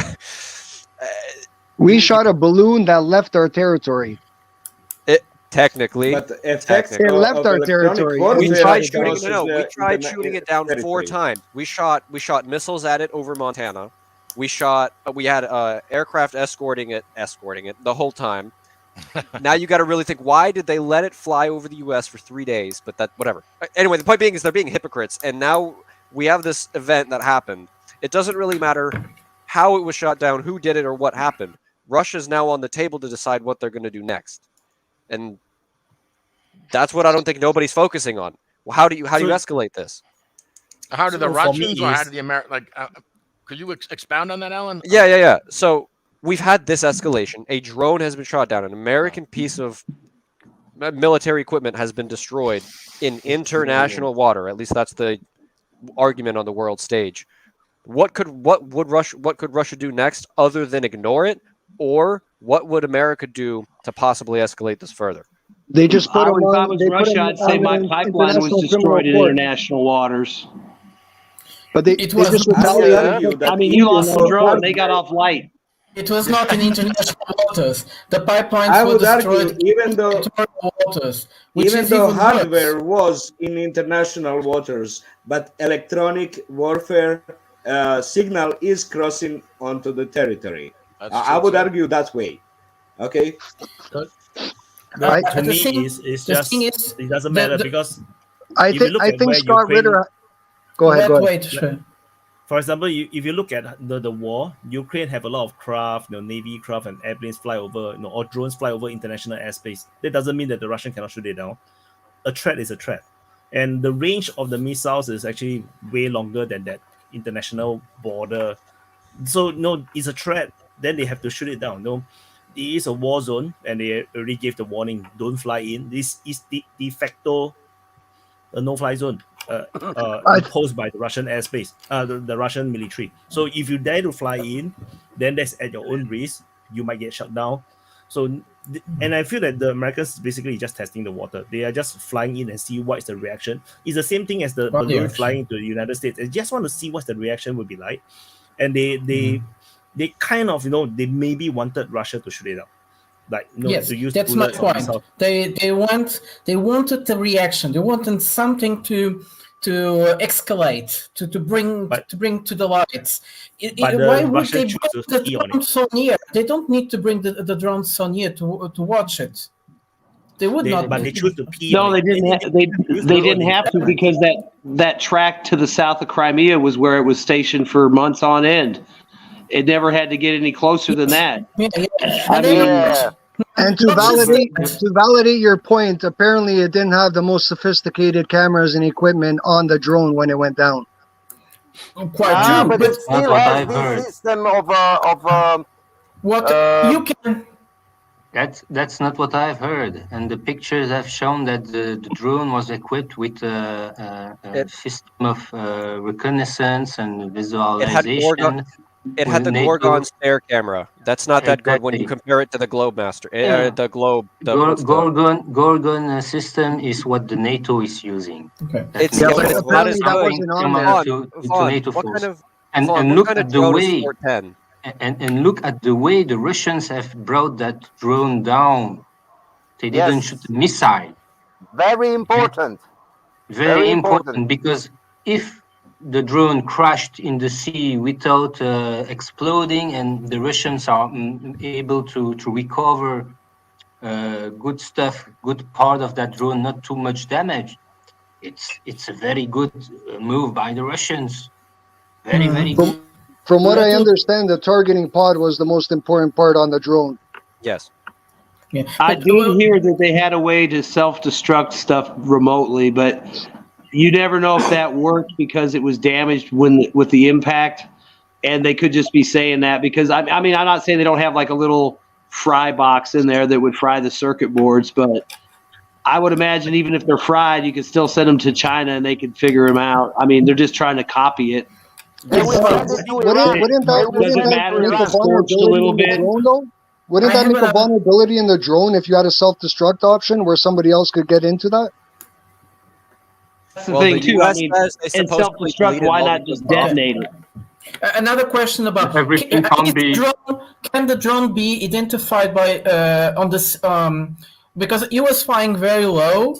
Yes, could it be identified almost by sky? I believe it was around 40,000 to 50,000 feet. Not so low. Not when it went down. Low. But easy to recognize, right?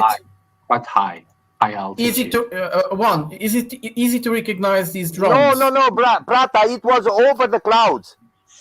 Yeah, it was up real high. They flew up on it and identified it. I mean, well, I'm sure they had when it was doing its track with the transponder on, they identified it as either 1410 or 4011, so they know it's a global a Predator type drone, the MQ-9 Reaper.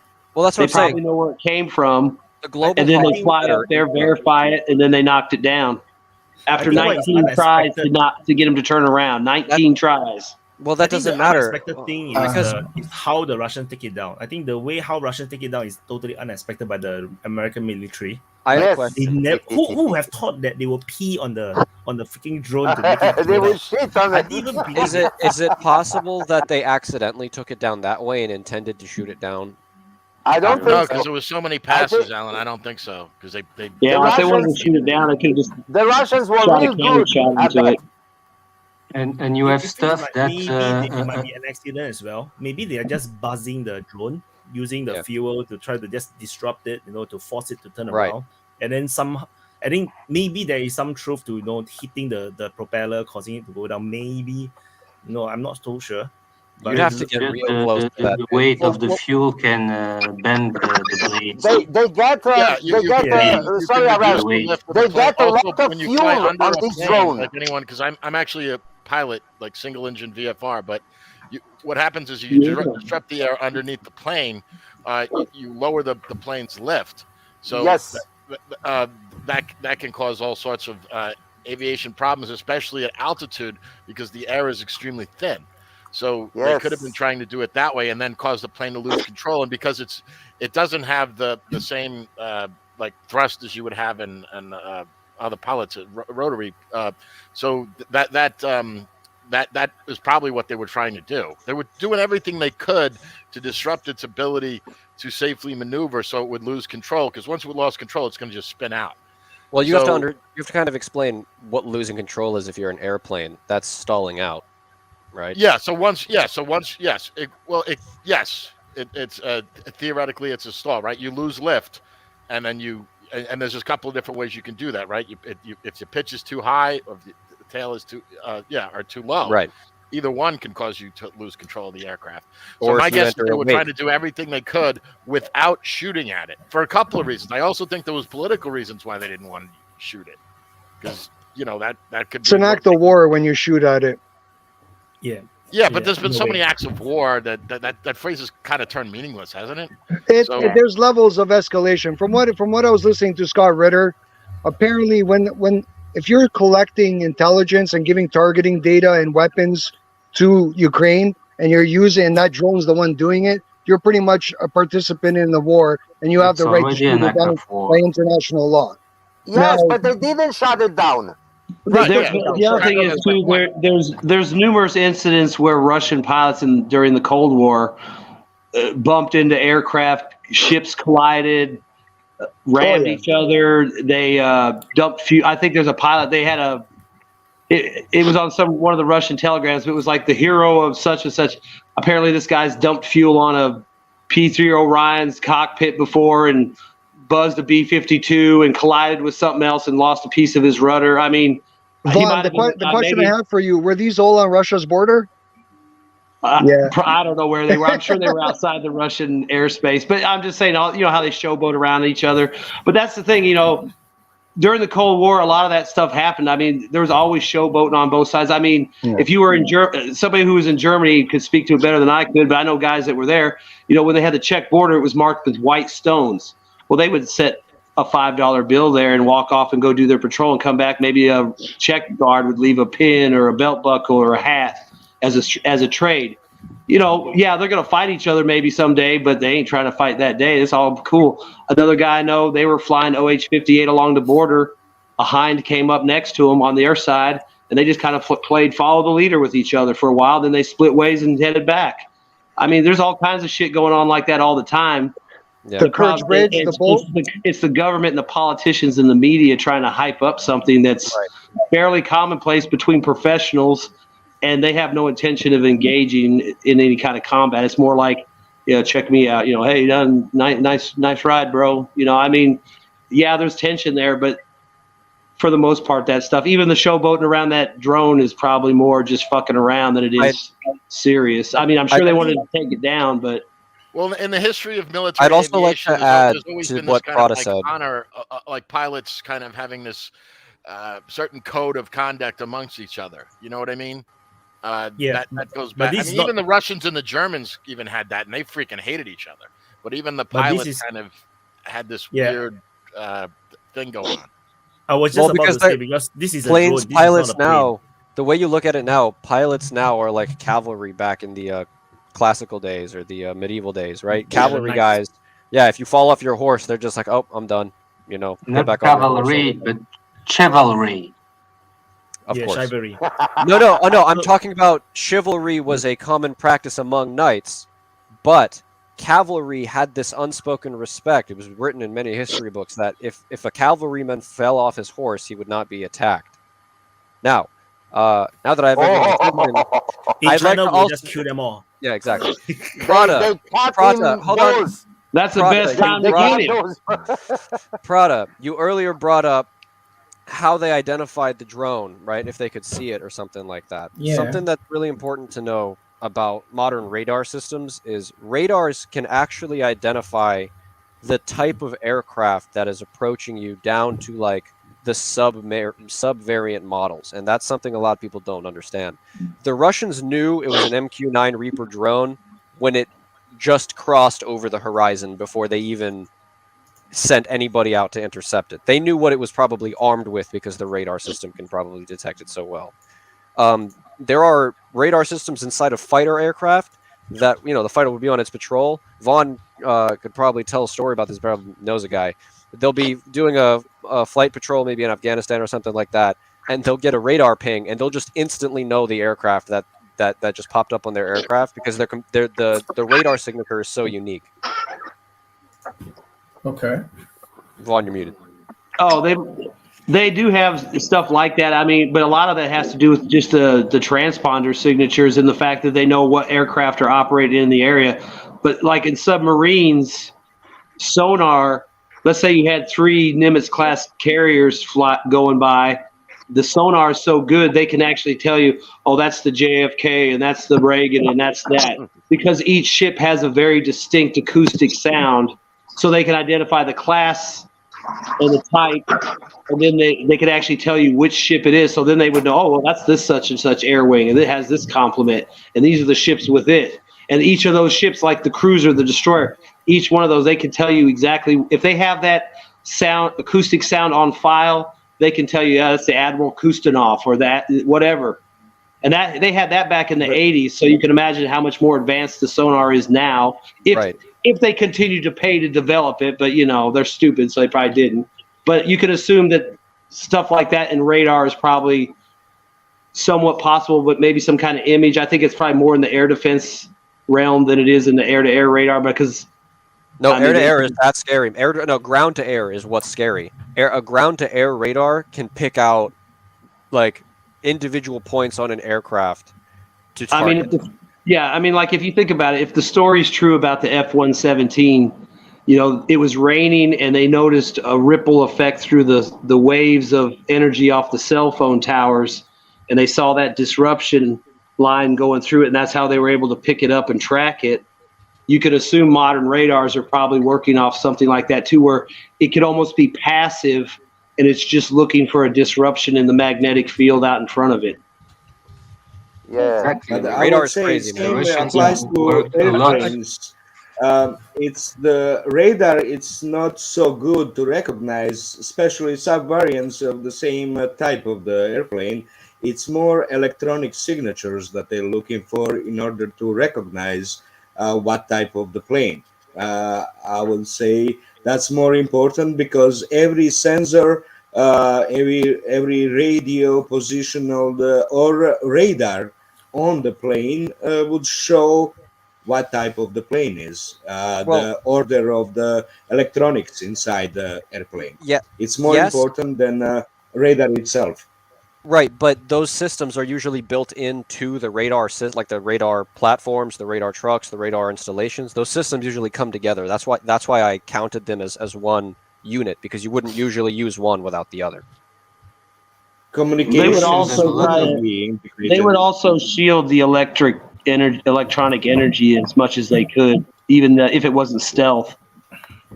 The Russians have worked a lot to detect passive signals. Passive electronic signals to detect especially the stealthy fighters, because you have even on the F-27s. Yeah, you have GPS, you have TV antenna, radio antenna, and exactly, and those can bounce on a stealth fighter from a different angle. And the Russians have managed to build different type of radars that spot those electronic signals to better identify and direct and know the direction. You're right about because the Russians have the Russians have I think we have it too, but integrated. You were saying Alan was talking about ground to air radar. They have an integrated radar system where it's not just one system. They'll have several of them, and they're kind of like daisy chained. So yeah, so they can hit it from different angles. Well, yeah, but also for identification purposes, because they're all software linked, so they can share the information. But I'm sorry, Vasily, go ahead. This is the question I have for you guys, though. So stealth planes, we know they can identify them from a large distance, correct? But everybody claims the targeting data is shortened, correct? Not identified. Well, it depends. I think you have to.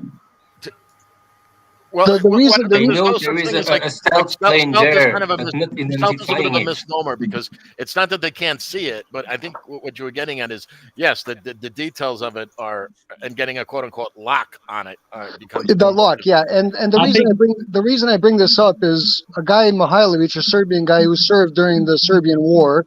Uzado, you probably know who he is, and he was a radar guy on an air defense. I think it was like an S-125 or something like that. That shot down the F-117 at the time. And what he's saying is we can identify those planes from a large distance, and it doesn't even matter. The stealth doesn't matter because if you shoot a rocket with an active homing radar and it gets close enough to the stealth, it takes over at that point and it'll target the plane and shoot it down. Yeah, I think what they did was they saw that disruption. And that gave them an area to fire at, and those missiles. I believe they fired several missiles, and only one of them locked up. I think it was. But I think they saw the trajectory through that disruption, and they aimed out in that area, and one of the missiles got lucky. Yeah, but so also on like the XU-20. Keep in mind that's actually like a that missile. That missile actually recognized the plane when it opened the door, weapon doors. Yeah, you see that's another thing too. With those. That's when that was the lock. That was that's not the guy I'm talking about. That's what he said.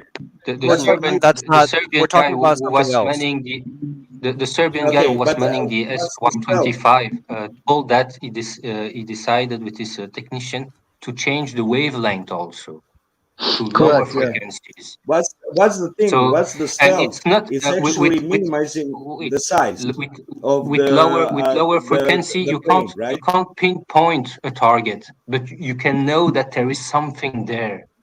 And if you shoot an active homing missile at it, exactly, as it gets close to it, and especially if that missile has infrared seeker, because even if it's stealth, its reactor always show heat. Will take over once it gets Well, close enough. yeah, but you got to understand, they don't have.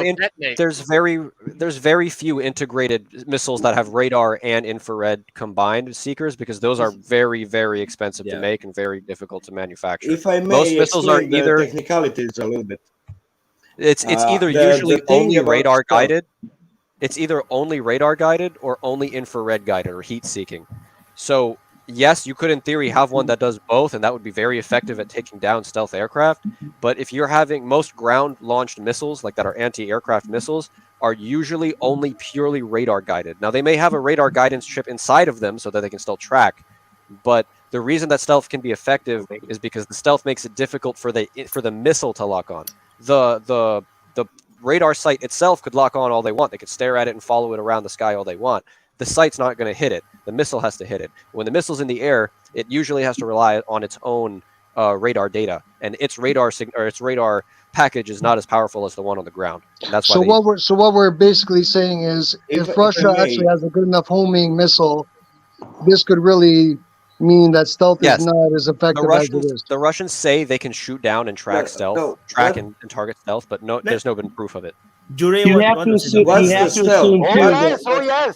The Serbian put down aircraft is a proof of it. No, Dracu, you're misunderstanding. I'm saying specifically they have systems in place that can do that by themselves. You have to assume. Yes, Yuri, go ahead.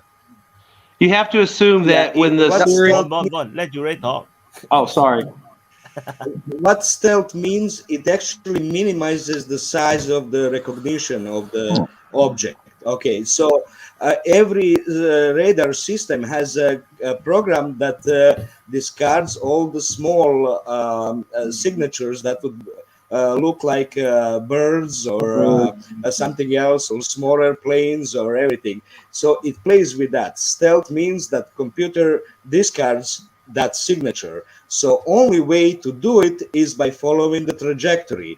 And that's what would mean that Russians have the system. They follow the trajectory, and computer includes that signature of the target as a plane, right? So it's a speed, it's everything. So you need a lot of computational power in order to just follow the trajectory of so many signals and recognize it as a plane, right? That's the thing. So if you actually choose that small signature that looks like a bird and target it with a rocket, it's gonna hit it, right? It's gonna hit it, but you have to choose which signature it's actually a plane. That's the basic. From what I understand, I was going to say also pretty clearly. From what I understand, there is a big difference. There is a big difference between a bird and a stealthy plane. It's the So speed. some computers are not smart enough to figure out the difference. I mean, I a think bird. today they bird are. comes by at the Alan, speed just of think sound. about. No, This Draco, was, I understand. I get it. this But was many of the 20 years many ago. of the systems is built in like 70s, 80s. This kind of radar, they don't have the kind of computer power to actually understand a bird cannot be flying 1,000 kilometers per hour. No, it doesn't really understand that. And I think this is also the kind of understanding I have about stealth. Even like Iran, like I think almost like 10 years ago, they already have the kind of radar to track stealth aircraft. But shooting it down is that the problem.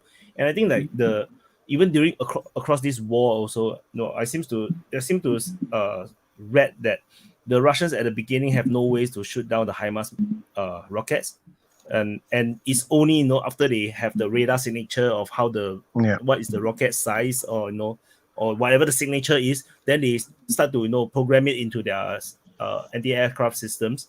Then they are able to shoot it down very effectively.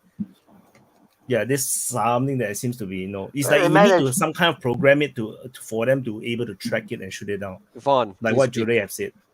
Yeah, I was just going to say, like, the original Su-27, the Russians put on a passive infrared detection system, which would help defeat the stealth, because I believe the range was maybe 100 kilometers or something like that, but it would look out in front for heat signatures off the hot engines, so they could they could passively be out there with minimal detection, because they're not running any radar, so they're not going to pop up. They're not going to run a transponder. I mean, they might be detected, but they're out there looking, and that's something that at the time, I don't know if we've ever incorporated that, but at the time that was one advantage. People, it's got vacuum tubes on it. It's like, yeah, it's got a passive infrared sensor that can reach out 100 kilometers and look for you, even if you're stealth and you're turned off, your weapon bay doors are closed.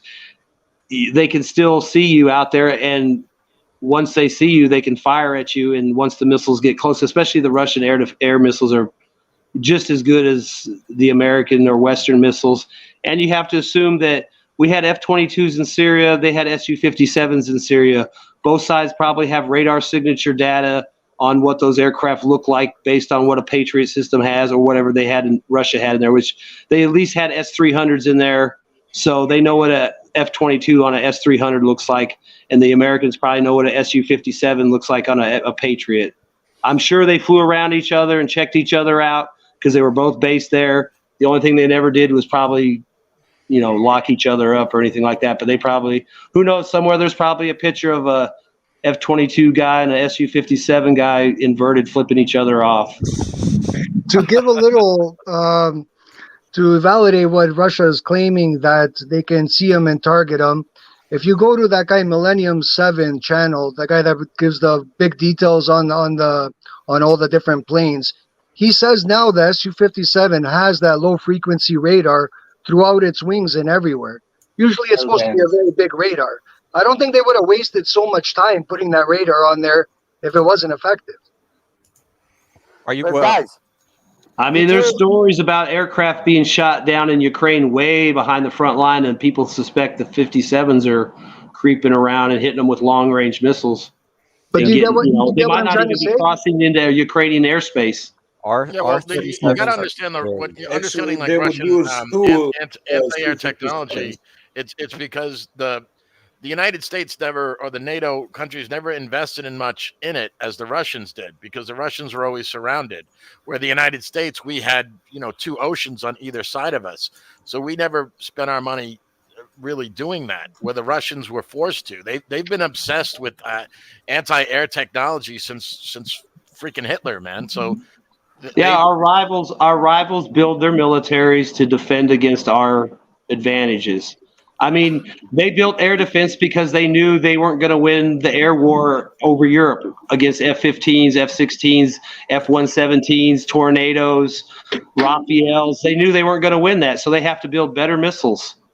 And they do have some good aircraft. They just don't have the numbers the West has right now. Maybe that'll change. Because in fairness, their aircraft are not as good as the West. I'm talking about like the later model Su-35s, maybe the S-257, the higher quality aircraft. But that's the game. Those are small batch numbers too.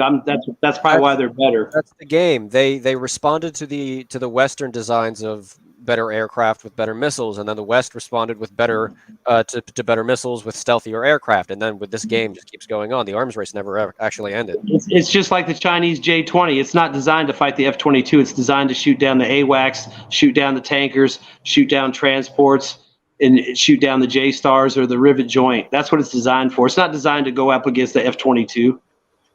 Yeah, the Sukhoi 57 is designed. How I understood how they wait. Let RL and they then shoot Jordan. the plane. No, Jordan. Okay. Let RL speak. The Sukhoi 57 was designed to counter stealthy aircraft from the West. It's purely designed for that. Thanks to what the Millennium 7 channel have said with the L-bands radars it has on its wings, and also there are footage of does that project a 360 like detection rate bubble around it? Then I'm just asking real quick. Apparently, it's got radars all around it. Not 360, but in the front of it on a large spectrum. 270 degrees. Maybe not 360. Something like that, yeah, or maybe more than between 90 and 180 degrees in the front of the plane, because it's also a fighter jet. It's a hunter. No. Yeah. It can do forward. It's 270 because it can actually be technically flying away from a target and still lock it up, or not lock it, but track it. Not lock it, but track it. But guys. Okay, but also they shoot that plane 150 kilometers away. How I understood how they use the Su-57s to shoot 150 kilometers away an enemy airplane is that they use two Su-57s because of the communications ability of the rockets and the Su-57s. Networking, right? It was the one plane that actually shot a rocket in a direction of the because it's going to take some time, right? 5-10 minutes for the rocket to arrive to go 150 kilometers, and it will shoot in a direction where the enemy plane was supposed to be at that time. And are you saying they shot down they shot down a rocket aimed at them? I'm not understanding you. You said they shoot in a rocket without targeting. They just shoot it in that direction, and the rocket will fly in a level, right? And then another Su-57 would arrive to take over the communication with the rocket, and then direct it, target the enemy plane at the time, just like 30 seconds before the hit, right? You are correct. They're also using the MiG-31 with a bigger radar also. Yeah, the MiG-31 is scary as they are, man. But guys, did you saw how tremendously good this pilot was? This with the drone? Yes. As he approached the drone, he was like a god of flying. This I said, wow, he's coming now. He's gonna hit the fucking drone. That was some skills. Wow. This was like Star Wars. I don't know. No, the That's Reapers never saw something like that. Never saw something like that. He came so near. He was so precise. He was so. He knew what he was doing. No, but this is another big question. The Reaper fly at between 400 and 500 kilometers an hour. Yeah, that's why I mean he was so good. This guy, he was. It's tremendous. very easy for that's not that fast. Can go supersonic to. But with such a high angle of attack to go on it, it's very, very you saw the video. You saw the video. How he approached. It's high angle of shit. With the whole place, it was like, fuck. Keep in mind, guys. Everybody here in Canada and America, for some reason, believes that they're only trading 40, 80 hours a year on their planes. That's not true. They're training at closer to 200 hours a year. These guys were so skilled. This was like Star Wars. I don't know. I bet most of Cir can do better. Are you guys aware that Biden is going to be attending the funeral for the drone pilot? You know. Yeah, I saw that. But here's a question for you guys. What's up with all the NATO countries and keeping up with weapon systems? Like you see all these, the DDXG, they're putting the same weapon systems on them. You see Russia's coming out, China comes out, they come out with all these new weapon systems. Why are we not keeping up with weapon systems? You mean like the new weapon West, or just the United States? Like what? The United States, yeah. Let's say United States as an example. Yeah, we're building the hypersonic rocket. I'd actually like to comment on this and why we've seen a drastic decrease in the amount of publicly acknowledged weapons that the U.S. develops, and that primary thing, like the thing that actually takes most of the funding, funnily enough, is DARPA. DARPA is not a weapon development program; it's a weapon research program. And the amount of money that they can get funneled to them from the government is unbelievable. Most of the money that would go to the development of new stealth aircraft, next generation aircraft, air defense missiles, even the new Army's new field rifle. And some bullshit, doesn't matter the name. Some new rifle was being tested, developed by SIG. They got it developed almost fully all the way done. Developed from DARPA, and then weeks ago they canceled it. It's like they just cancel project after project after spending billions and billions of dollars on it. Well, it's kind of like, why we're not Alan, when you say it, isn't it like similar to like the joke about the United States spent $2 million working on a zero gravity pen to use in space, and the Russians use a pencil? Yeah, like that's why. You know, like the Russians are very practical about because they don't have the resources that the West has. I wouldn't say that's not the problem. You know, I wouldn't. You guys have the Zawats, right? Like you guys have the Zamwat destroyer or something. Zamwat destroyers, yeah, $2 billion destroyers that we don't use at all. The turret is actually super high tech, but the thing is that the military industrial complex is so greedy. They made it so expensive to the point where the government just canceled the project. So as a result, over 20 years, United States is losing the technological edge simply because of the military industrial complex is just pricing everything beyond practical means. And that's not to say that we don't have effective weapons to defend ourselves with. I think we do. I just don't think we're developing new projects on a scale large enough to really bring ourselves forward. For example, look at the new B-21 bomber. It's literally a B-2 Spirit updated with a new, coating of paint and a new flight package inside. Its capacity for bombing is not substantially increased. The B-2 can carry a nuclear warhead the same way a B-21 can carry a nuclear warhead, and it costs almost $120, $130 million per plane. Are you kidding me? Why not just use a B-1 Lancer and mass produce those for? I mean, still they're expensive, but they're not expensive as a B-21. And RL, I see you've been waiting for a while. RL, go ahead. RL, go ahead.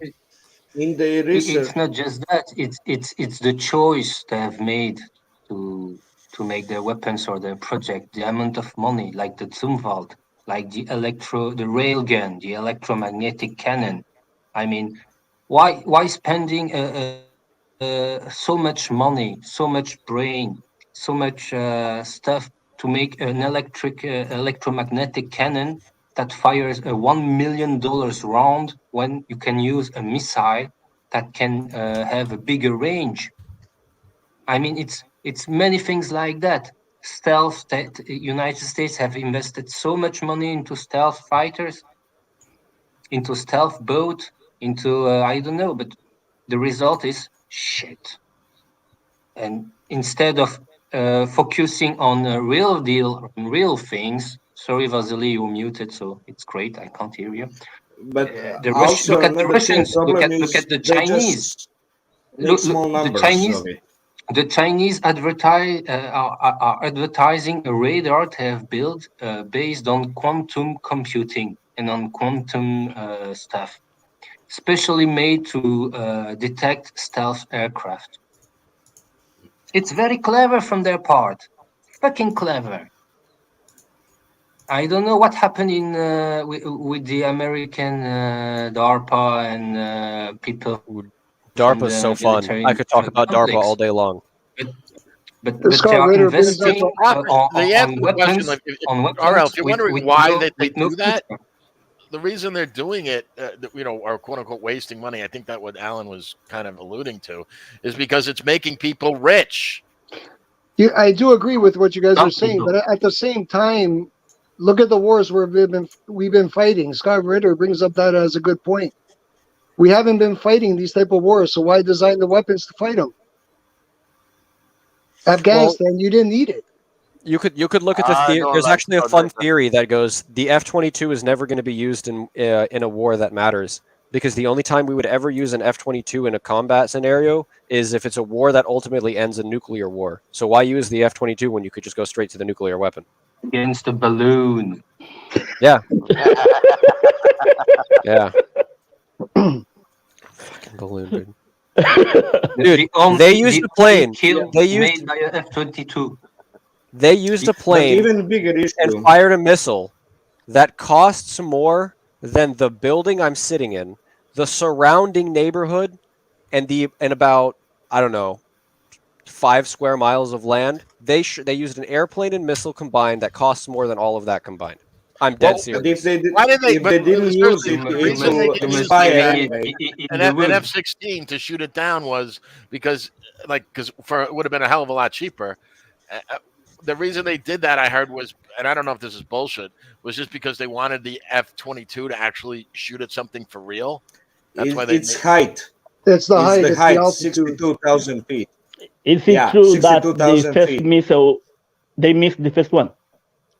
They missed the first 3. Only F-22 could fly that high, and you can see how in video you could see that actually F-25 were flying upwards in order to reach it close. Right? You're right. It's 62,000 feet. It's really difficult to fly for a long time, so he was shooting using the inertia to reach that high, and then to fire it. And that's not to say anything against the U.S. about aircraft production. Most aircraft can't fly above 55. Very easily. Most aircraft can't fly that high. They should have took another balloon, the idiots. Just take another anti-balloon. Yes. That's the anti-balloon balloon. Modern warfare. Yeah. Here's another question. Yeah, there was this guy that jumped off of the balloon, Coca-Cola guy. No, why didn't That's right. Yeah. They should have sent the guy up in the suit, right? Yes. Send him up there with a gun or a rifle, and then just have the 2 balloons come over and go. Here's a question I have for you guys. So the X-37B, that new missile that they're using, that's got like a 300-kilometer range. All the guys on DCS that I watch sometimes, they all claim that it can't maneuver. Do you guys think it can maneuver good enough to hit jets? I would say, I'm just going to say yes, because we don't have they claim it can, but we don't have any effective combat proof that it can't. So it's made to shoot down AWACS. It's made to shoot down AWACS at very long distance. It's made to, yeah.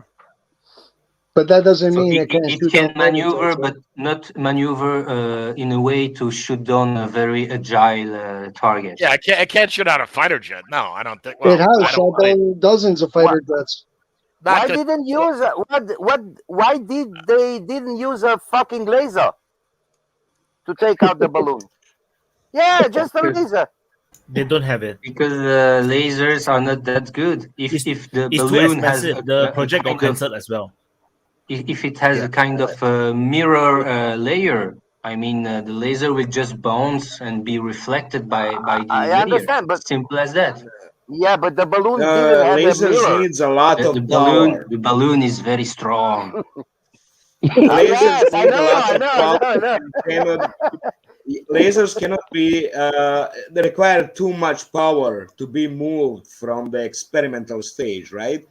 So all the power lasers are just there, sitting there where they experimented with. Did you hear about the Russian? Connect it to something. Did you hear about the Russian laser? Yeah, you mean the satellite lasers? Peresvet, yeah. Peresvet. Yeah, the track. Because the problem of lasers, its power is directly correlated to the energy you can bring. And the problem it loses power through the atmosphere. Not directly, geometrically. Also, directly, mathematically, geometrically, physically, in the sense of value. Yeah, I mean, if you can back your laser with a nuclear power plant, your laser will be fucking powerful. But you can't put a big electric generator on a plane. It's very complicated. But on a truck, well, that's why the only probably military more clever. applications for lasers would probably be in space, right? Because you're not going to have the ionosphere messing up with it, or but again, JS, the problem is the amount of energy a satellite can provide to that laser. If you put, I don't know, a kind of satellites are nuclear powered. The new DDXG is going to have 2 or 3 different laser systems on solar panels to recharge their batteries. Fucking solar panels. There's even the Voyager 1 and 2 were nuclear powered, but it's very low yield. It's just a decay, radioactive decay of the plutonium or what they used it, and that creates a little bit of energy to warm up and create power. No plutonium, Mure. No plutonium. I don't know. I don't know what they use. Uranium. Well, for Voyager they use uranium. Nowadays they use plutonium, but anyway. No, plutonium is used just for bombs, because plutonium is just garbage of atomic plants. No, they use plutonium for satellites. The new generation of French nuclear reactor are using plutonium. Okay. The EPR you have for Finland and you have in China, made by EDF, are using byproducts of first generation of nuclear power plant. Do you guys think? In France, they completely use total radioactive power of the fuel, right? While in the rest of the nuclear reactor, they just use up to 80%, and below 80% of the radioactivity is just not effective anymore. But French use it to completely exhaust the radiation of it. So basically, very low radiation. Why is that? Technology. It's technology. Difficulty of technology, right? But French could do it because it used to be socialist state, right? France has actually very bad nuclear technology. Actually, it's not one of the best. It's not. It's bad. I mean, it's the level. It's the level of requirement of administration which is different. I must have. You have the EPR new generation of nuclear reactors, civilian nuclear reactor. In China, they are built, they are running, but not in France. The French were building a nuclear power station in Finland, and it took much longer than it should because the Finnish one or the Finns were not convinced about the security because of administrative and regulations. The level of regulations the Finns have is very, very high. In China, they don't have that. That's why in China, those same technology reactors are already built. What about our nuclear reactors in America, 60, 70 years old, leaking? What about Wyatt We going got to the problems. As long as you replace the I don't know if pipes you all know and that because pumps. it's important. Just a point, just a short point. It's important to say that plutonium is just the garbage of the power plants. It's the leftover residuum of uranium. Yeah.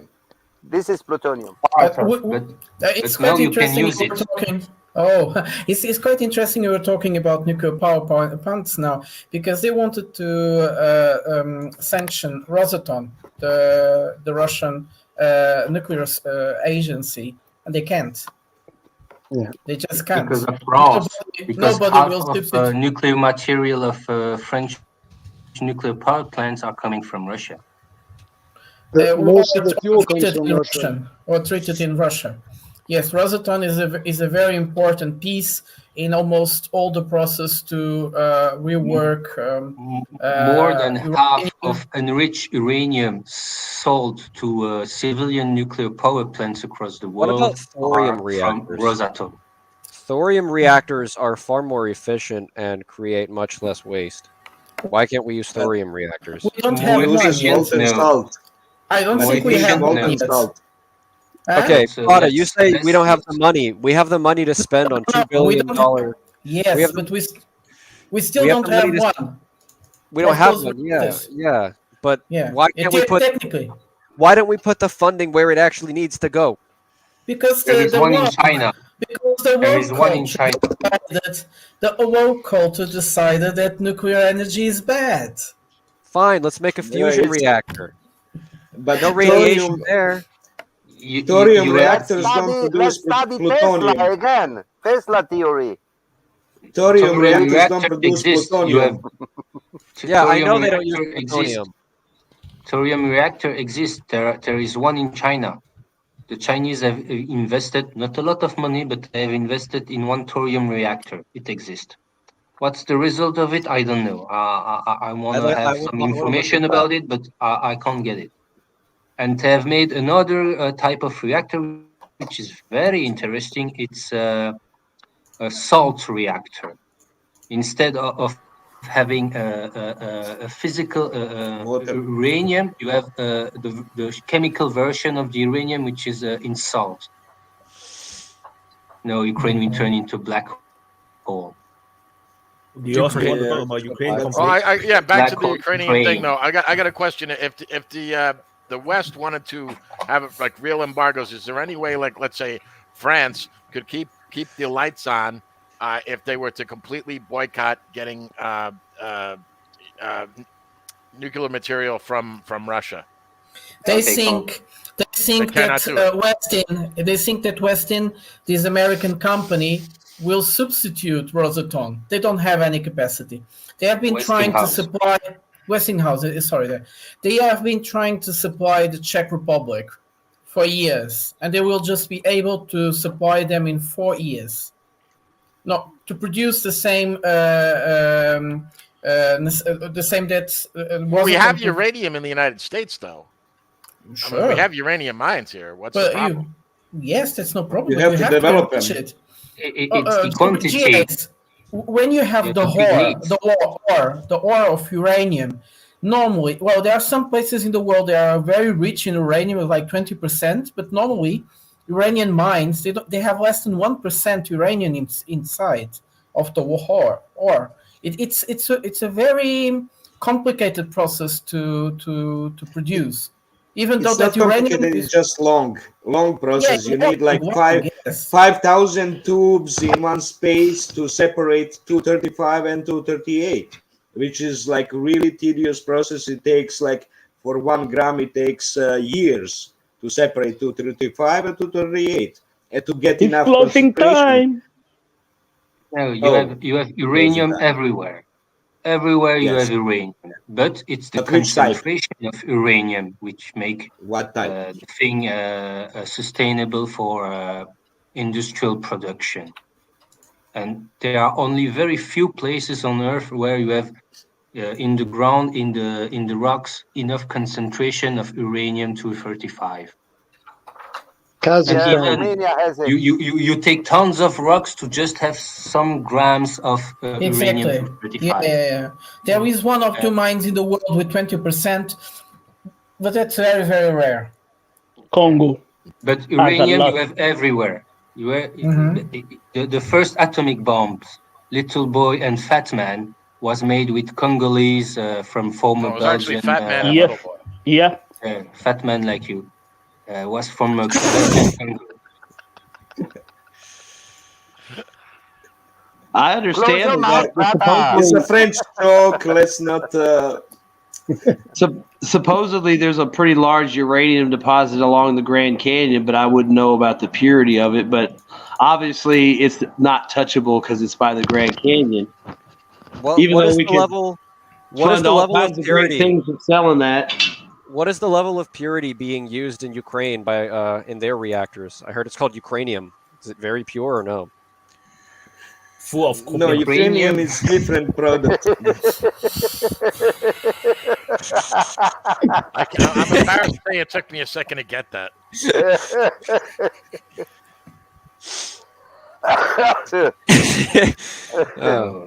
Nuclear technology is not bad. Hey guys, let's talk about Bakhmut. What do you think about somebody? Hey Wyatt, pull up the map. Let's do it. Are we going to wrap up on Bakhmut then? Yeah, I guess we're going really long. Yeah. Let's do 6 hours, man. No, I'm fucking tired. Why don't we just do a little Bakhmut and wrap it up then? I cannot because Prada, you've been muted for about 2 minutes. So just now, you guys all think that I'm sleeping. I'm not sleeping. I got locked out. Yes, you are sleeping. Out of my. So I got locked out of my Google account. So now I cannot log into the map. So you can't actually see the map. So I was trying to figure out because so what happened is that when you got locked out or there's some suspicious activities, then they will tell you to verify your identity. Then they will come up with a security code on your phone, right? The stupid security code don't appear on my phone. And then I asked you to SMS me. I entered the code. They said it's still not enough information, so I'm still got locked out. So I restarted my phone. I updated the phone. So yeah, so no Bakhmut. No, I need to log into my Google account first. Oh, yeah. It's CIA in your mobile. I think you pissed off the NSA, Wyatt. They got you. It's the Russians. It's always the Russians. Nah, not this time. It's the Jews. It's the Jews. That's those motherfuckers, Russians. Have you noticed that Bakhmut is getting bigger? Bakhmut is getting bigger by the day. That thing never closes. It just gets bigger. What do you mean getting bigger? The past 24, 84 hours. I mean, no. The pencils keep growing into the north. Yeah. By the day, it's not. I think he's talking about the larger encirclement north and south of Bakhmut is getting bigger, and it is. I mean, and then you look at Kremenaya. It looks to me like the Russians are really pushing hard there because it seems like they've made a lot of gains there, and we've seen the fighting with the Terminators and all that, and they're obviously just fucking those guys up. I mean, to be honest, I'm sure they've lost guys too, but I've seen plenty of videos of them just tearing through those woods. And Bakhmut, what's there to say about Bakhmut? I mean, they keep sending guys in there. I mean, they're not even trying to hold the flanks just to get guys out. It seems it will fall. I have a question. It seems it will fall. That's my impression. It seems it will fall. Against what Zelensky is saying and doing. Yeah. Draku, I don't think so because they would have to go further around Chasiv Yar before they get in there. Alan's in the Brady Bunch. They will do that too. Yep.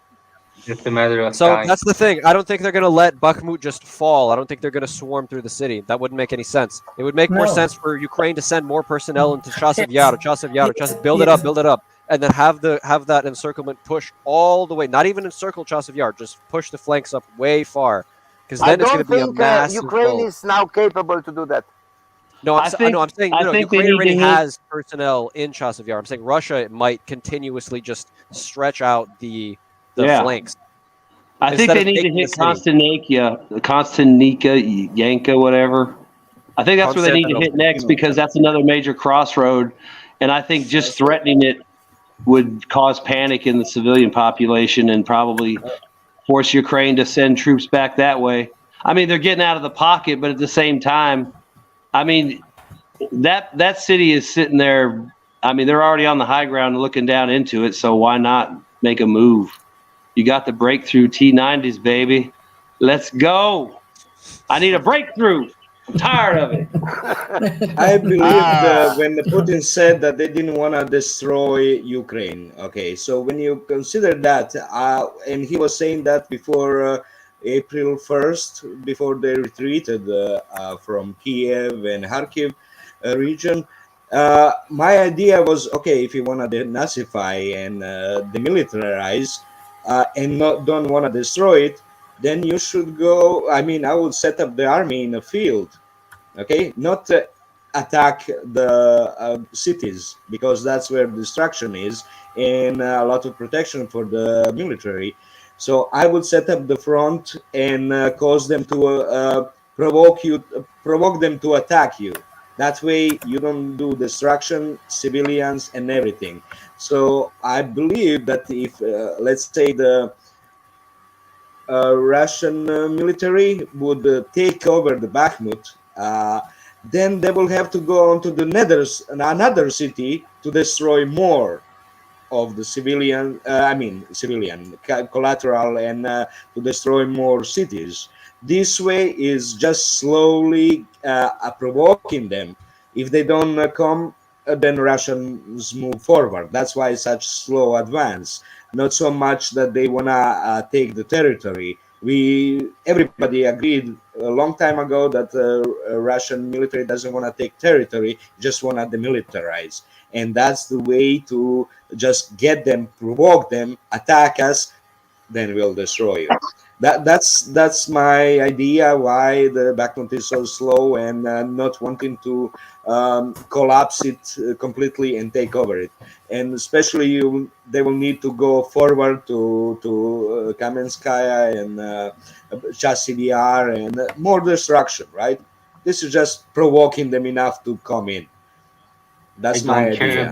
I don't care about Bakhmut or Chasiv Yar or anything like that.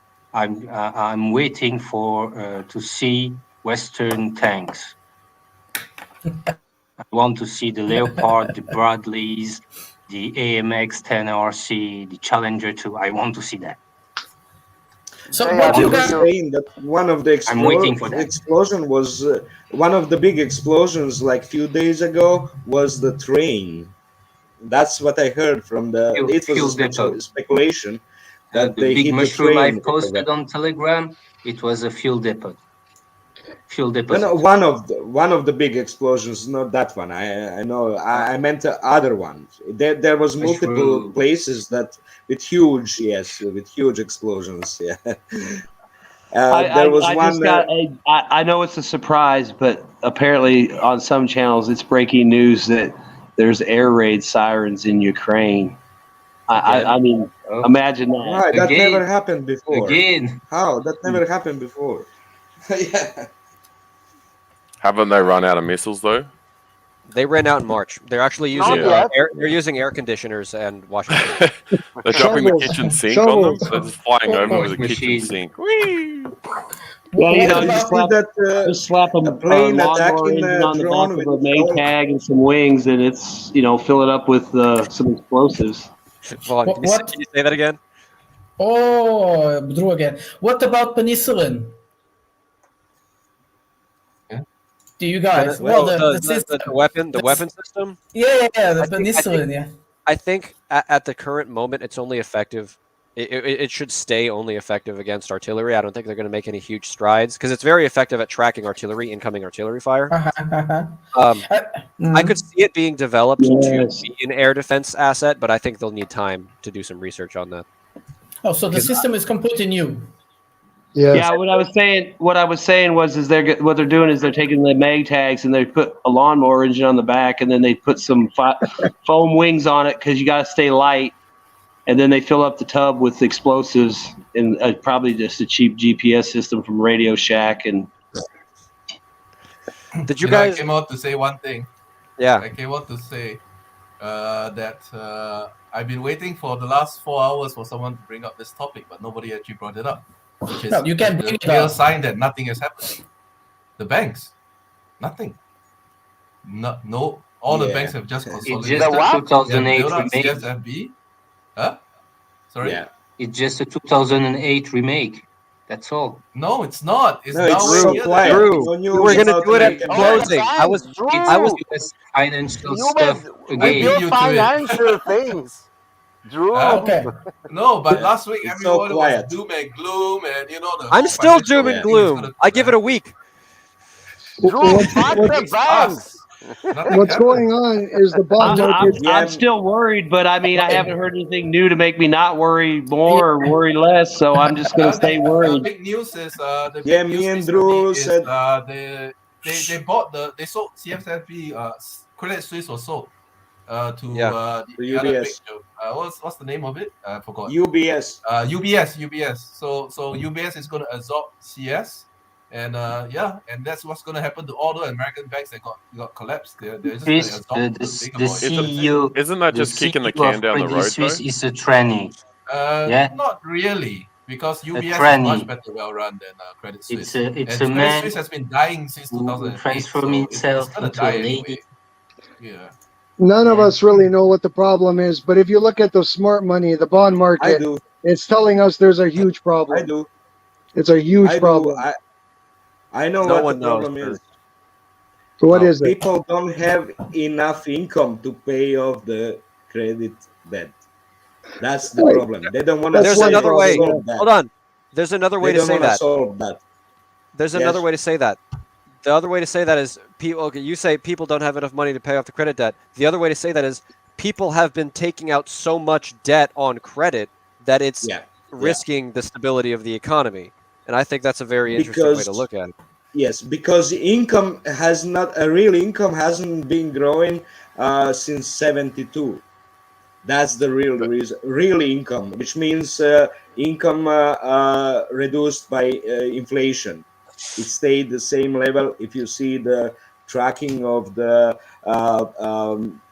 technology development and profits and real income, it just went sideways in '72. I think one of the best indicators of that is if, like, you'll see these old ads for cars back in the '70s. You could get a station wagon Chevy V8 for like $2,000 or $3,000 brand new. I mean, and now the same car, if it existed, would probably be $30,000 or $40,000, and you're not getting anything better, and you're probably getting less quality.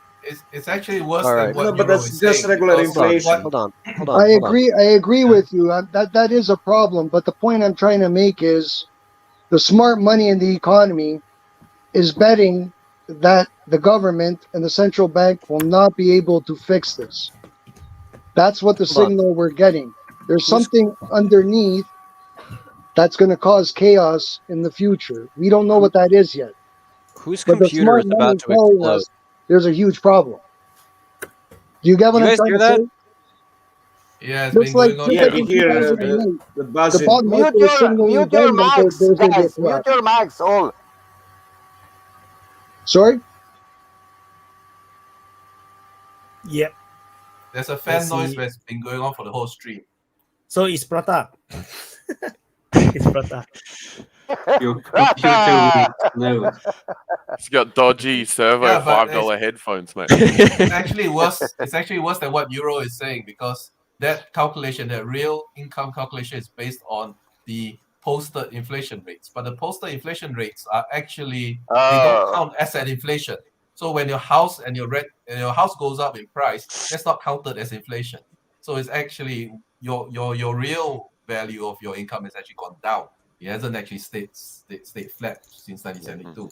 So that's why you can't buy a house. That's why they are talking about a bubble in the housing market in Germany. It might explode somehow.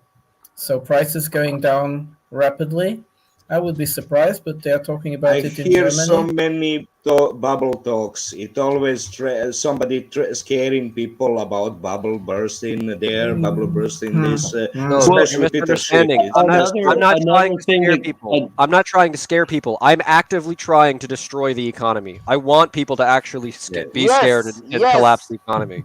We love you.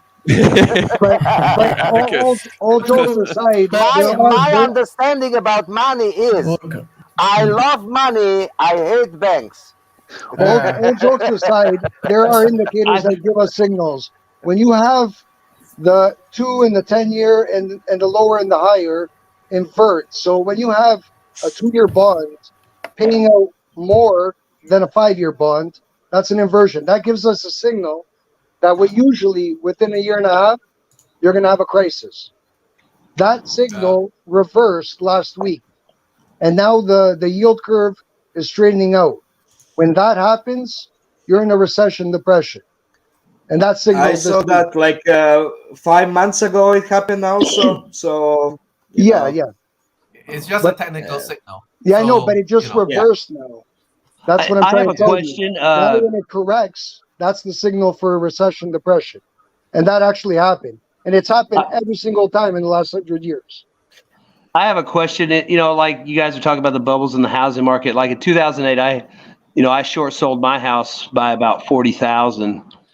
And I wonder, do you think that's going to cause a problem with the upcoming, if there's a lot of people doing that, unloading real estate short? Because the IRS still counted that as taxable income, even though I never saw that money. The fact that I got a $40,000 break was like they saying they gave me $40,000 and wanted to tax me on it. You sold I managed the one of the Jackson Hewitt offices. Let Drew. I was wanting Drew to go ahead. Drew. No, I didn't understand what you were saying. Did you sell it or something? Yeah, we had to short. We got underwater on the mortgage, so we made a deal with the mortgage company to short sell our house. So we sold it for less than the market value, and we're allowed to be clear and free of it. But the IRS still took that $40,000 loss and applied it to me as taxable income, which was bullshit. Okay, I had. And okay, that could how be a it problem works? that's going to hurt a lot of people too, because I'm middle class. I didn't have $25,000 laying around to pay a tax bill. I had a loan officer license in US for 2008, 9, 10. And I was a manager of a Jackson Hewitt office. Okay, one of the Jackson Hewitt offices in Phoenix. I was manager for 4 years, 4 seasons, let's say. So what it happens if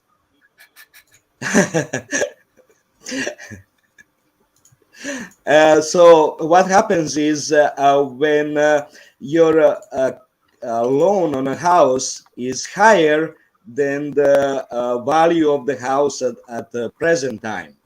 Okay, that difference between the value of the house and the loan is treated as a gift to you.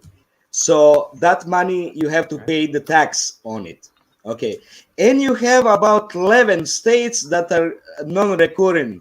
That's called non-recurring loans. Okay, so that's how they treat for those 11 states. Let's say in some states you just got rid of it, don't get that, right? They don't charge you tax for that gift because it's forgiven.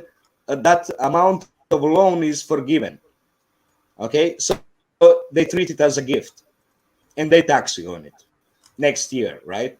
So let's say when I foreclosed on my house, actually I tried to give it back to the bank because I wanted to move and I wasn't paying my payments, right, for a few months. But only 10 months later that they called me and wanted to repossess the house, even though it was empty for a while. But level value of my house at the time was same as the loan. So it was just 0-0 gift, right? So I had no tax on it. That's the thing, right? That's how it works. I do not understand the word. My profession, the profession I'm trying to get into, was blamed for the entire 2008 collapse. because of the value of the house was falling, okay, at the time, right? Well, no, first your loan stays the same. First, appraisers kept giving higher and higher values. That's the difference. Yes, they were giving. Yes, that was the cause. That was the cause of the crisis.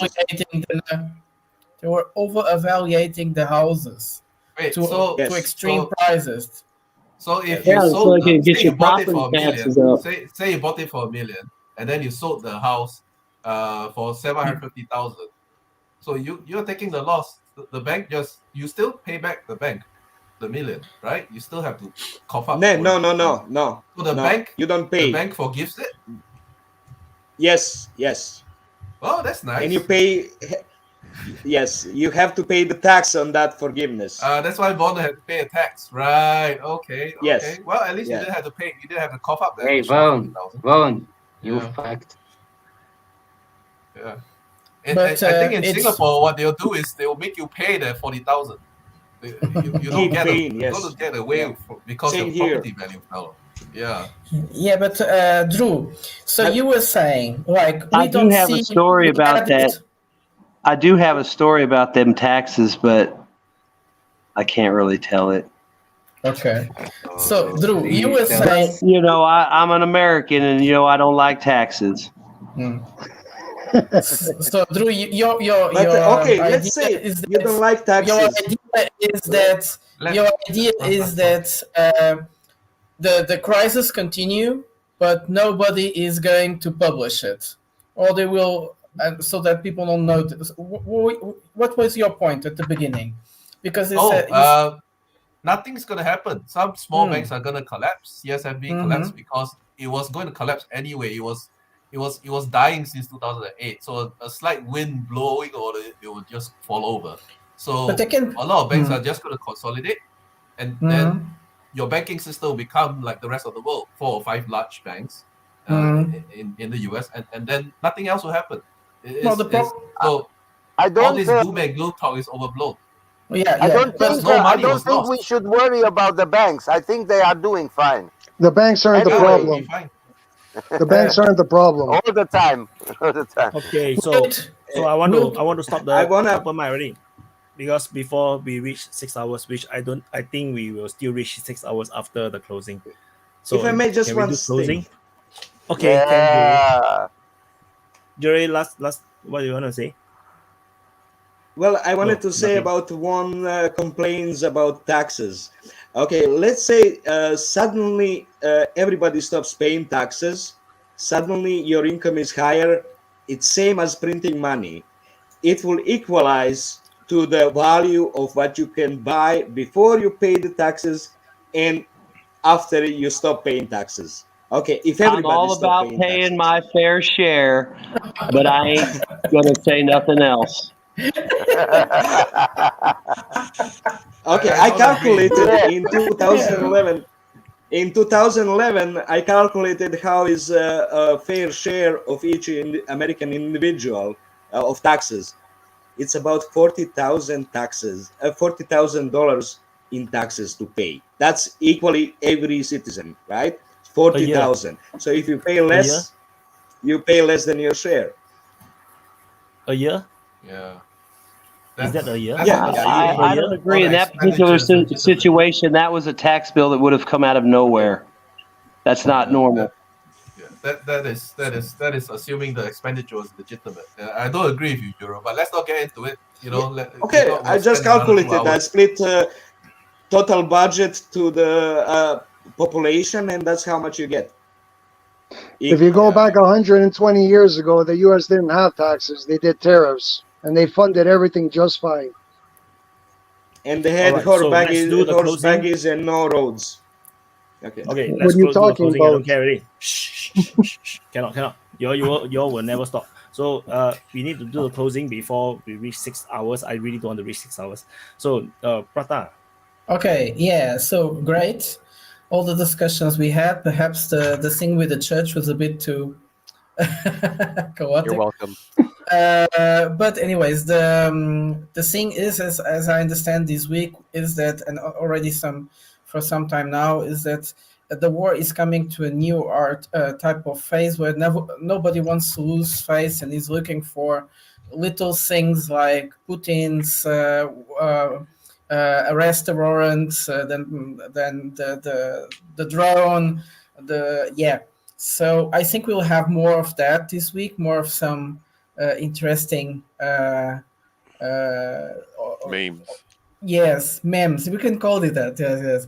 Last week was also one very interesting. 2 weeks ago was one very interesting one. Like India is going to impose the price cap, and on the end it was just a lie. So I don't know. Probably this week Brazil will get out of the BRICS, something like that. Yeah. So. Traku. Yeah.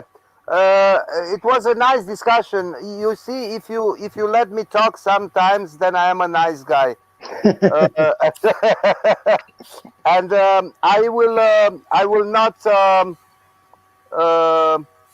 will always say that violence is not a solution. We should try to modernize our thoughts, our way to think about the world. Because violence is never a solution for nothing. Violence is bringing only worse, more violence. So, so that's my opinion about the world. And otherwise, the democratic tools that we are using now are very old. We should try to think new. We should try to modernize our way to think about. That's my thought about this all. Thank you, guys. We don't hear about Zaluzhny for a few days now, which he was occupying all the news for so long. And it seems that command center attack by Kinjal was confirmed on March 9th. So it could be possible that is eliminated. And that's why Zelensky is talking about removing Zaluzhny as chief commander. And by the way, today I was in some big festival and I saw Zelensky. The guy wore green khaki shirt and khaki pants, and he looked like a Zelensky. I didn't dare to ask him for a photo, but he was really spit image of a Zelensky. Unbelievable. That's maybe one of his body doubles. You never take photo. On holiday. Yeah. You should take your mobile phone and take photo. No photo, doesn't exist. Never happened before. Yeah. All right, RL. Make it to 6 hours. So no. It was great to be here, talking with nice people. Yeah. And Drew, you say that it's no burger. What happened with the bank in the United States? Yeah, maybe. The Fed just put $300 billion trying to save the bank. So it's way different than in 2008, even bigger. So we didn't talk that much about Ukraine, just a little bit. That was great. And Ukraine is boring. Yeah. It began to be boring. So let's see what's happening in the ground. Yeah, maybe in 1 or 2 weeks or 1 or 2 months. Yeah. So see you next. Thank you, RL. And your kid is very cute. That's your kid, right? Your baby. Yes. Yeah. Dinosaur drawings.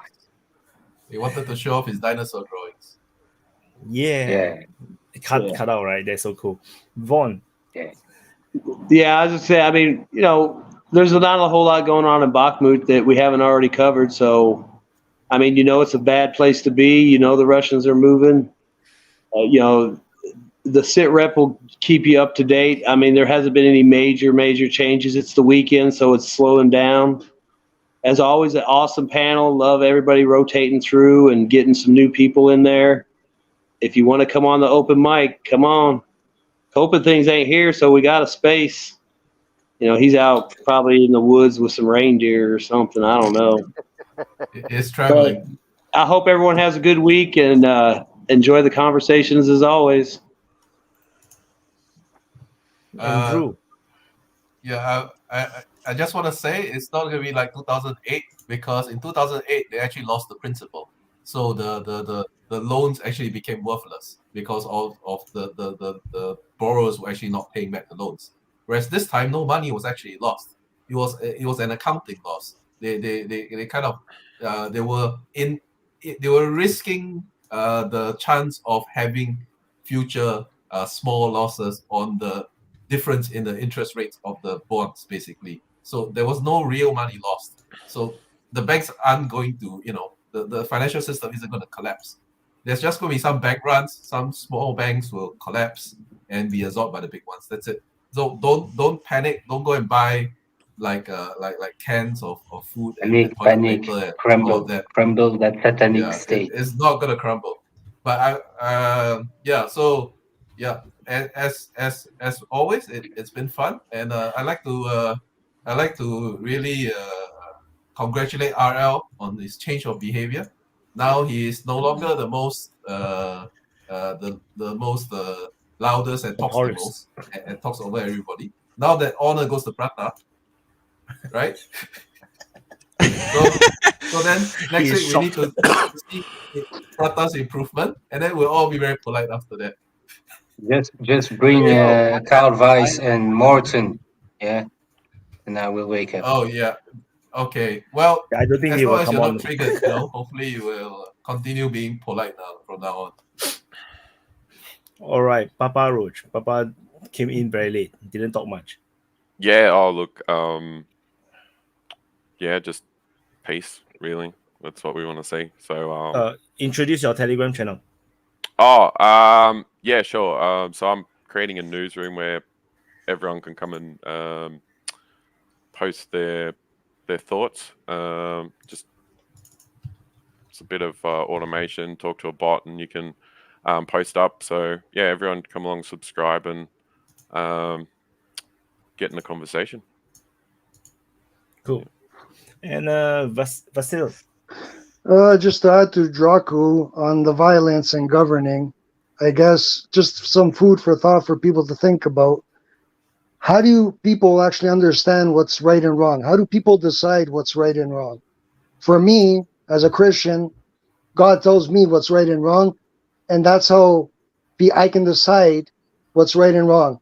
For an atheist, how would he decide what's right and wrong? And then how do you govern a country with all these differences when people can't even describe what's right and wrong? Yeah, Wait, are you saying atheists don't know what's right and wrong? It's your lived experience.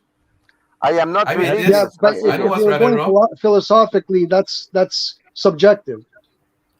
That's not. You're not actually giving. Like, I can tell you, I live my life by the 10 commandments, and those commandments guide me into what I decide what's right and wrong. If you say my life experience, everybody has a different life experience. You see what I'm saying? I would say that we will follow what our mom teach us, but the problem with the West, the entire society breaking down, I was like, yeah, if the mom teach you rubbish, then yeah, I'm not saying Christianity is better than everybody else. I'm just giving you an example, right? What if your mom has a penis? Me, Vukadinovich, I am not Christian. I am not religious. Yeah. Yeah, I don't need the 10 things to be a good man.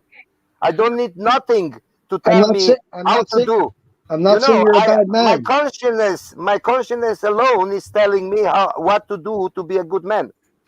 You know what I mean? That's the difference. Over the course of human history, yes, we've all figured out what we need to do. No. As a species. This is not a discussion. This is a closing statement. He closed his statement. You all cannot discuss. His closing statement is extremely controversial. Alan, 3 minutes for 6 hours. Basil, you need send. Okay, send Alan, me talk an for 3 email. minutes. Basil, I say already. I'm we're going done. to I'm reach 6 done. Yeah, hours. go ahead, guys. So Vasil, you need to give me your email. Or you sent me an email. You have my email? Yeah. No, I don't.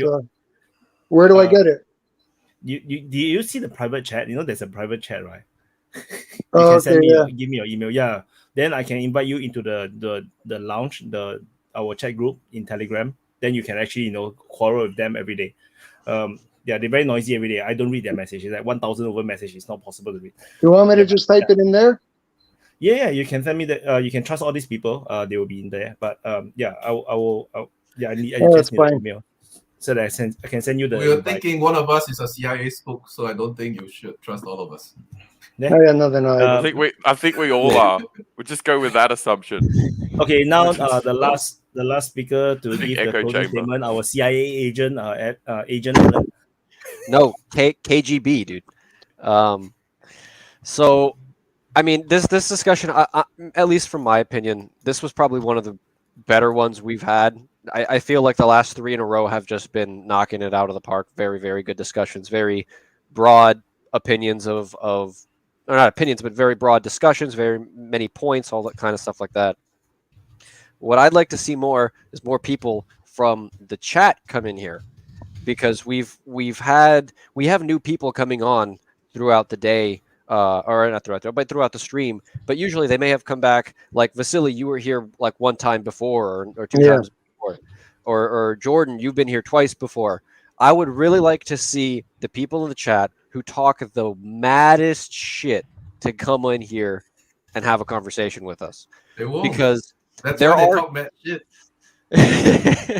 No, but there's a point in the fun. There's fun in pointing out the people who act like that. Additionally, I want to also emphasize Prada. Everything you said is wrong. Draku, everything you said is wrong. Jordan, everything you said is wrong. RL, everything you said is wrong.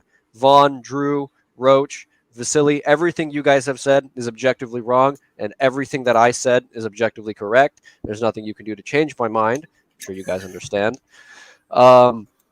Additionally, everyone, make sure, since Coping's not here and I'm the last guy speaking, everyone, please like these streams, man. Like, how could you guys stick around, talk in the chat, participate in all that, but not like the stream? You guys are douchebags if you don't do that. You know who I'm talking to. I can see you guys in the chat too. Additionally, there's going to be more panels in the future, and we hope to have more people come on. Oh, thanks, Greg.